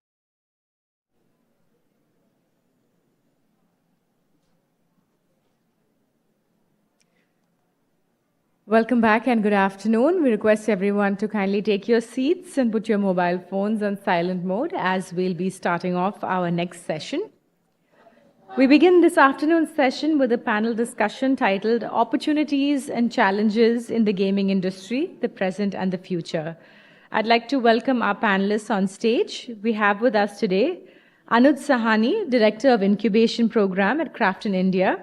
He's a leader in driving innovation in the gaming industry. His strategic vision contributes to Krafton's success in fostering emerging talent and incubating groundbreaking game development initiatives. Let's welcome him with a round of applause.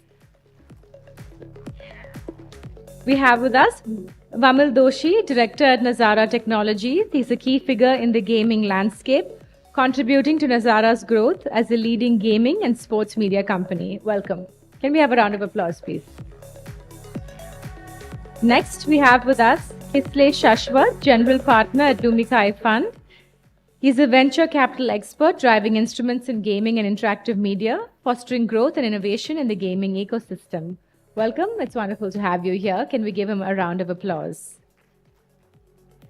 Rounding out the panel is Sridhar Mupudi, Chairperson of the India Game Developers Conference. He's a prominent figure in the gaming community, facilitating knowledge exchange and collaboration among developers. A warm welcome to Sridhar. Can we have a round of applause? And finally, I welcome our moderator to the stage, Harish Chengaya, founder and CEO of Outlier Games, who brings expertise as a moderator, fostering insightful discussions within the gaming industry, reflecting his commitment to advancing the gaming system. Welcome, Harish, and over to you.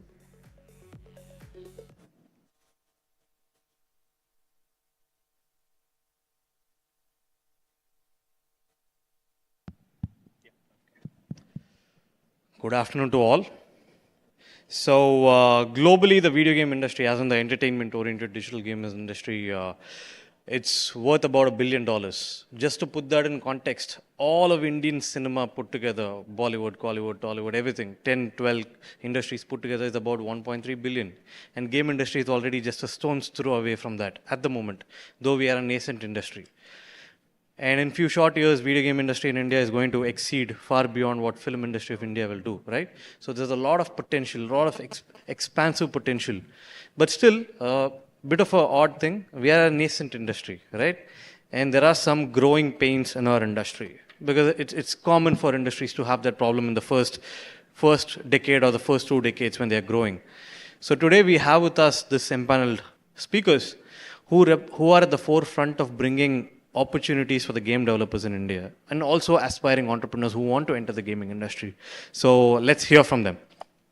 So we'll go from this side over to that side. Sridhar, if you'd want to talk about what is the kind of growth trajectory that you see in the Indian game industry, where's the potential? Your 2 cents on it. First of all, thanks for the invite, guys. Just to expand on the context Harsh gave, which is Hollywood is about $48 billion industry. Video gaming is almost $230 billion industry a year, right? So that's where Indian gaming is going to be if you are ever going to compare with Bollywood that way, right? Bollywood, Tollywood, all the other woods we have. But so there is immense opportunity in terms of what kind of, like traditionally Indians want playing games, right? I mean, you're a different generation, but when we started out, we didn't own consoles, we had to rent them and things like that. Now everybody has a console in their hand, which is, everybody has a phone on which they can play games, right? So games are not only about people shooting each other on a first-person shooter game or others. There's like just like movies, romantic comedies to horror or whatever. Games also have different genres. So there's so much you can build with games, and unlike a movie or a TV show where you watch once and you're done, or a book you read once you're done, a game experience changes based on how you interact with it. And then the other kinds of games, if the experience changes based on who is involved in it, the people who are playing. So that basically means, they have a longer shelf life. A game can be played for 10 years versus a movie you're done after watching one. So in terms of opportunity, if any of you hopefully are deciding to become game developers, this is like an amazing space to be in. One more example before I pass it on is there are very few gaming-focused colleges, but the few who are focusing on gaming, the students over there tend to get jobs by the time they are in their 3rd year. They are already interning somewhere by the 3rd year, and highly paying jobs. By the time they finish college, they're so sought after. So, again, I recommend if you guys have inclination towards this space, definitely consider video gaming as a career. Thank you. So, Kishle, your word.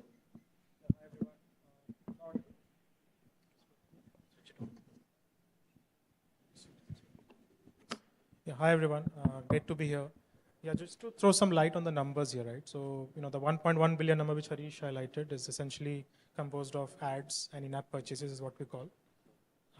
And this number is expected to grow to around 4.7 billion by FY28, right? We publish an annual State of the Gaming report at Lumika where we cover these numbers in detail. Now, these are large numbers, right?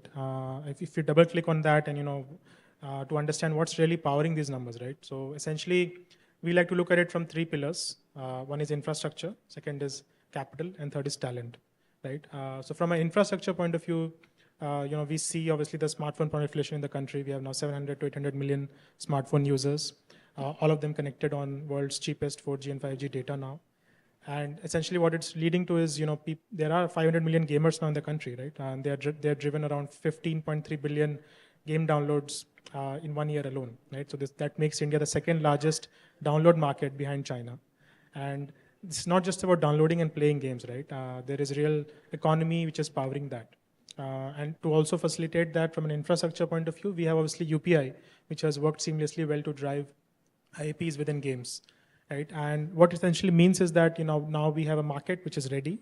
There's a large user base which is willing to spend money inside games for their entertainment, and we have already seen successful case studies, right? We have Crafton here as well, and they're one of the more popular games. BGMI has driven millions of dollars of revenue from India, right? So we're talking about a real market which is exploding, which is monetizing, right? So from an infrastructure point of view, we are all set. Now, what has happened over the last 2-3 years is that now we have seen more risk capital coming in. Back in 2020, when Lumika started, we were the only gaming-focused fund in India. We still are, but now we see more generalist VC funds also take a very close view on the sector. They are also interested to understand the dynamics of the space, and some of them have also started backing founders building in the space, right? We also see global gaming VCs now looking very closely at India, right? So net, these are very positive developments for the sector. You have more capital coming in for ambitious founders who are willing to build.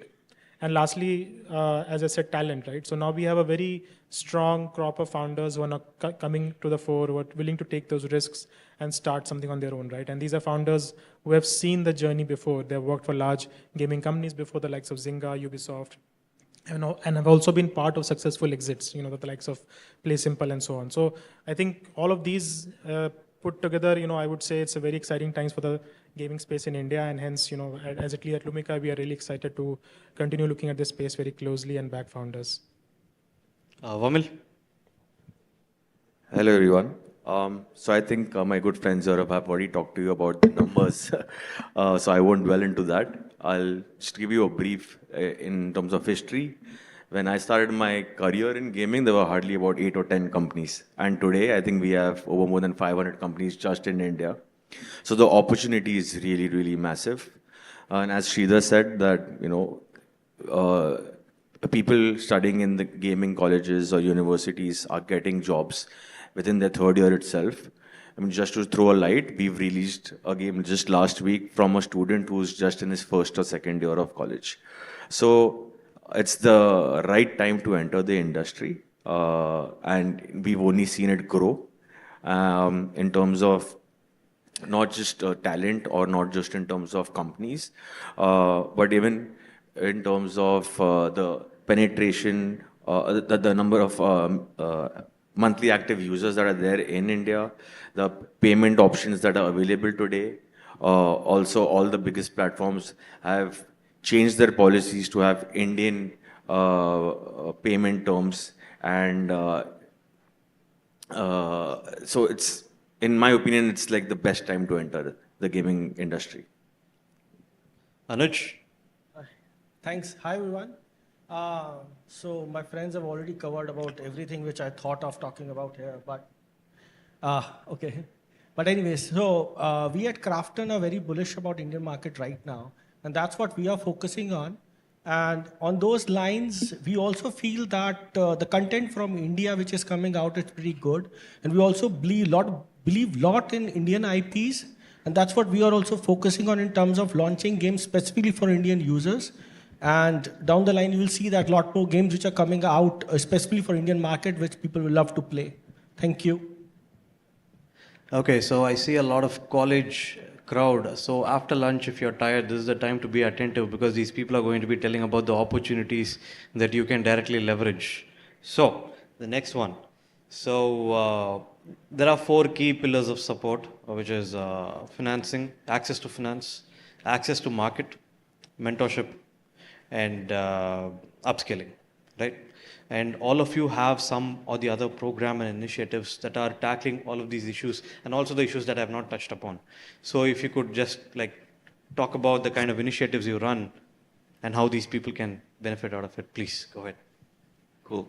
I'll go first. I'm part of this organization called Game Developer Association of India, where we basically run this India's or South Asia's largest game developer conference called Indian Game Developer Conference.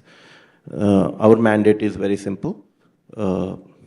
We want to get as many people as possible into video gaming, get more people to build games, right? Because we believe that's a very lucrative space to be in. And we also want to make sure the folks who do get into the space, we want to provide them the networking opportunities so that they meet the right people, maybe access to investment if that's what they need, mentorship if that's what they need. So that's one of the things I do. Apart from that, we have also started an incubator called Image Incubator, which is part of the STPI initiative, where every 6 months we incubate about 15 to 20 odd gaming startups, where we give them funding, mentorship, access to. So there are, if you want to be a game developer, and of course, you're going to hear from the rest of the folks here today, there's a lot of help available, right? If you want to be a game developer, there are a lot of people who are willing to help with their time and money, because the space itself is so small. Everybody knows each other to a certain extent. Weirdly, most of us have met almost like the third time in last 2 months, right? So it's a small space. So we want more people to come into the industry. So that's the reason there's a lot of help available. So these are the two things I'm involved in. I mean, I run my own gaming company, that's aside. These are the two things I'm involved in. Indian Game Developer Conference, where we do Investor Publisher Connects and other things. And Image, where I'm a Governing Council member. Image Incubator, part of STPI, where we incubate gaming companies. If any of you are interested, obviously reach out to us. We'll put you in touch with any of these groups. Kisle. Yeah, just for some more context for folks here. So I represent Lumikai. We are India's first and only gaming and interactive media focused fund. And into the program we run, essentially, we are a venture capital fund. So we like to partner with founders who are willing to build in gaming and give them equity capital. The idea is that we are open to partner with founders very early in the journey, right? So even if you are building in gaming or even ideating, or you're even looking for the right idea, right team, feel free to talk to us. We have backed founders at prototype stage, at an idea or a PPT stage as well. And the intent is to basically understand the team, understand the thesis, and figure out if we can partner with them along the way, right? And so far, the fund was started in 2020. We are now deploying from a second fund. Across both the funds, we have backed 14 companies across different pillars of gaming and interactive, such as content, platform, tools tech, infrastructure, and a couple of other sectors which we call as frontier tech and systems of play. All of these investments typically range from anything between $100,000 to north of $1 million. Again, depends on the idea, the team, so the amount varies, but essentially we call it seed stage funding, which is probably the first round where an institution comes and partner with you in terms of providing funding support. We also do seed to pre-series A as well, right? So that's the initiative which we have. And obviously, I think we'll cover more in terms of how you can get in touch with us later. But that's what we have been focusing on for the last 3-4 years in the sector. Pamil. Hi. So I am from Nazara Technologies, and I am the head of publishing. The whole reason why publishing came into the picture is a lot of game developers make their game uploaded on Play Stores and App Stores and hope for magical downloads. And that's not the case today. There's hardly any organic downloads that are happening. And you need a lot of funding for user acquisition. You need mentorship. You need help with your retention, engagement, monetization. You need data analytics. And this is where we come in. We help developers to improve their retention, engagement, monetization. We help developers understand what the data looks like and what live operations needs to be done to improve your game further. And we essentially help in user acquisition and try to get your games at the top rankings of the world. So this is what Nazara Publishing does. Hi everyone. So we recently launched Crafton India Gaming Incubator. So that's an incubation program. The core objective of the program is to provide mentorship to the teams, mentorship, guidance, access to the tool, along with the financial support. So if you look at the program, it's a complete 360-degree program where we provide support in all the angles in terms of to make your game development journey smoother. So the duration of the program will be roughly around 6 months to 12 months. And we are also giving financial support, and it's ranging between like $50,000 US to $150,000 US. Like if you convert that in INR, it's somewhere around roughly 1 crore. But it's really good for the startups who are in early stage to come and join the incubation program, so that that your journey is very smoothened. Thank you. Okay. So two more opportunities that are out there. Just before we move to the third question, I just wanted to give further context for these people so that our next question makes more sense for them. So outside of all these opportunities that were mentioned here, there are two more that I would like to briefly touch upon. One is India Hero project from PlayStation. It's similar to the Crafton Incubator program that they've mentioned. What they do is they would give you financing for producing the game. Outside of that, they will put you in touch with the PlayStation ecosystem tech experts to help you build the game, and they will also give you all the tools and resources that PlayStation uses. So that's PlayStation India Hero project. And then there is Xbox Developer Accelerator program. So what they do, they would come in at a prototype stage. When you're going to make a prototype, they will give you like a grant, as in free money. You don't have to give it back to them. You can just take the money and make your game. And they will also provide you access to their tech tools and whatnot. So these are two more initiatives that are there. There are many more, but these are some things that we wanted to point out today. So the third question. So we have all these international entities turning towards India, right? Crafton, PlayStation, Xbox, and so many others. From esports angle, they are looking at. From financing angle, they are looking at India. From VC financing, I mean. So what is it in India that is garnering so much of international interest towards India? Well, there are two ways people are looking at India. One is obviously talent, access to a lot of comparatively inexpensive, high quality talent to build things. But in video gaming, unfortunately, we don't have enough. So that's a space which is only going to grow, because as more and more people start building things, there's a lot of opportunity for growth. But the biggest reason why international companies are looking at India is the user base. This is the largest user base available up for grab, right? So, China, closed market and all that, but India is still an open market. Anybody can come in and build something and get 50 crore people to play, right? That's where the opportunity is, and that's where people are investing. It's also a easier to test market. It's cheaper to test here, and then so that's what we call India first, where you launch here, test here, and then go somewhere else. So that's one of the reasons people are coming here, is because this is an emerging market. With now, if you see reports, I mean, they would have more data, but like disposable income has gone up to 43% or something like that with India. So there's so much more money people are going to have to spend on entertainment. Now that's where the opportunity is there for us, the Indian developers. We at least understand Indian sensibilities better than anybody, right? So before people come in and capture this market, they have already, but there's still an opportunity where we can probably build content for our own country. So, yeah. Yeah, I think in simple words, India is now a market which you can't ignore. If you're a gaming company, if you're building something in gaming, if you want to have some kind of exposure to gaming, even as an asset class, it's something that, the numbers speak for themselves now.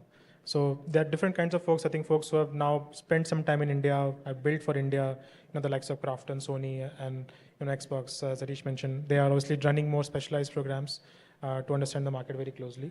There are also folks, large publicly listed gaming companies who are now looking at it from lens of other investors. So at Lumika, we have LPs who are large gaming companies themselves, right? And they have backed us to understand the market from our lens, right? So again, this is a market which, if you are in gaming, if you want to have some kind of exposure, you literally can't ignore this market. And in gaming, what also happens is, if you are a successful gaming company, you turn cash flow positive very early in your journey, right? So it's also important to then get in early, right? That's where the real alpha is generated. And hence, I think, I would say it's a smart move by all of these folks. They have seen this curve in different markets where they have been before. And I think from a timing point of view, then India is, it's a very right time to get in early through incubator programs, through accelerators, or through as investors, and just, see how this market evolves. Yeah, I think my answer is going to be simple. It's the 500 million active user base. That's the reason why I think most international companies want to come here. And just to support that, the cost of user acquisition in India is quite low, and the engagement of the users in India is extremely high. So, I think everyone wants to enter the Indian market. So I probably have a little different point of view on this. So the thing is, like, we have a lot of user base in India. A lot of people are playing games, but we don't have a lot of developers who are making AAA quality games here from India. So there's a gap which with these incubator programs we are trying to fill it, so that we have better quality games from India. And now it's a time where we tell the Indian story to the world, like what India is actually in terms of games and what India culture is. So that's what we are also focusing on through the incubation program. And like a lot of other programs are also focusing on the same lines. So before we move to the next question, perhaps if I could add one point in 10 seconds. Back at our India Game Developer Conference in November, I spoke to one of the global heads of PlayStation, and they were telling in every country, the audience kind of gear towards one or the other kind of entertainment. As in, Americans would only like some kind of games. Japanese people would only like some kind of games. But this person was saying India was this one outlier where the Japanese or the Asian sensibility of games work, but also the Western sensibility of games are somehow also working in one market. And that is why they are looking at India as the place where all kinds of gaming content are somehow harmoniously working. Yeah. So, next one. We have talked about the opportunities, but there's this thesis, right? There is a moment in our growth where we think we have learnt everything and we are quite confident, and suddenly we realize that is a mountain on which we stand and we actually don't know much of the things, right? Like we think we know, but we don't know. And then the self-discovery journey starts after that, after knowing we don't know. So I wanted to have this one quick question wherein what are the challenges out there that these people need to be aware of? What are the pitfalls that they need to be aware of and kind of have a detour around it so that they could have a better journey, so that they realize what is in front of them? Sure. Yeah, maybe I can go first.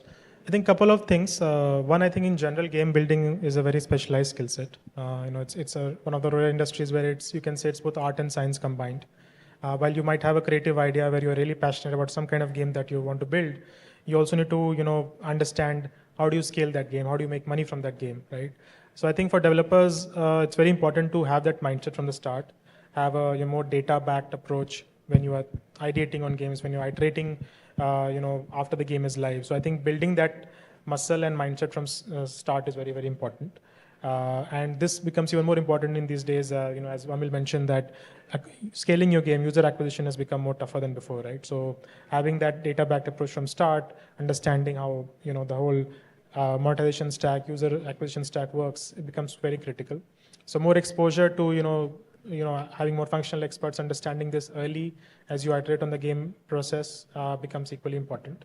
And lastly, I think when you're thinking of building a game, studio rather, try to have a most thesis around what studio I'm building, right? You should not be married to one single idea or game. Because what we have seen in our experience as investors, a lot of times your first game might not work, right? And it is true for even large successful developers globally, right? So I think you focus on what is my thesis for the studio, right? What is that unique insight that I'm bringing to the table that, okay, I'm pursuing this idea, this thesis, and probably I'll have 2-3 shots at this. I'll probably make 2-3 games on these lines of the thesis, and probably, one of them will work, right? So I think that having that mindset from the start is equally crucial.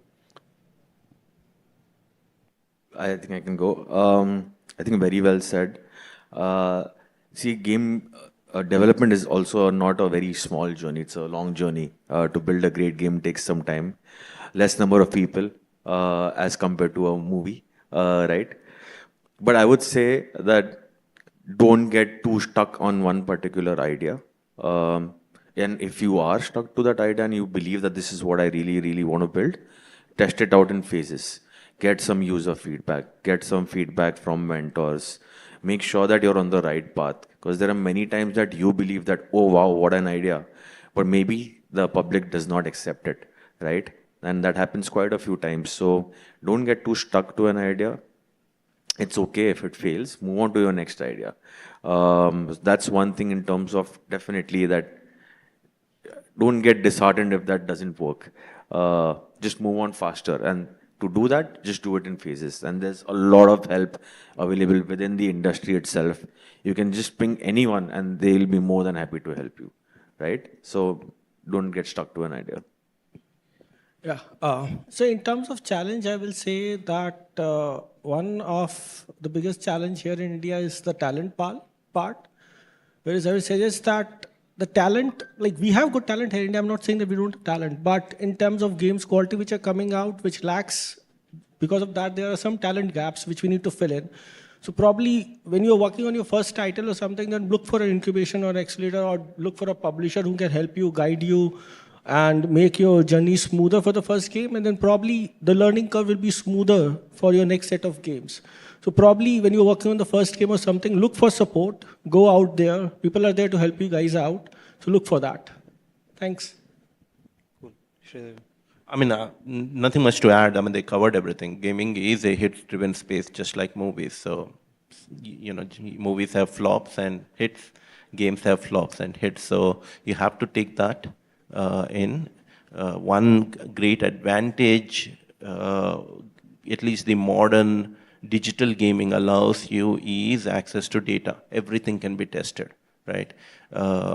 Before, people used to build a game and, you know, they got paid even before people played. So that was a different world altogether. Now, people expect the game to be free. You provide an experience, and eventually that experience will compel them to pay, right? So those are what we call free-to-play games. So there's a lot of data coming in, and all your decisions are based on the data, and how to market. Everything is data-driven. So it's not all about, oh, I'm the best artist in the world, or I'm the best engineer in the world. It's about understanding what your users want, how they are experiencing your game, and improving it. So that's another thing to look at gaming, right? It's not a one-shot thing anymore, right?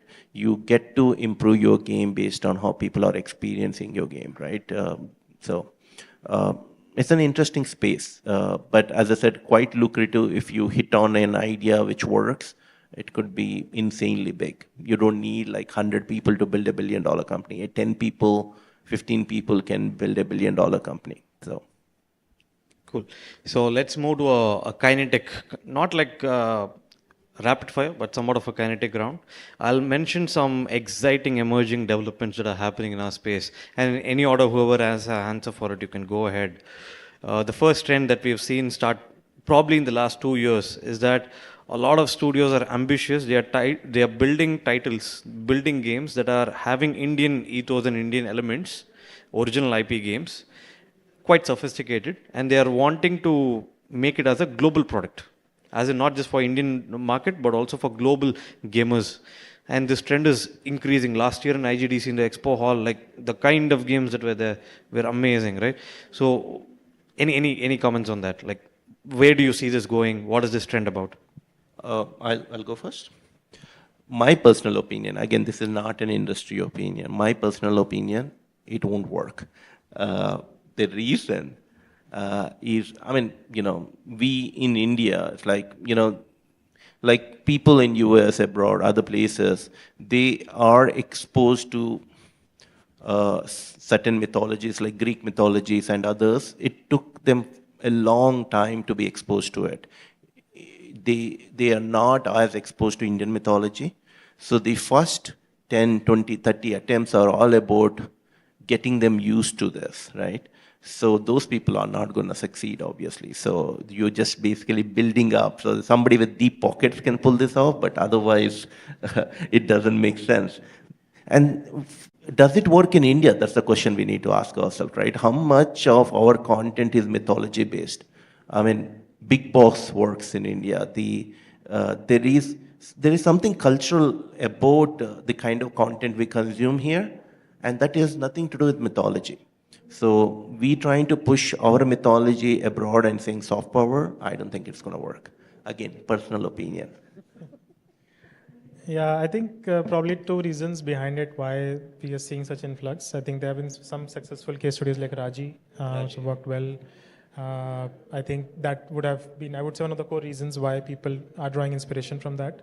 Second, I think one good thing to note here is that people are confident that okay, my game can compete globally, right? So that's a good sign. I think whether it will work or not, it's difficult to comment on it right now, but it's good to see that there's more ambition coming out from the ecosystem. And even in our portfolio, we have a company called Studio Sera, which is building around Indian mythology. But they're India first. The first idea was that, okay, India lore, India mythology, built around Mahabharata, Kurukshetra, first test the game in India, and then see if they can also scale it globally. So definitely they also have global ambitions. It depends again on the type of game. That's a mobile first game that you're planning to first test in India. So yeah, it's an interesting development, no doubt. How this will shape out, we'll see. But that's net positive for the ecosystem, I would say. Vamil. I think I'm going to agree with Sridhar here. Many times I meet developers and they're like, oh, I wish Counter-Strike had Indian mythological characters. And honestly, we don't want to see our gods getting hit for some reason. So for me, I don't think it works in India itself also.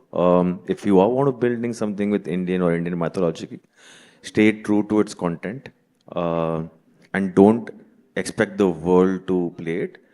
Just expect that, okay, in India it will work for sure, but for me to make it work in India, I need to stay true to its content and make a game a genre which works in India, right? And then maybe carry it forward to the world.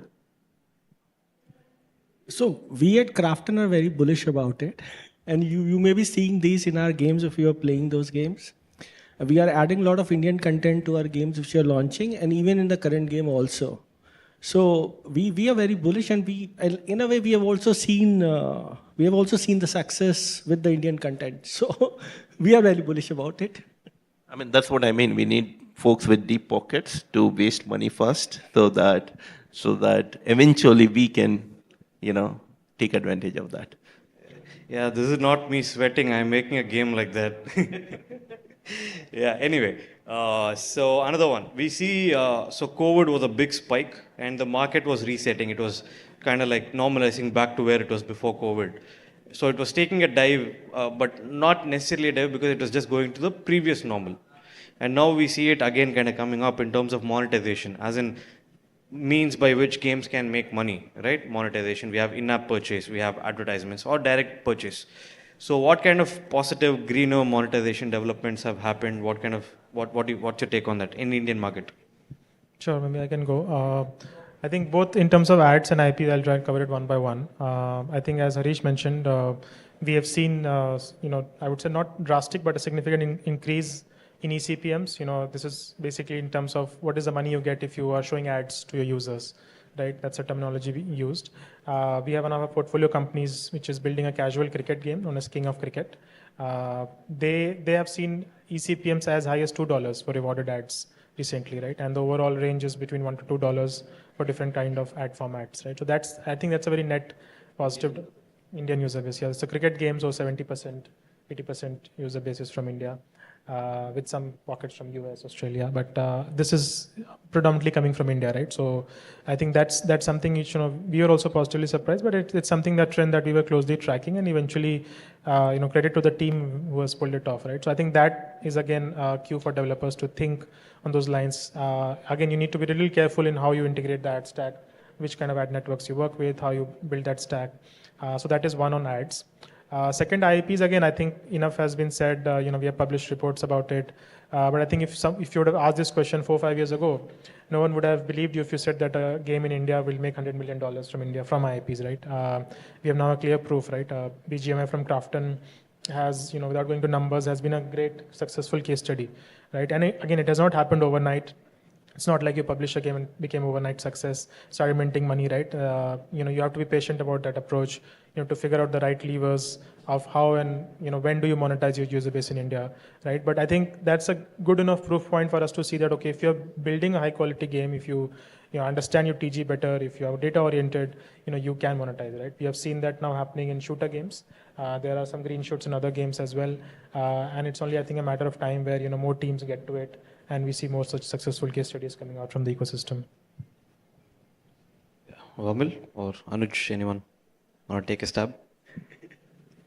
I think Shashwat has covered it pretty well, but so numbers are growing year on year. And at Crafton, we have already seen that part, so that the games make money here in India also. And so on those lines, we are launching more games to make sure that we earn more money from India. So, One of the trends, though we have noticed as game developers, is average revenue per daily active users has started going down. And these are highly optimized games around the world. All of them have started seeing it. Obviously, investor perspective would be this is because a lot of emerging users coming onto the system, and that's probably driving ARPDAUs down. But this is also the other thesis, which is post-COVID, post-TikTok user base has lesser attention span, right? They don't go very deep when it comes to games. So there are a lot of those micro, trends which are going on. So when you build games, you got to watch out for all of that, right? Understand what's going on, what genre I'm building, what I'm doing, is that the right space? Because anything you do is a couple of years commitment, right? If you're going to commit yourself, then you do as much research as possible before you get into it. Okay. So we'd like to conclude by saying more than the opportunities, I think the real value is we were very honest about what not to do or what to be very aware of, right? And with that, I just want to quickly want each of them to add a point on you're going to start your journey in the game industry. So typically we use this in India, right? Do you have a backup or do you have a support system? Support system is here. So how do you reach them? So how do they get to reach you? So before that, I actually wanted to do a plug. At Indian Game Developer Conference, we have this initiative called Game Connect. Game Connect is like a game jam event, which so most of you guys have noticed from colleges. If you want to run a game jam in your college, IGDC can facilitate that by giving you jurors, problem statements, prizes, certificates, and eventually the winners get internships in some of the bigger companies, IGDC tickets, stuff like that. There's a lot provided. So please check out indiagdc.com to see if you want to run your own game jam in your colleges. So that's my plug. Yeah, so as I highlighted, we are a venture capital firm and we are pretty open to talk to founders early in the journey. The best way to reach out to us would be to just drop an email to hello@lumikai.com with just a basic blurb about what you are thinking of doing, and that could just serve as a good starting point. We go through each and every application that we receive, and we try to engage with as many potential founders or founders as possible. The investment team is quite active in that, and you can also reach out to any of us at LinkedIn as well, but I think hello@lumikai.com would be the best and most easy way to just reach out to us.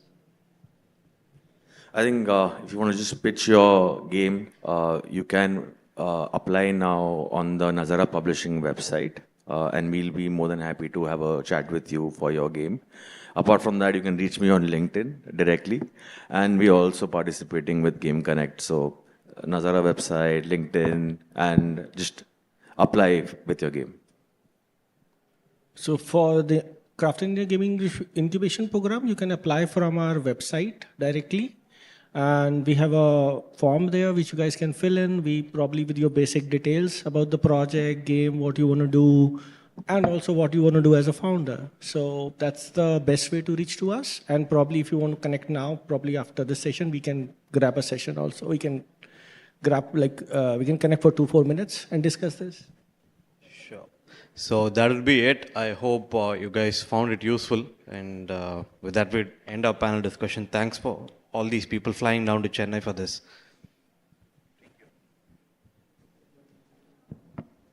Can we give our panelists a big round of applause for sharing their insights and joining us here this afternoon?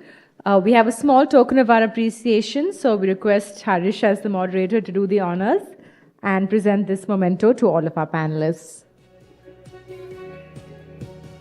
We hope that you'll like what we have for you. A special reminder of this afternoon.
And to present a memento to Harish, I request Mrs. Tina Kumari, District Revenue Officer, Government of Tamil Nadu, to please do the honors.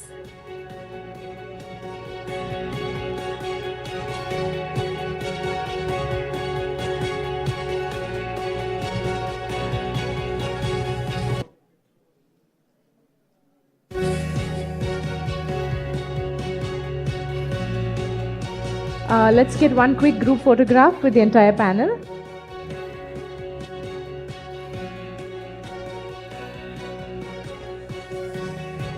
Can we have another big round of applause, please?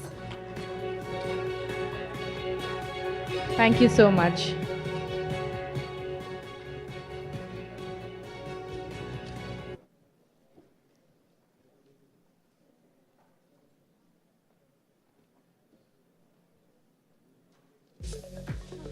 And we now move on to our final session for today, which is a masterclass, The Future of Digital Public Infrastructure, Emerging Technologies and Trends.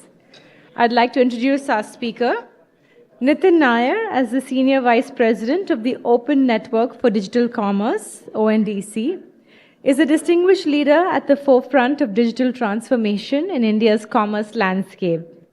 With a wealth of experience in the technology and e-commerce sector, Nitin has played a pivotal role in shaping ONDC's strategic initiatives. His vision is aligned with ONDC's mission to create an open, inclusive, and secure digital commerce infrastructure, fostering innovation and empowering businesses. Nitin's leadership acumen comes to the forefront as he drives the implementation of ONDC's ambitious goals, ensuring a seamless and interoperable digital commerce ecosystem for businesses across the nation. His strategic approach emphasizes collaboration with industry stakeholders, policymakers, and technology experts to shape the future of digital commerce in India. Can we please put our hands together and welcome Nitin Nair to the stage? Can we have a big round of applause, please?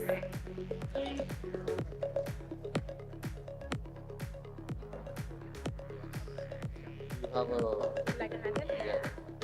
No, no, mine.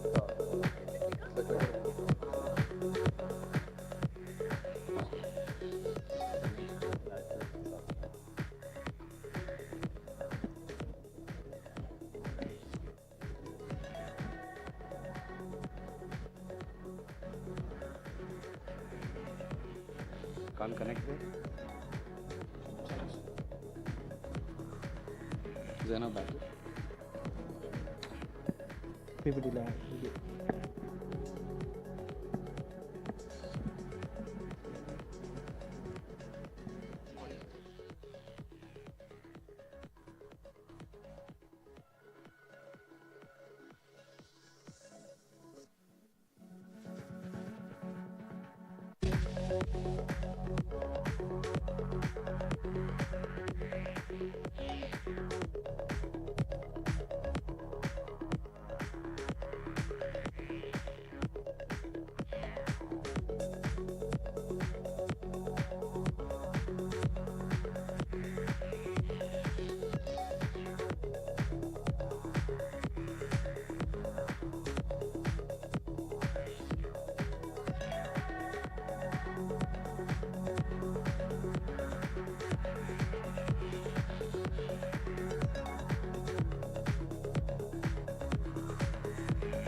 Good afternoon. My name is Nitin. My name is Nitin. I am from ONDC. I'm going to take this opportunity to talk about the future of digital public infrastructure, enabling technologies and trends, and particularly focus on what we are doing at ONDC. Yeah. Moving ahead, so the digital public infrastructure stack, right, has been built layer by layer as part of India's stack. So you started somewhere with an identity layer, then we built a payments layer, and then we built a data layer, right? All three layers enabling different aspects in such a way that, say, the Aadhaar came to eKYC, e-sign, then the payments layer, we had IMPS, APB, Aadhaar-enabled payment services, and UPI eventually. And on the data layer, we had DigiLocker where you can upload your documents, there is consent artifact, and there is the account aggregator, data fiduciary, right? Now the DPI stack, the infrastructure that built in, was very significant from a transformation of India as a country, development of India as a country in the last couple of years. Let's look at a specific example, right? In 2008, we had less than 4% internet penetration, right? 3G wasn't here. We are still at edge, 2.5G. Banking penetration was 18%. 5% of the population was paying income tax. There was no common national ID, cost of KYC and operations. And if some of you, the older folks will remember, you actually printed out your bank statements, gave copies of all documents, and that's how anything on the financial services happened. Bank branches were, far and few, not always accessible. And there's lack of connectivity in general, right? Now, move over to 2024. India's digital economy is fairly inclusive and pervasive. There is more than 1 billion mobile connections.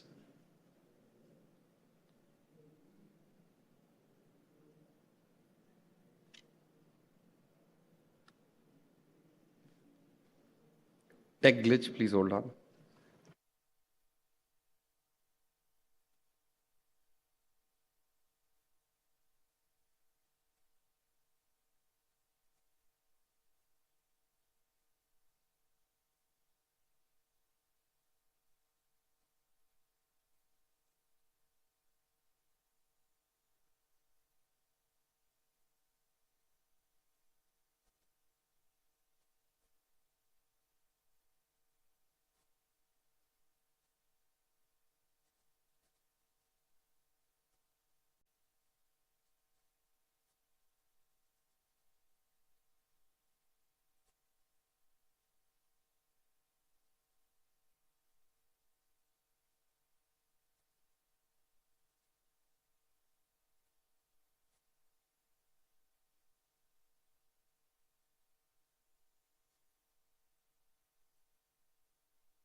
I think it's back. Can I move the clicker from here? No.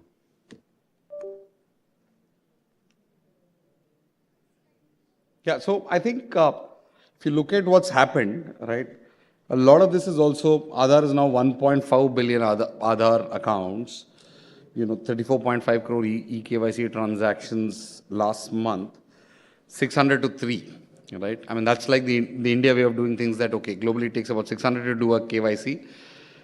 Using eKYC, we bring it down to 3 rupees. Now, look at the impact it will have on the cost of, acquiring a loan versus 12 billion transactions on UPI last month and growing at a pretty fair base. August, it was, I think, about 10 billion in about 6 months, we've grown about 20%, right? So that's a significant growth, right?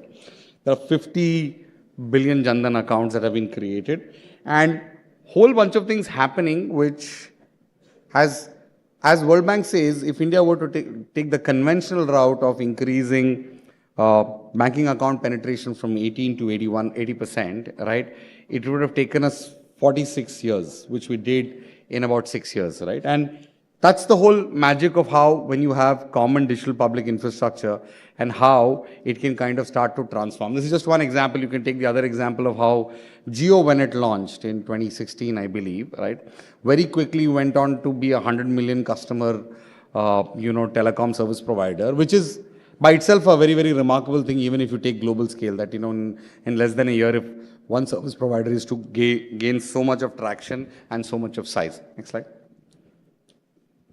So essentially, what is DPI trying to do, right? So on the left side, you see the private only things that typically exist, right? There are market apps, your mobile phones have apps.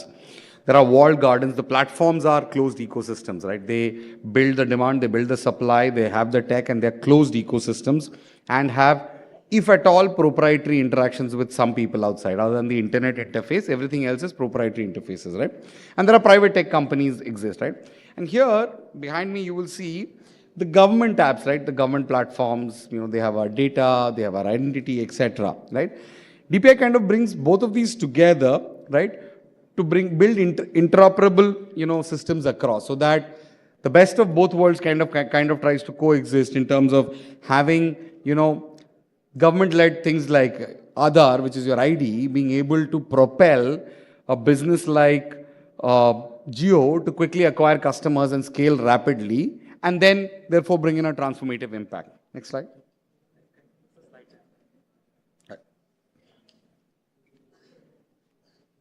So I think in our estimation, the next 3 big impact areas for DPI are credit, e-commerce, and logistics, right? And in some form, ONDC is currently enabling all 3 of them, and we have started work, right? And that's broadly where we see now the layers going up. So going back to the original conversation, there was ID, there was infrastructure, there's data, and now there is other businesses being built using DPI, right? Moving ahead, I'm going to take a few slides to talk about Open Network for Digital Commerce, ONDC. I work for ONDC, right? So broadly, if you see the difference between an open network and a common, closed network, right? The open network, everybody is able to interact with everybody, right? In a closed network, if you see that red dot, right? It has to build in, interfaces with every entity, right? That needs to interact with, and therefore, fundamentally, structurally, the system has limitations, right? COVID was a very important moment where we identified several systemic challenges in terms of how commerce happens in India, right? Suddenly, everything went online, right? And for good, right, of course, under the circumstances. But there were several limitations in terms of keeping this going, taking everybody online inclusive, right? Small stores were not able to deliver. Your neighborhood stores struggled with being able to, give you grocery or food. And only the large platforms were able to immediately, use their tech to quickly, support what was required and to be done. And therefore, there was fundamental concerns on the inclusivity of the entire digitization process, right? Moving ahead, now this entire concern doesn't come without a background and some, global numbers if you look at it, right? 4, global e-commerce platforms own 42% of all e-commerce in the world, right? And the names and numbers are there. 2 large e-commerce platforms practically own about 60% plus of all e-commerce in India, right? Therefore, it's already a fairly closed and uninclusive environment, which in the long run will not foster innovation as much as an open environment potentially would, right? Now, what does this mean when I say a closed wall garden, and what are the challenges that they bring in, right? So fundamentally, if you look at it, there are high entry barriers. There is a reason why, take food, take mobility, take e-commerce, take travel, right? 2, maybe 3 players, right, which came in early, had large private equity funding, have built up the market, reached a certain scale, and that certain scale is also not large. India's e-commerce penetration is about 6 to 7%, right? It's not large.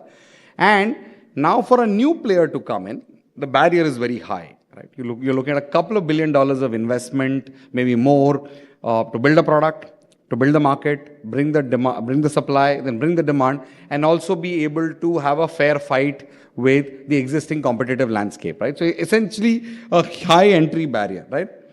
The buyers and sellers that the platforms have brought in, right, are in a captive walled garden, right? Essentially, if you are a buyer on platform A, you can interact with all sellers on platform A, right? Can't interact with platforms on seller B, right? And therefore, everybody technically has to be on all platforms to be able to do, interoperable commerce, right? So if you're a platform A guy, want to talk to somebody on platform B, then you please go on board on platform A. And both ways, by either buyer or seller, right?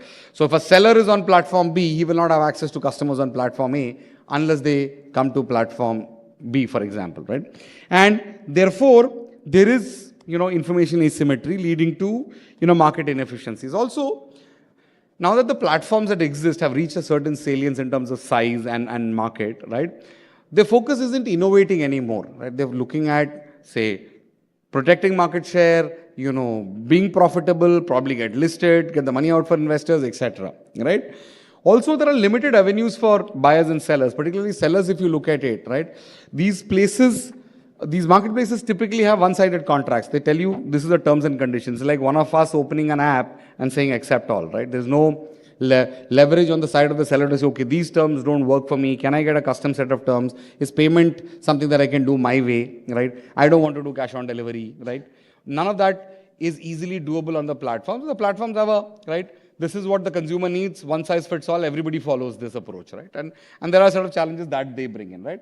And therefore, since the platforms do everything, and that's the unusual bit in e-commerce compared to other businesses, right? From the consumer side, the demand side, we always start the seller side, the platform and the demand side, everything end to end, practically the platform builds, owns, and operates, right?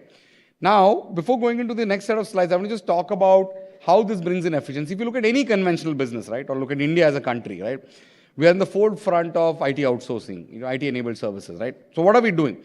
We're essentially telling our clients, global large companies, that your IT, your internal processes can be bundled and outsourced and done more efficiently and more cheaply, right?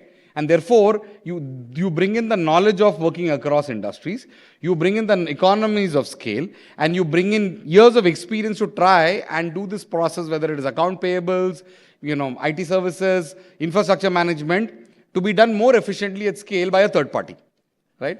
Now, this thinking has existed in all industries. Let's take automotive, right? When you buy a Maruti car, right, the tire probably came from Apollo, right? The infotainment system came from say LG or Samsung, and several parts are manufactured by tier 1s, tier 2, tier 3, tier 4 companies, right? Chennai is the automotive capital of India. You guys would know this better. And it is never a single company trying to say that I'll do all of this put together, right? And therefore, there are a whole set of inefficiencies that e-commerce has built in the traditional model. And because there are very few companies in the space, that impetus to kind of unbundle and relook it has never happened, right? Now, I spoke about this. On the buyer side, if you look at it, all e-commerce platforms practically do what the chart says, right? You are a customer, you sign up, you search for products, you build a cart, you pay, you track your order, you get it, right? On the seller side, you do a seller KYC, you build a catalog, you get an order, you do order fulfillment. If there are returns, cancellation, you manage that, then there is order delivery, right? Essentially, all platforms do at a very, very oversimplified level these two broad things, right? There's a back-end tech that supports all of this, but broadly this is what they do, right?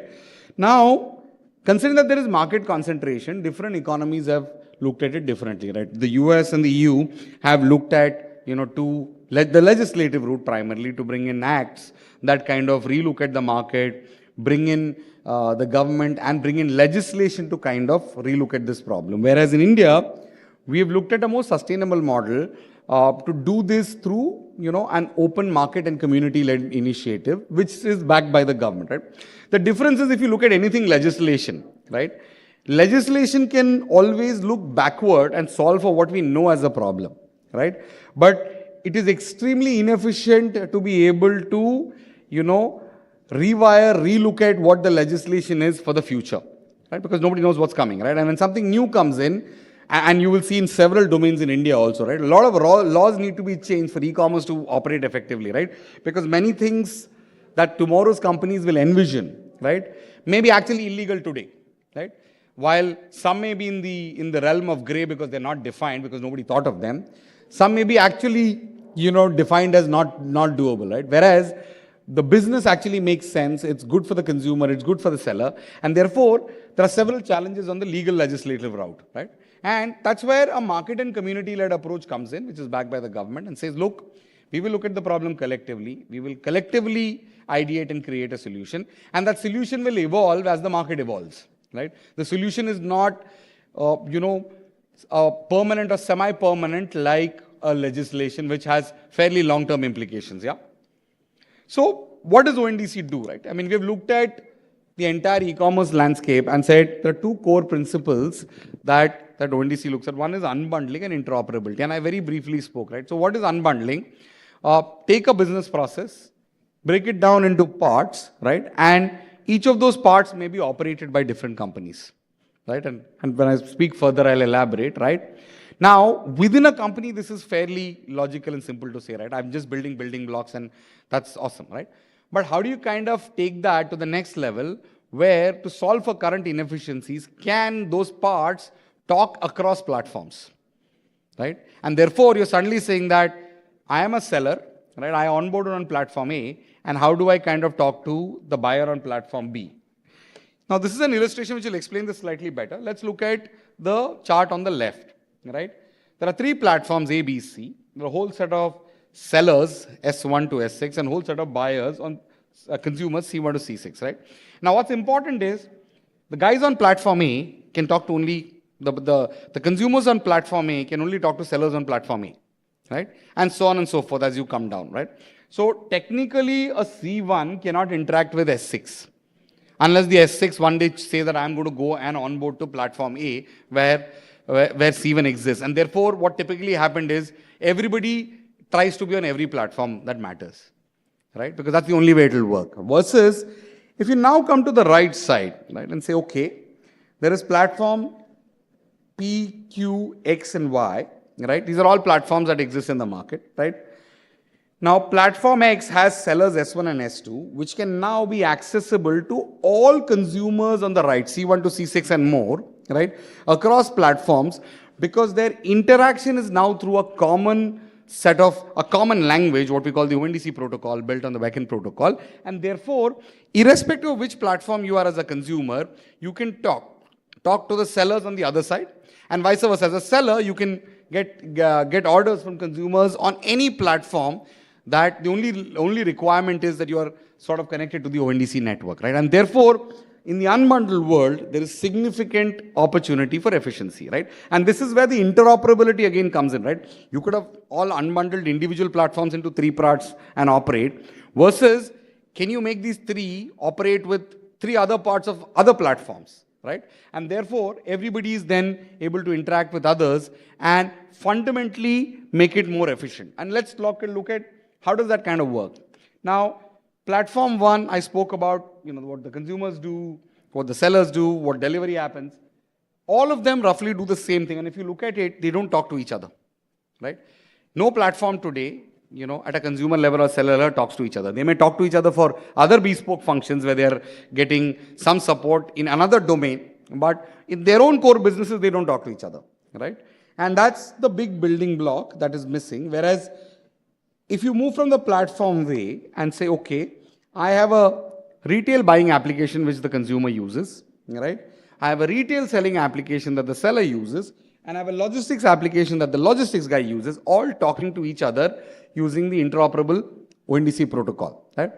Now, this is again not a academic rearrangement or just, a fancy set of blocks saying that I've, opened the platform. There is a lot more happening at the back. Let's take an example, right? So what does this do?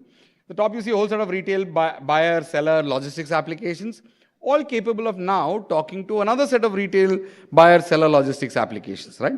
And now, as this kind of starts to crystallize, a few powerful models can start to emerge, right? So now, you as a business, right, can be an e-commerce entity by only being on the consumer side. Right? Today, if you have to be an e-commerce entity, you have to build the consumer side app, you have to build the platform, and you have to build the seller side, right? And suddenly, you can be in the e-commerce space by just building consumer side, right? I have a good consumer app, right? Now, let's try looking at how this starts opening up the possibilities, right? So, any business, right, that today has a large base of consumers, right, can potentially, once connected to the ONDC network, become an e-commerce entity selling, everything from mobile phones to food to grocery, because everything on the seller side is managed by another set of applications, right? And therefore, the ability to bring, and this is one of the problem statements I said in the beginning, is that bringing in new players into e-commerce so that, we collectively build for India, right? Suddenly, a banking application, right? Your favorite banking application, SBI, ICICI, iMobile, right? A fintech application, right? Your payments application, right? Your mobility application, any application which has a large consumer base can open an entire new domain and go to market because the seller side is built by somebody else, right? Now let's expand on the possibilities here, right? Now, similarly, right? If you look at a retail selling application, right? Somebody who is already working with, say, a retail store. It could be a retail ERP, it could be a CRM, it could be a point of sale machine that the retail store uses, right? Can potentially become an e-commerce entity because once they connect themselves to the ONDC network and expose the inventory that store has, right? That store could be a food store. So the POS has a listing of all items they sell in food. It could be a logistics store. The entire inventory is available on the POS or in the ERP, right? Exposes it to the internet, right? To the ONDC network, right? And suddenly our friends from the buying application, could be anybody, right? Can start consuming it, right? So now a whole set of new entities on the seller side, right? Which have traditionally not done, or rather, let me rephrase, couldn't do e-commerce, can start now becoming a part of e-commerce. And similarly on logistics, right? Anybody with a small fleet, without worrying about where the orders will come from, can plug into the ONDC network and start a logistics business. Yeah. Now, this is a logical representation of how the ONDC network looks. You have buyers, some of you, right? All of us practically, on buyer apps A, B, and more, right? Connect to sellers on seller app A, B, or C, D, right? And once they place an order, that logistics is taken care by another set of applications, logistics app EF, right? And are all able to talk to each other and do e-commerce business without any single entity having to take responsibility of the entire set of actions that need to be taken, which is unlike today, right? And that becomes a fairly large transformative opportunity. So we're currently building this out, and just to give you a sense of where we are, right? We are about 74 applications live, 13 buyer applications. You see some of the big names there. You see Paytm, Magic Pin, pin code by PhonePe, right? With potentially 100 million buyers, right? 47 seller applications which have collectively onboarded 3 lakh plus sellers and 1.4 crore SKUs, right? Being supported by 14 logistics applications, right? To kind of being able to deliver goods across India, right? And while this number is good, it's still very early days, right? For population scale, still very early days. This is what we have accomplished in a little over a year, right? And we're continuing to grow, right? And so now let's take a step back, right? We spoke about there is unbundling, there is benefits, all of that. Let's take a step back and say, what is in it for the buyer, seller, and say for technology companies, right? So as a buyer, any application that you use, right, once it is connected to the ONDC network, can become a single gateway for anything that you want to buy, right? It could be your favorite payment application, bank application, I don't know, mobility application, any other application, or new application on ONDC network. You can buy practically everything from the same application as long as it chooses to sell it. Whether it's food, whether it's grocery, whether it's an airline ticket, whether it's booking a mobility ride, all of that can happen from a single interface, right? You have access to sellers across. Today, a lot of us, when we want to buy something, we go to portal A or app A, then app B, then app C, right? Now, once it's on the ONDC network, practically there is no differentiation called, oh, this platform has better inventory of what I need versus the platform that I logged into, right? That fundamental aggregation differentiation, right? That today platforms spend billions of dollars doing, right? Will stop being a differentiation and will become a lowest common denominator available to everybody. Right? So as a consumer, irrespective of the buyer app that you use, right, you will have access to all sellers on the ONDC network. Of course, it will take time. It will be a gradual process. It will not happen overnight. But at a design level, that will be something fairly transformative. Right? There is a unified experience. Right? Also, think about it. Right? Instead of something coming from, say, a warehouse in Bangalore to Chennai, right? In all probability, the goods will be delivered from a local store here or a local warehouse here, therefore bringing in further efficiency. And also moving on to the seller side, this does not disintermediate the seller. Right? So if you look at e-commerce in the new sense, one of the things they're doing is they're disintermediating everybody and trying to build logistics from central warehouses. Right? Whereas there is a time-tested, extremely efficient logistics supply chain that exists for most goods. Right? Where everything that you buy is available from a nearby store, right? Now imagine if your order could hit that nearby store, right? So when you start to expand possibilities, right?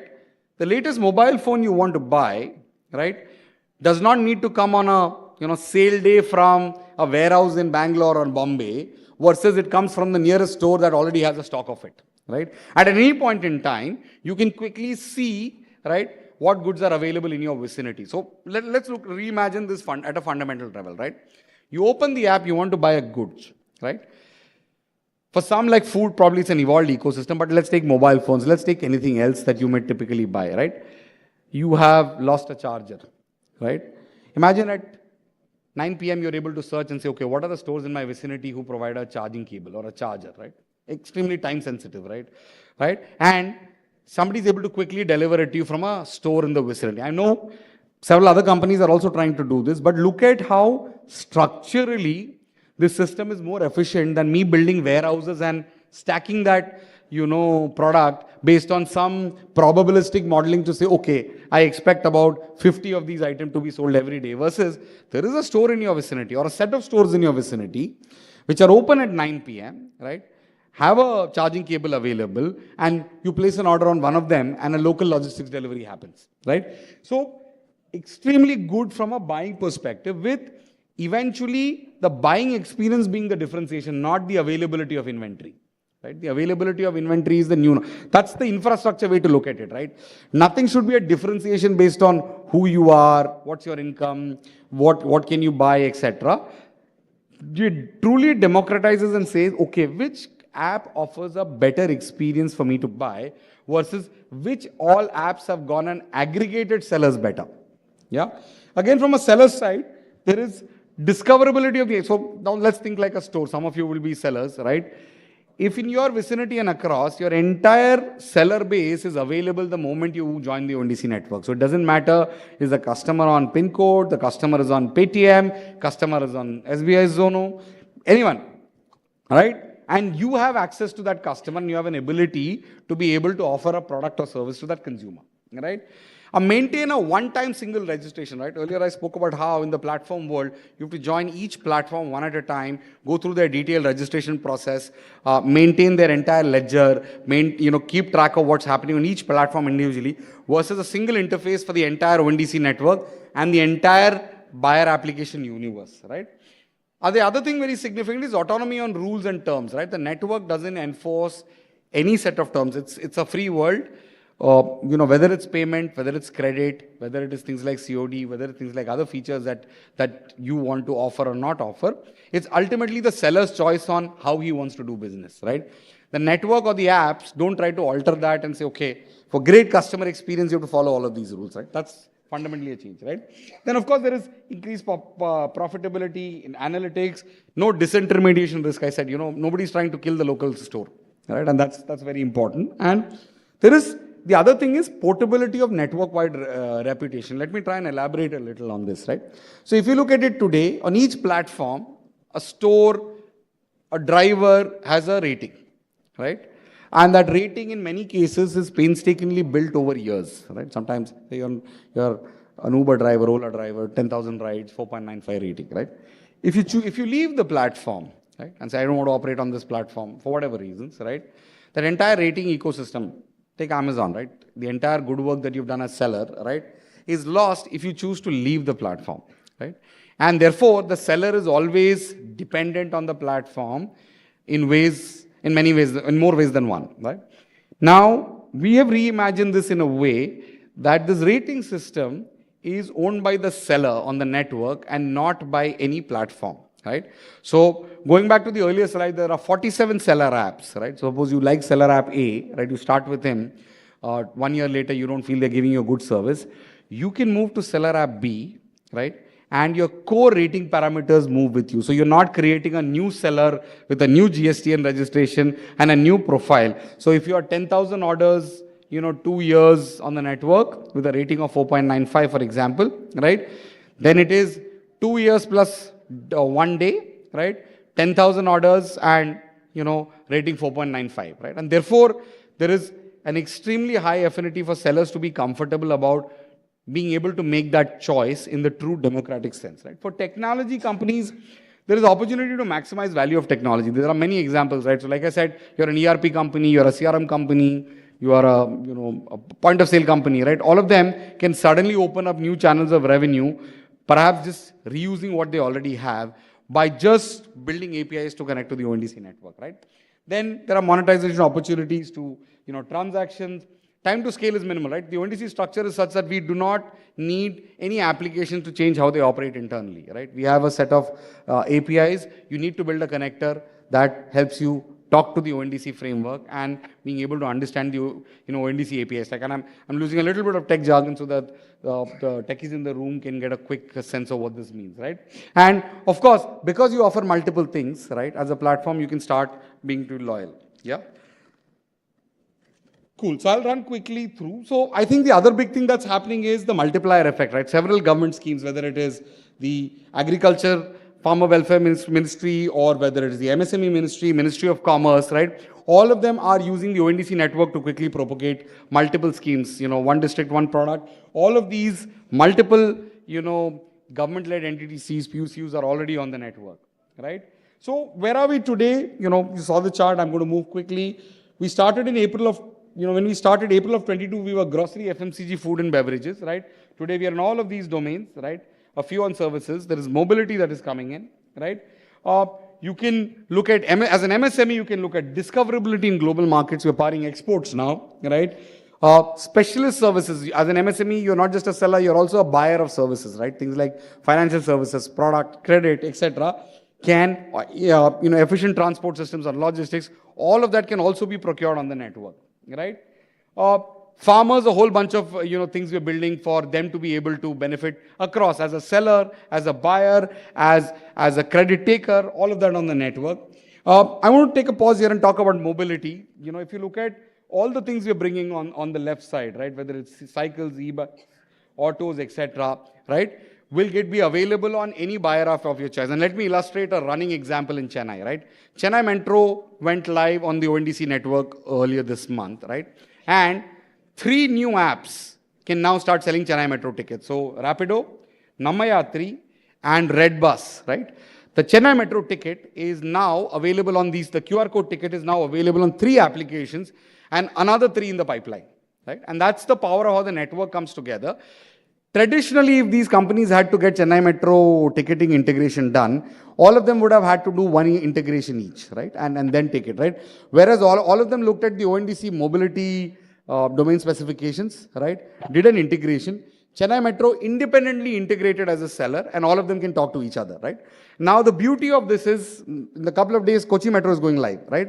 All of these 3 apps by default will have access to the ability to sell Kochi Metro tickets and any other metro that potentially comes online, right? So on one side, supply is getting added. Say by the end of the year, we have 10 metros, right? And on the right, there are a whole set of apps that have come in. Google Maps is coming. They've already announced it, right? Imagine you can open Google Maps in any city in India. And on the multimodal interface, I say I go from point A to point B, right? Multimodal is one of the options it shows, right? It'll say, okay, this is public transport. You can take a metro, you can take a bus. And at that screen, you're able to buy a ticket, right? And quickly, buy a metro ticket and move forward, right? So please try this out. If you're using Chennai Metro or if you're using autos in Chennai on the network, please try the Nammayatri app, right? When you're heading home from here today, please use the Nammayatri app if you don't have a personal transport here and experience the power of what we're trying to do, right? Similarly, on financial services, there is credit, insurance, investments, and other products that are coming in. Our first transaction is already done, right? Beginning of 2023, like I said, we were 50 plus transactions a day, and now we are about 2.5 lakh transactions a day, right? We were 800 plus sellers, now we are at 3 lakh plus sellers, right? In 12 months of 2023, that's where we've got, right? And growing, continuing to grow. There are 74 live network participants across buyer, seller, logistics, 16,000 and who's who of, in Indian industry, which are integrating and becoming a part of this, right? And a very quick one, we did about 3.29 crore transactions in 2023, and we're looking at quickly growing and expanding and being an exponentially large, network very soon in the next couple of years, right? So I think some other examples, Kudumbashree in Kerala, right? Kanchipuram weavers in Tamil Nadu, right? These are all people. This is Ayazullah, he's an auto driver. He works for, he's an auto driver and he's on Nammayatri as an app, right? And Nammayatri's subscription services are so low, right? That his income has now tripled when he said, okay, I don't want to be on a 10, 15, 20, 25% commission stack that the current app offers versus Nammayatri that says it's 25 rupees a day flat. Right? Look at the power of what that can do to your income, because in an unbundled network, Nammayatri is able to offer it much cheaper. Right? So some more on ONDC, how it will enable e-commerce and the entire digital economy, right? And the India model is now becoming something that is, not just an experiment, in the developing world, but as a reference for many such implementations across the world, and act as a catalyst as well by demonstrating that all of this is possible, right? I'm not going to spend time, and I'm going to conclude by saying that, it's a great opportunity. If you're a seller, please, identify one of the seller applications, join the ONDC network. If you're a buyer, please experience the power of what is already happening, right? There are multiple consumer apps that are already connected and offering you, if you want to order food, try Paytm or Magic Pin. Mobility, look at Nammayatri, right? Any of these apps and experience the power of what a digital public infrastructure initiative is trying to build. With that, I conclude. Thank you. Jai Hind.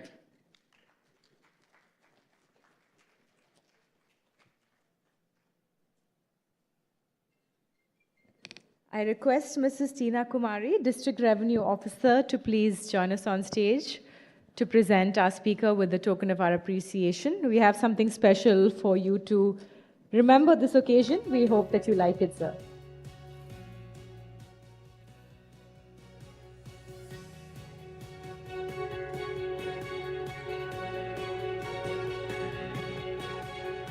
Thank you so much. A big round of applause, ladies and gentlemen. And now we request everyone to please proceed to Hall D for the valedictory function. I repeat, we request everyone to please head over to Hall D for the valedictory function. Thank you so much.